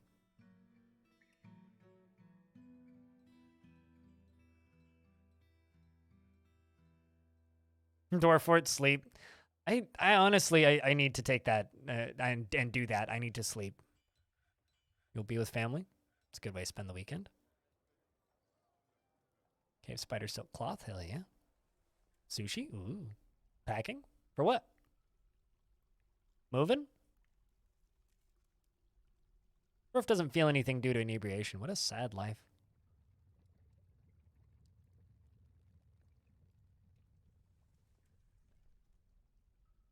Laundry. Yeah, that's good weekend plans is laundry. Break his strange mood to help defend the fort. You didn't realize he had a crossbow on him. He wasn't active military, and he shot the heck out of some goblins and then went back to work. Oh, that's kind of great. I've never seen that before.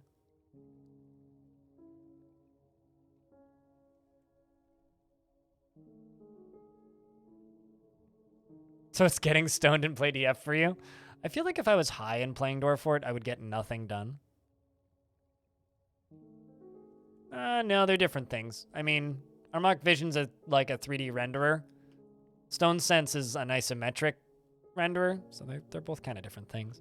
So two cut gems, or 2 gems, some rough gems, pig bone, cave spider silk cloth, 2 pieces of dog leather and pig leather, and gold bars.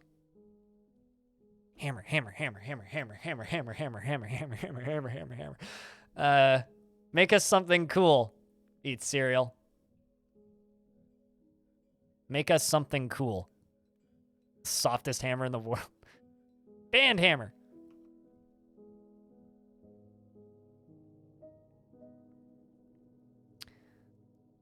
Okay, so the way that we're going to do this, because this clearly isn't working, this water setup, it's not enough liquid. I'm going to dig to the other side and see if I can find another water flow or another aquifer, because it's on the edges of the map, because we're on a multi-biome. So let's see if I can just dig into another aquifer.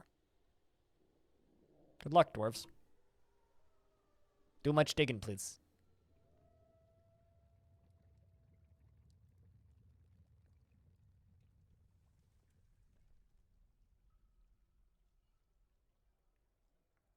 It's a light aquifer, not a heavy aquifer. Oopsies.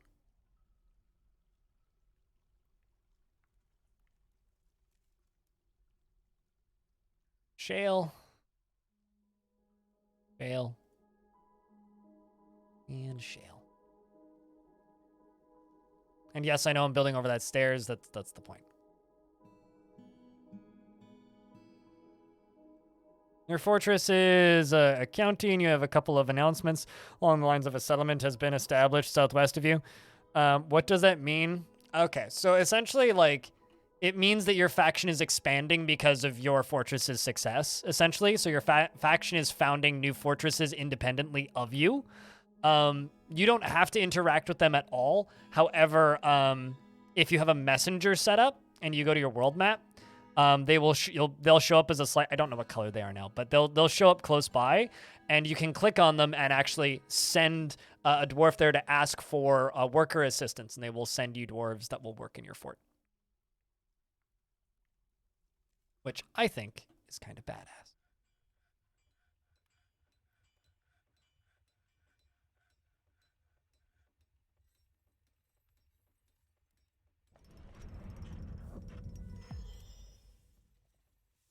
Well, it's not a hammer, but that's still pretty cool.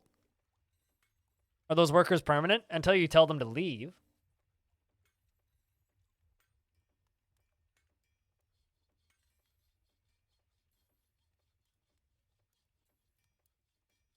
I think someone wants to be the mountain home, chat. Not a hammer. You can't smelt them. All right, so this is Eat Cereal's artifact, and he has created Kosh Fucker. A posh fucker. A Kosh Fucker. A gold crown, and offers it to the chunky orb.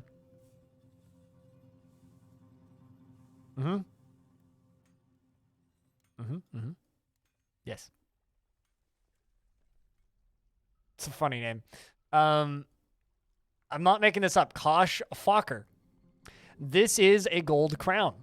All craftsmanship is of the highest quality. It is encrusted with tapered baguette-cut rose quartz and decorated with dog leather. This object menaces with spikes of cave spider silk and dendric agate. On the item is an image of a gizzard stone in gold. On the item is an image of Kivish oiled overroyals in the dwarf in agate. Kivish is surrounded by the dwarves. The artwork relates to the giant chinchilla three-eyed monster that just showed up on my map for some reason. Kivish is surrounded by the dwarves. The artwork relates to the ascension of the dwarf Kivish to the position of queen of the constructed orb in the early winter of 238. That is one of my dwarves in my last fort becoming queen because the king got stabbed in the head by an elf. That's a pretty badass crown. That is a crown that deserves to be given to royalty, if you ask me.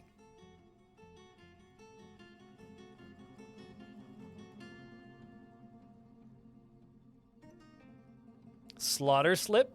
Really? That's a really good name, actually. The Forgotten Beast. Something or another has come. An enormous three-eyed chinchilla. It has a spiral shell and a bloated body. Its black hair is very curly. Beware its webs. I'm just going to ignore it. I'm going to pretend it's not there. That's what I'm going to do with it. I'm going to pretend it's not there because I don't have the firepower to compete with those right now.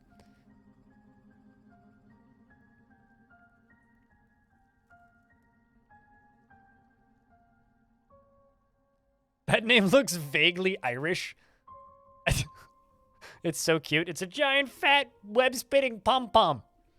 Quite literally.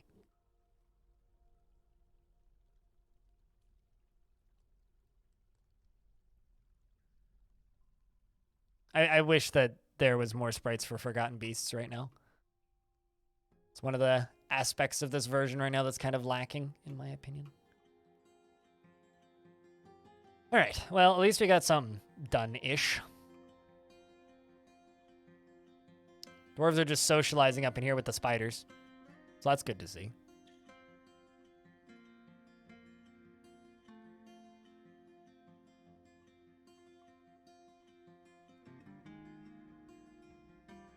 Can't make spaghetti with only one noodle? Fight me. We'll make very little.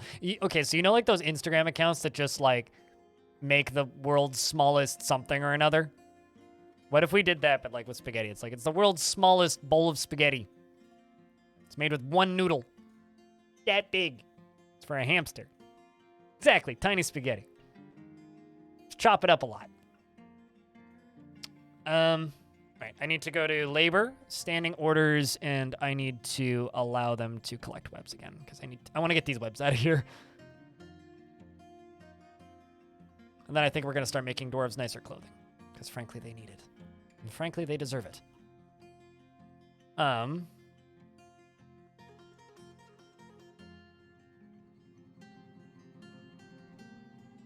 you after drinking the same old booze? My guys, come on.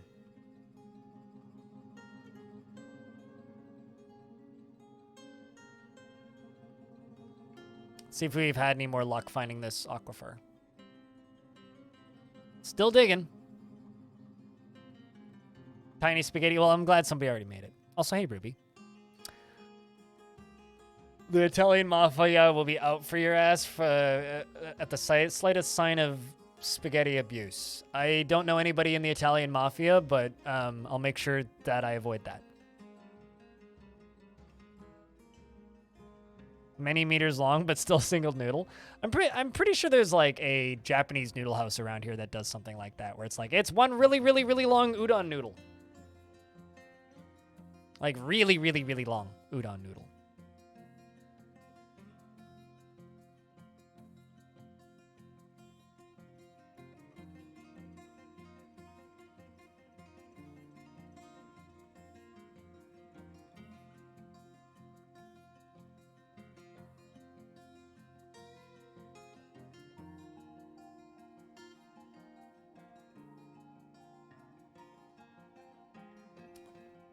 Also, now I'm suddenly grumpy because we've made it to this edge of the map, and no luck. All right, so then we'll dig up again. If we can find another trench like the other one.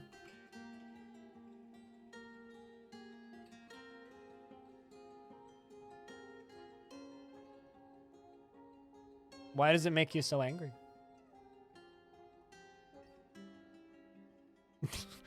You get angry at really strange things if a tiny bowl of spaghetti makes you angry.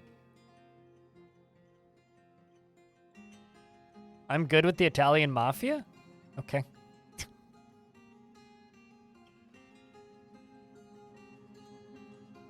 This is just making me think of a bit on a podcast that I listen to, which is apparently ending now, and it makes me kind of sad. All right, we've got those gold tables and steel gauntlets done. Let's check my squads. Sign uniform, steel swords. Bang! There we go.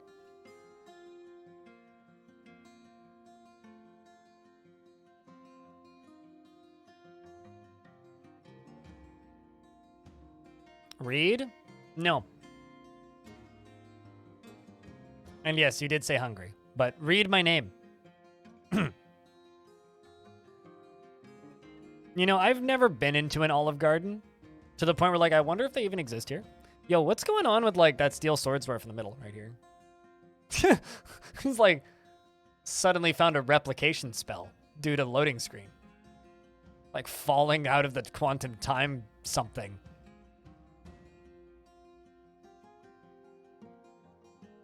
What, Olive Garden? My experience, babe, the way I understand Olive Garden is that Olive Garden is pretty similar to, like, an old spaghetti factory. That's how I've always been told to think about Olive Garden. Which I think is a pretty good way to do it.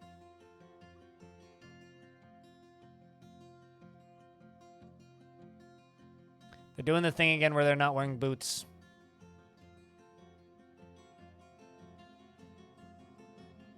It's like more famous Old Spaghetti Factory. An Old Spaghetti Factory is fine. It's not good, but it's fine. My grandma likes it. Don't think that that's really a selling point, but my grandma likes it.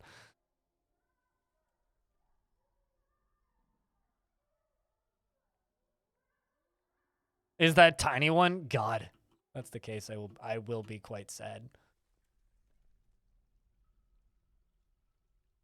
It's the hunt for great aquatic. You may have seen Red October, but man, just wait until you get to this aquifer.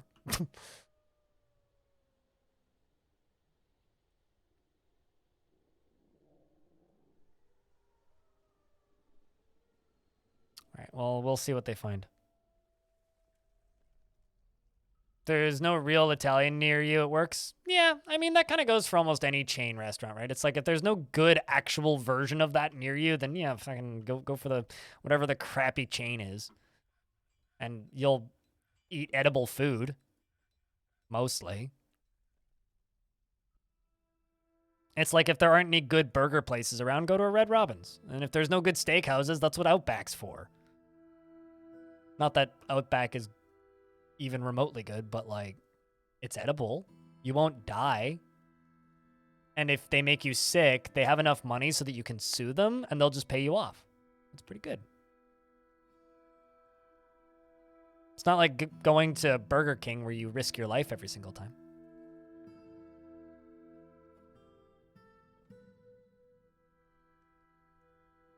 Outback, you won't die, most likely. Unlike actual Australia, there's no giant animals here that will kill you. Just our waitstaff. They should hire me for marketing? What, you won't die? You know, funny story. I worked for McDonald's for 8.5 years. On the night shift. In another life, it seems like now. Because it was so long ago. But I met at PAX East... Obviously different companies because McDonald's Canada and McDonald's America, 2 different companies. But I met the VP of marketing for McDonald's of USA at PAX East. Because he was sponsoring, like he was setting up esports. They were sponsoring esports teams. So they were trying to meet with streamers. And I ran into him at several different events at PAX East. And at one point, after a couple drinks, we got talking.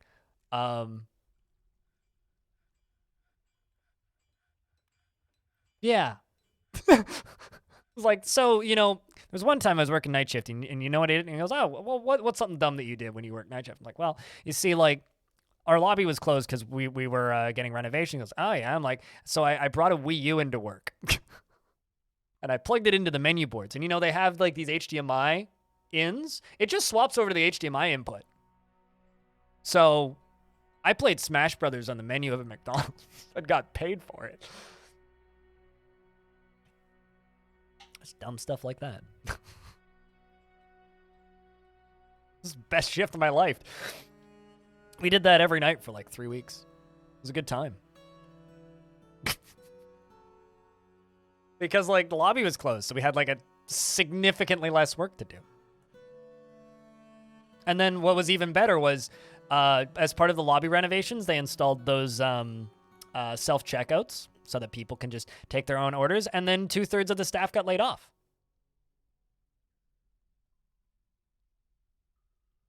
He probably applauded me for that. More or less, yeah. It was definitely like, wow, good story.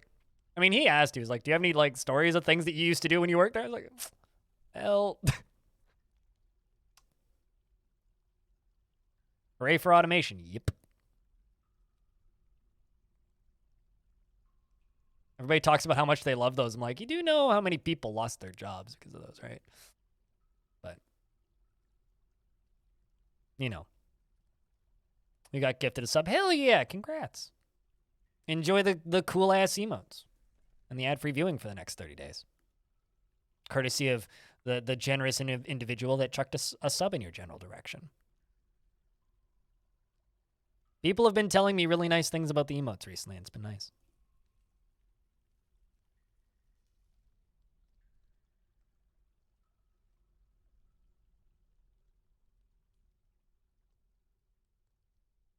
Work in the automation business instead. It's funny, my dad works in the automation business, and he's happy, and he's very happy to be retiring because he's concerned for the exact same reason. Hello, Hobo. Yeesh. How is things, dude? How's stuff? How goes it? The game's been mean to me today. It's trying to kill us constantly.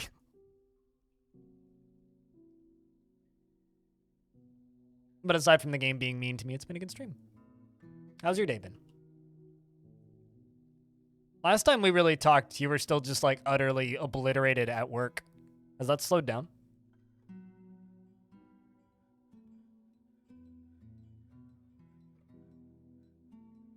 Let's throw these all the way around.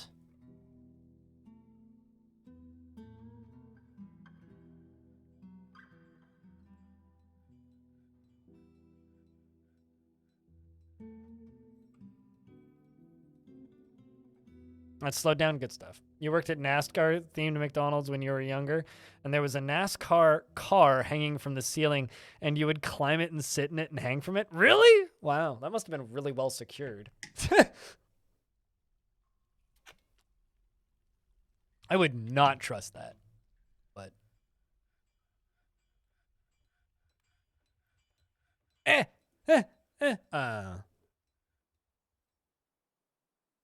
it. I was excited for a second there.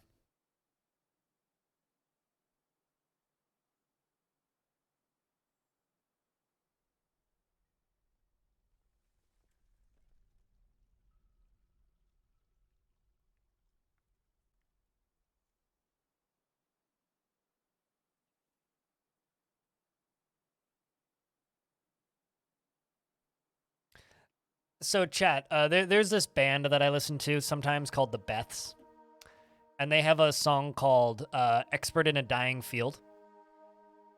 Kind of relevant to this conversation. Also just like good kind of light rock band.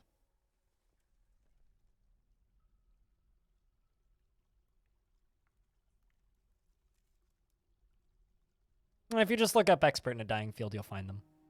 But yes. Hey, Wade Master, how's things?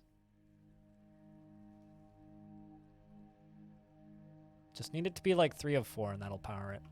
It does have flow, so it's doing what it needs to.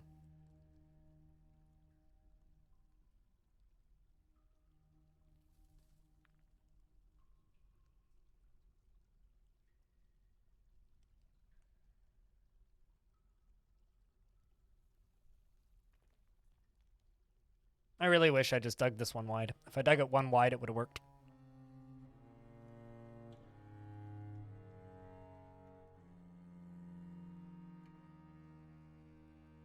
Oh, I know. Well, I mean, I'm looking at like... I mean, I just want to increase the flow, because I want it to be this wide so I can get maximum power out of it. But really what I need to do is just drop this area down by 1 layer and then make it flow into the left side. That would kind of do it. That or just hit more aquifer on the surface, which is what I actually just want to do, is just hit more aquifer up here. If I could just find more aquifer, this would be totally fine. Grr. But no luck so far. Let's try on this upper layer.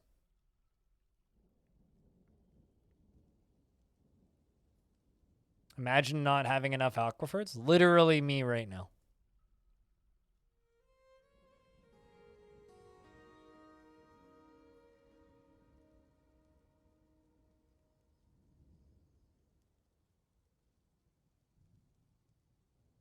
Go find those aquifers, dwarves.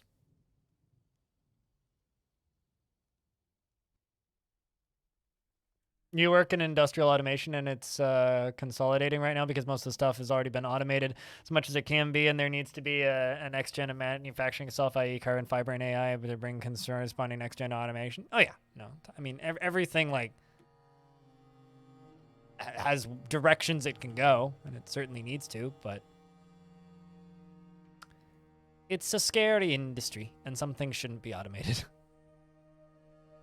But, you know. Also not really a subject I'm super well-versed in, outside of my one real example of a bunch of people losing their jobs around the same time.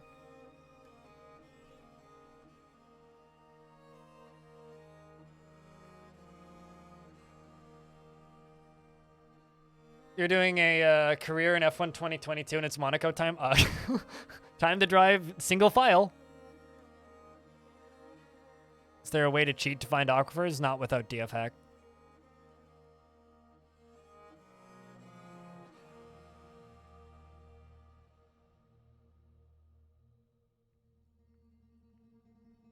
Yes.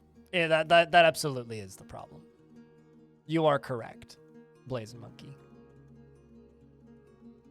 Bubble Page, hello, ahoy, afternoon, hello. Nice, hi, how's things? What's up? What's up? Good day.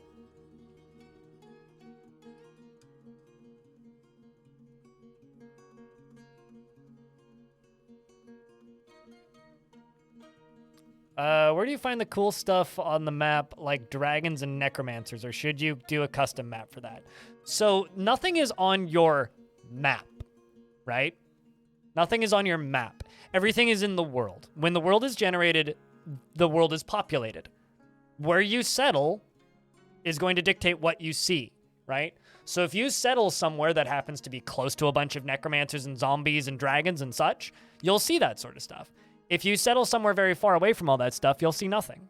Is politics allowed in the chat? Generally, just don't be an asshole.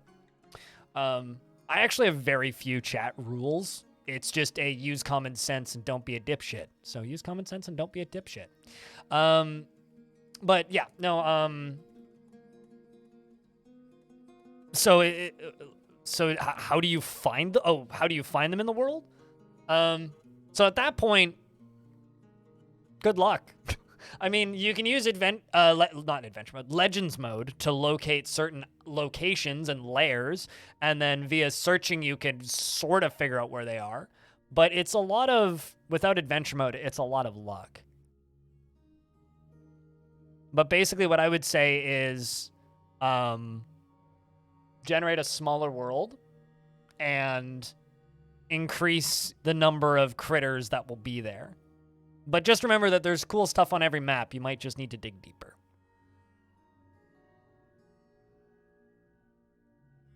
Yeah, that also will help. Todini. Todini's right there. Settling on caves will do weird things.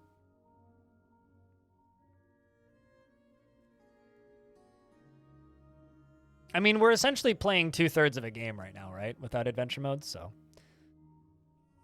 I'm about to get hit by an ad.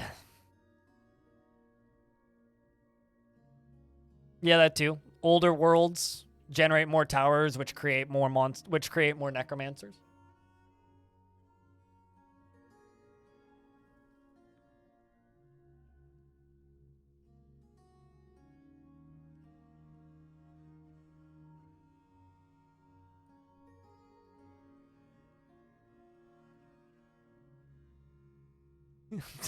I've never seen this Burger King ad that just got referenced in chat, but like that sounds very obnoxious. So sorry. You're excited for adventure mode to come to Steam? Yes, same. Your 3 cavern layers are completely barren, only mud or water. Any idea why? Can you fix it somehow? So you just ended up somewhere with very barren cavern layers. That can just happen. There is no way to fix it because they're not broken. It's pretty unlikely that you'll get 3 like that, but I've had it happen before.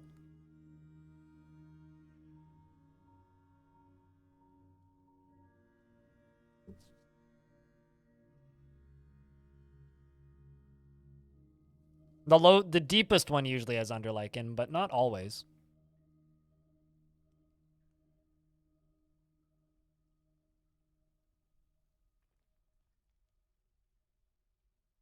Anonymous, thanks for checking out a gift. Cheers.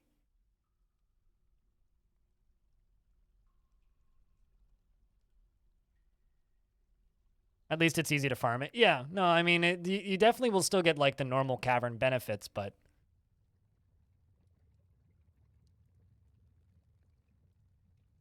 just trying to like stare at food real quick, try and figure out what we need. Also a little bit miffed that they're not hanging out up here. My name is Eliand? Thanks for the prime. I'm probably butchering that.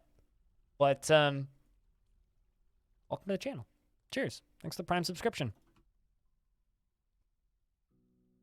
Let's go across over here. Do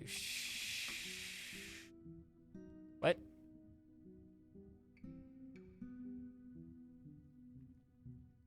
Did I run out of shale? Did I actually, like, use all of my shale? SRW Forest, unless it's like Shrew Forest or something. Yeah, I guess I used all my shale. Wow. Thank you very much for that Prime subscription as well.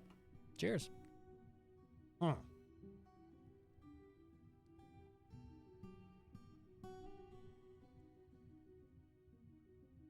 This is all diorite and granite.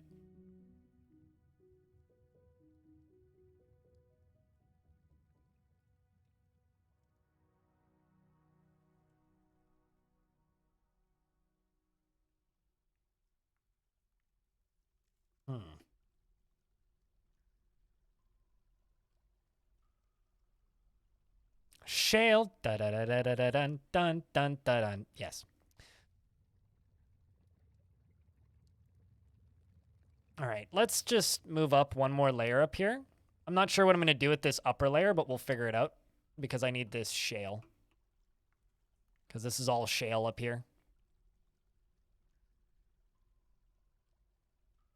And Calling's 86th. Thank you very much for that community gift. Also, chat, I should warn you, I've been getting the itch to play some Caves of Cud recently. So if I suddenly start streaming a bunch of Caves of Cud, that might be why. Probably after I've had Tarn on, because Tarn will be joining us on the 19th. So sometime after that, we're probably going to just suddenly dive into Cud and start splitting streams between Dwarf Fortress and Cud. Because I've been feeling like playing some Cud lately. Maybe we could do temples up there. You recently got Caves of Cud, like for the first time? Oh yeah. Great game. No, not even related to Dwarf Fort. No, and it's in active development. No, you're thinking of Armok. Slaves to Armok, probably. But even that's not the first game that the Adams brothers made. The first game the Adams brothers made was some random game that none of us have ever seen nor heard of or played that was made by them in their house, probably, when they were little kids. So...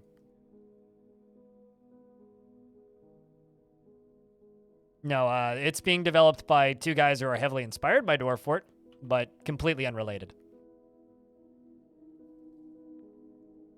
And there are some similarities in its insanity, which is like endless development type deal, but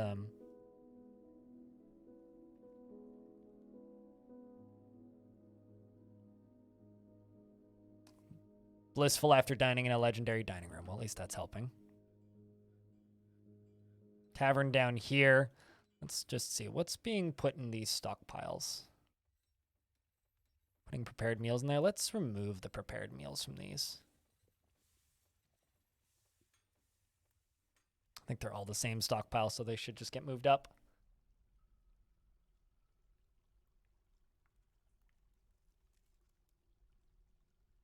No, Caves of Cud is like a roguelike made by people that have similar goals as Dwarf Fortress, but very different game outside of that. By similar goals, I mean like similar goals for replayability and depth.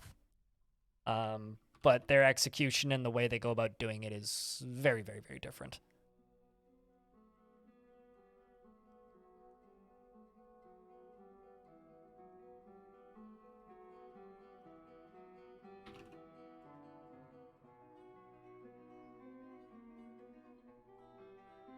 Helenud.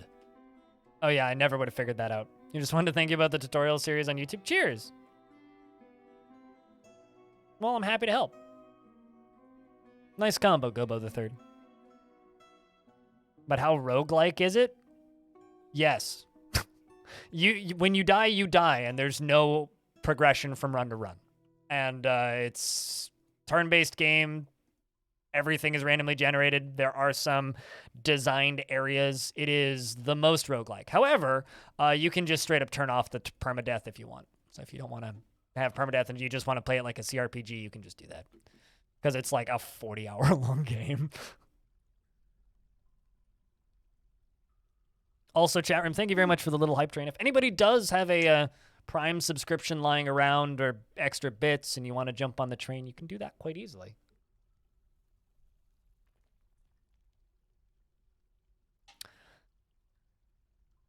All sand, it was rough.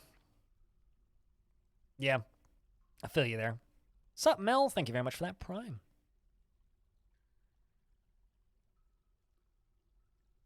I'm not even going to be able to hook these up anyway. I literally just need these sieges to leave. They've been up there for like a year now. Quad is pretty hard. Even if you're OP, you can get brutally one-shotted. Oh yeah, it's very much a if it breathes on you, you die kind of game. But I like Cud. I think Cud is a very interesting, fun game. And I've only ever finished it turning permadeath off, so it's a hard as hell game. I wish there was more games like it.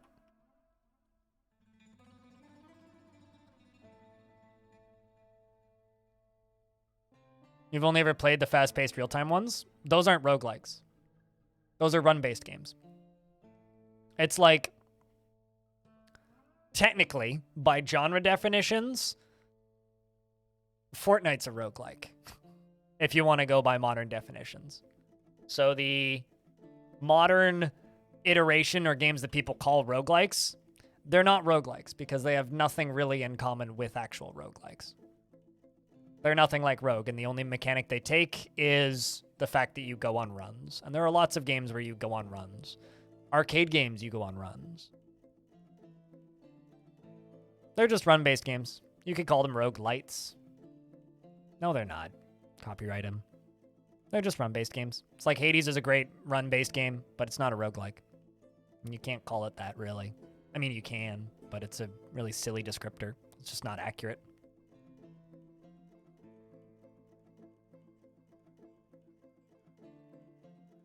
Brogue is my favorite traditional roguelike.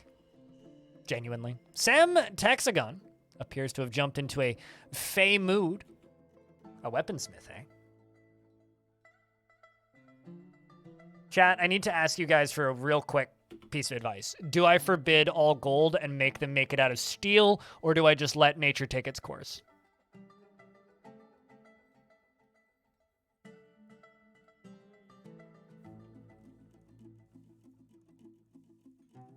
I'm leaning nature.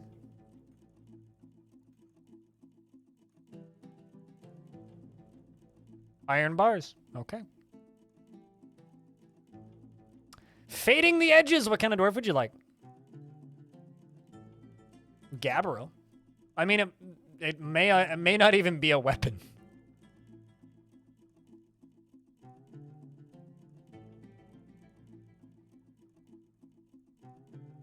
You just looked up Brogue? Brogue is incredible. One of these days I'll stream some Brogue.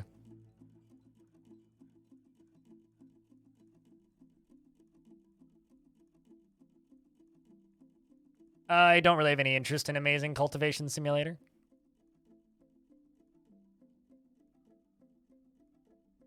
Same reason I don't really have any interest in other games that just kind of take the RimWorld formula. I've always found that formula very boring.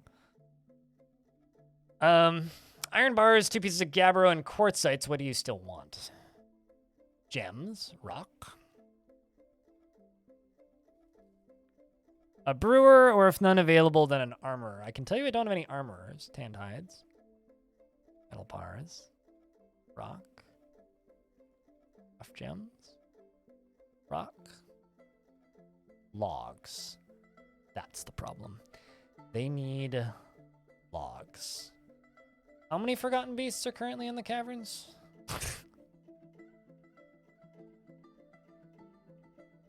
That thing.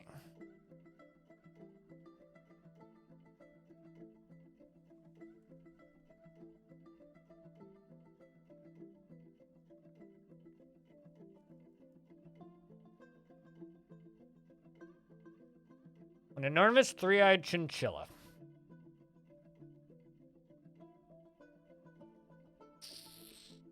I mean, I could just catch it.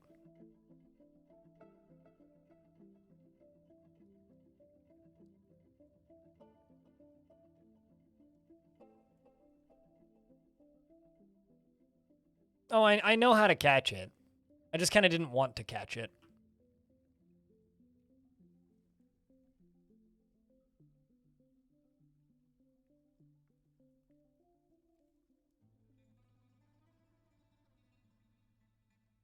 But I guess we have to catch it.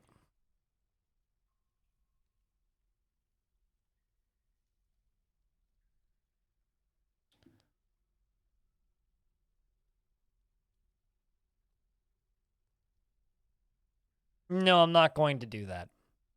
We're going to catch it. Well, that Ettin's going to have a rough day. I need to name this dwarf. I'm going to name this dwarf, and then we'll figure out what this Etintolus Sizzletongs is doing. Okay, let's pause that. Let's name this dwarf. So you wanted a brewer, hey?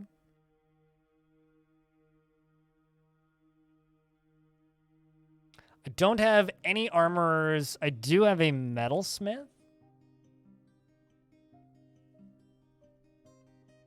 Oh, there we go. There's a brewer. Perfect. Fading at the edges.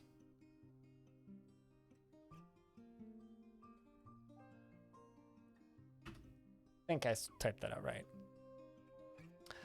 All right, this dwarf rarely looks on others with lust and does not generally seek retributions for his past wrongs. He tends to be a little wasteful when working on projects, and he does not have a great aesthetic sensitivity. He is conflicted by this since he values artwork in its creation, and he tends to be swayed by emotional appeals. He tends to avoid any physical confrontations and works to square this natural tendency with his respective martial prowess. He is pleased by his own appearance and talents, and he likes to take it easy. He is somewhat quarrelsome, and he is bothered by this since he values friendship, and he tends to form only tenuous emotional bonds with others, and he is very humble. He is trusting, and he is rarely happy or enthusiastic.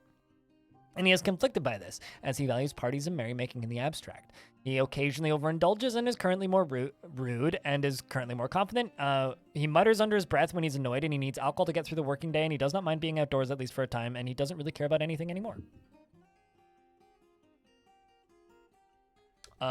As for other things, you dream of mastering a skill, finds tranquility to be one of the highest ideals, considers craft worship to be relatively worthless, and sees competition as wasteful and silly, and doesn't particularly value loyalty. And he likes claystone, trifle pewter, blue jade, green glass, and common skate leather. I don't know what a common skate is. And he likes the color crew, cages, pedestals, and the words of the bronze rocks, and when possible prefers to consume cherry wine and hates leeches. You have some friends in the fort. A friend in the fort, Esm, chief medical dwarf. And let's see what this Ettin's up to.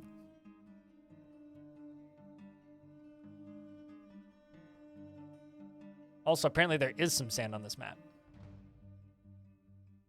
Well, that's a shame. There's an Ettin running onto the map.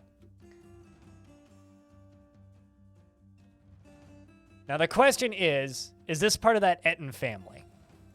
I think it is. The duty lessons the cardinal.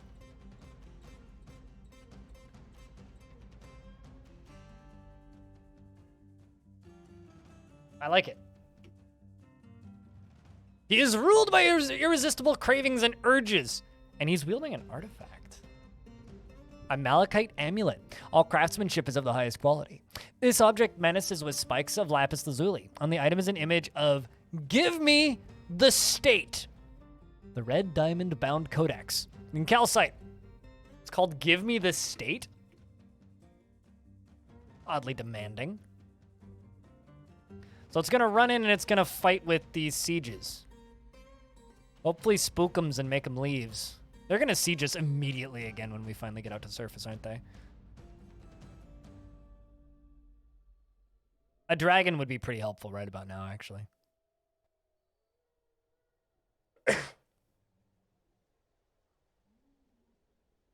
And they're just going to kill it. Oh! Got its entrails out first. Oh, my word. That's gnarly.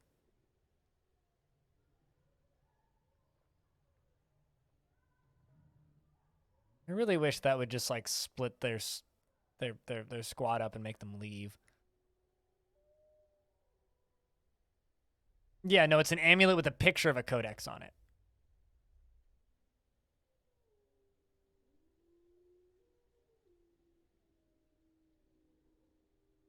And by good, I mean that looked painful.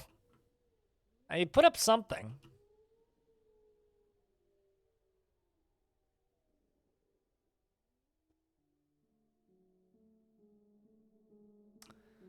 Well, the hunt for more Aquifer continues.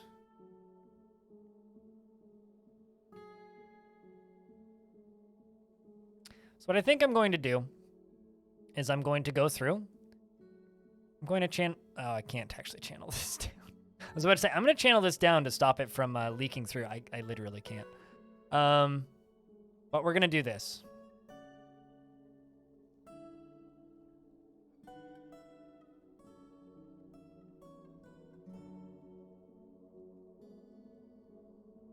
So that we don't have as many problems with evaporation. And it can flow up and over on the edge.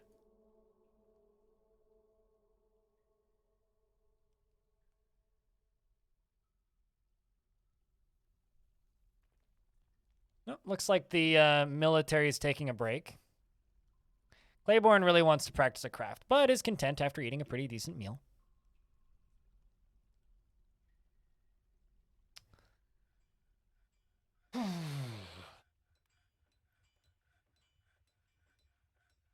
We could just say fuck it and try fighting on the surface.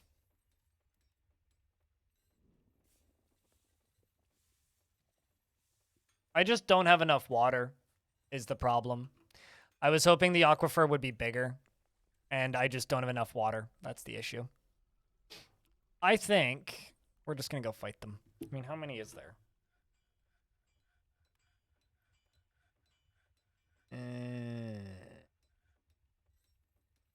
That's kind of rough.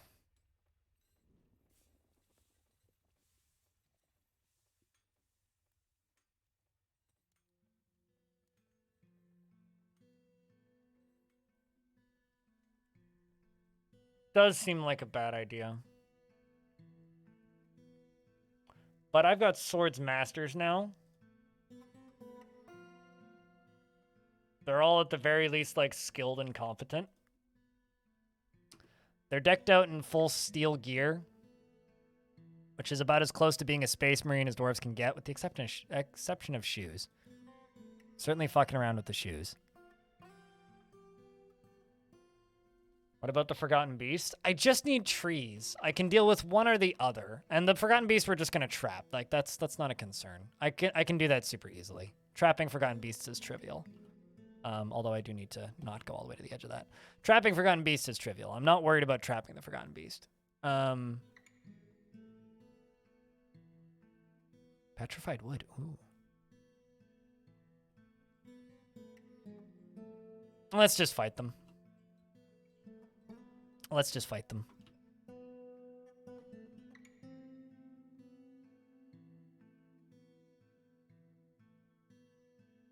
We have a hospital. I don't want to do that, Gobbo the Third, because then I still have to catch it. I'd rather just catch it. All right, chat. Wish our squad good luck.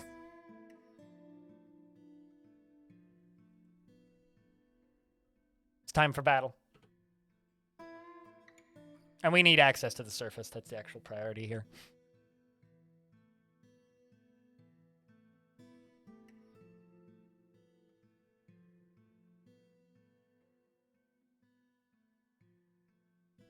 Just wait for the gate to drop.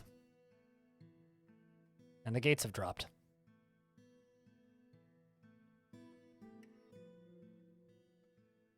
Let's queue up a attack order. It's not too bad. We have better gear and hopefully better training. We're going to follow Claiborne. Claiborne charges in.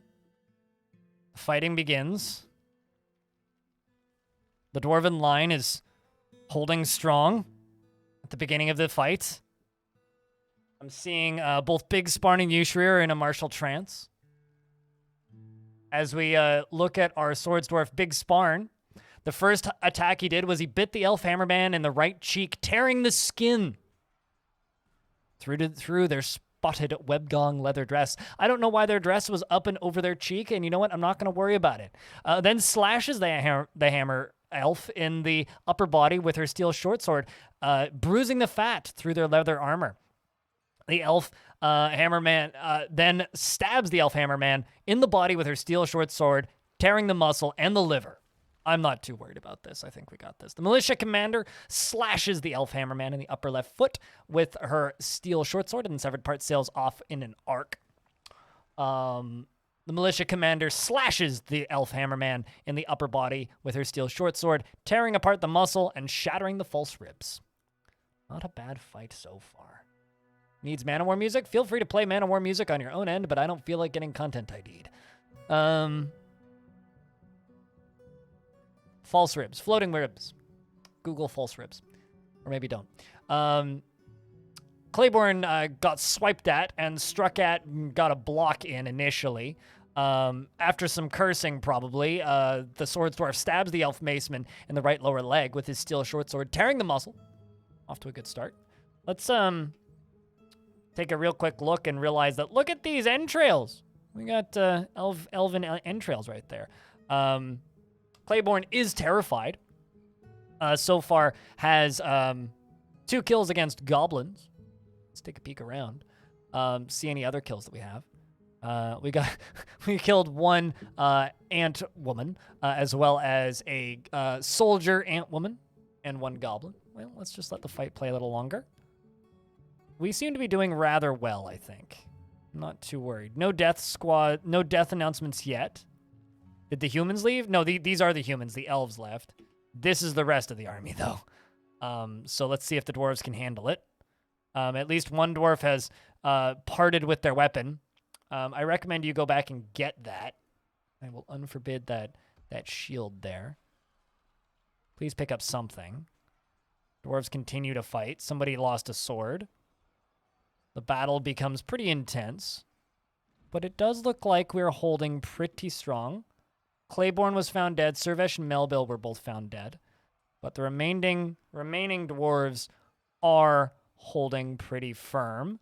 And the enemy numbers are dropping quite rapidly. We're still fighting. F's for Claiborne, yes. We've got Toulon chasing after an elf. And looks like bits and pieces flew everywhere, and it was pretty clean of a fight, that. I'm going to bring the squad that is remaining back here to station briefly. And the dwarves come upstairs, outside, and see the sun for the first time in like a year and a bit, and we need to dispose of all of these bodies. And bits and pieces. It'll take a little bit. 10v how many? 10v about 60, I think. I would say, as distressing as that was, it was necessary, and we succeeded. Congratulations to the brave dwarves who fought, and rest in peace to those who fell.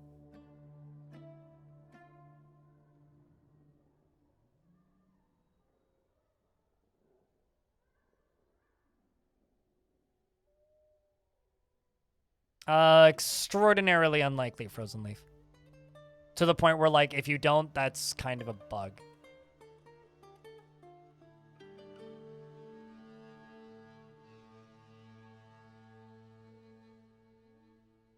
Looking for somebody else I could set. Put you there for right now.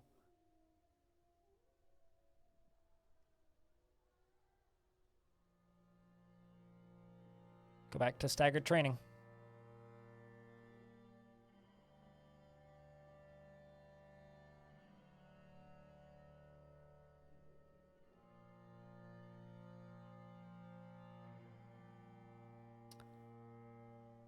All right, so now I can, oh, no, it already was off. Or should be running upstairs and getting body bits away.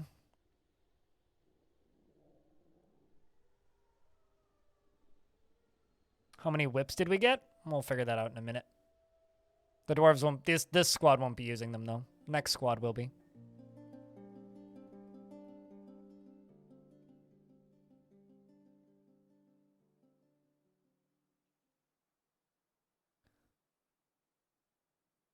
This is going to be some fun moods to deal with afterwards. This is why I didn't want to fight with them, because I knew it would be a bloody battle.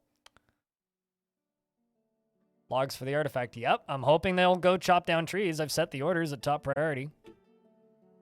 But thanks. Yep, I'm trying to.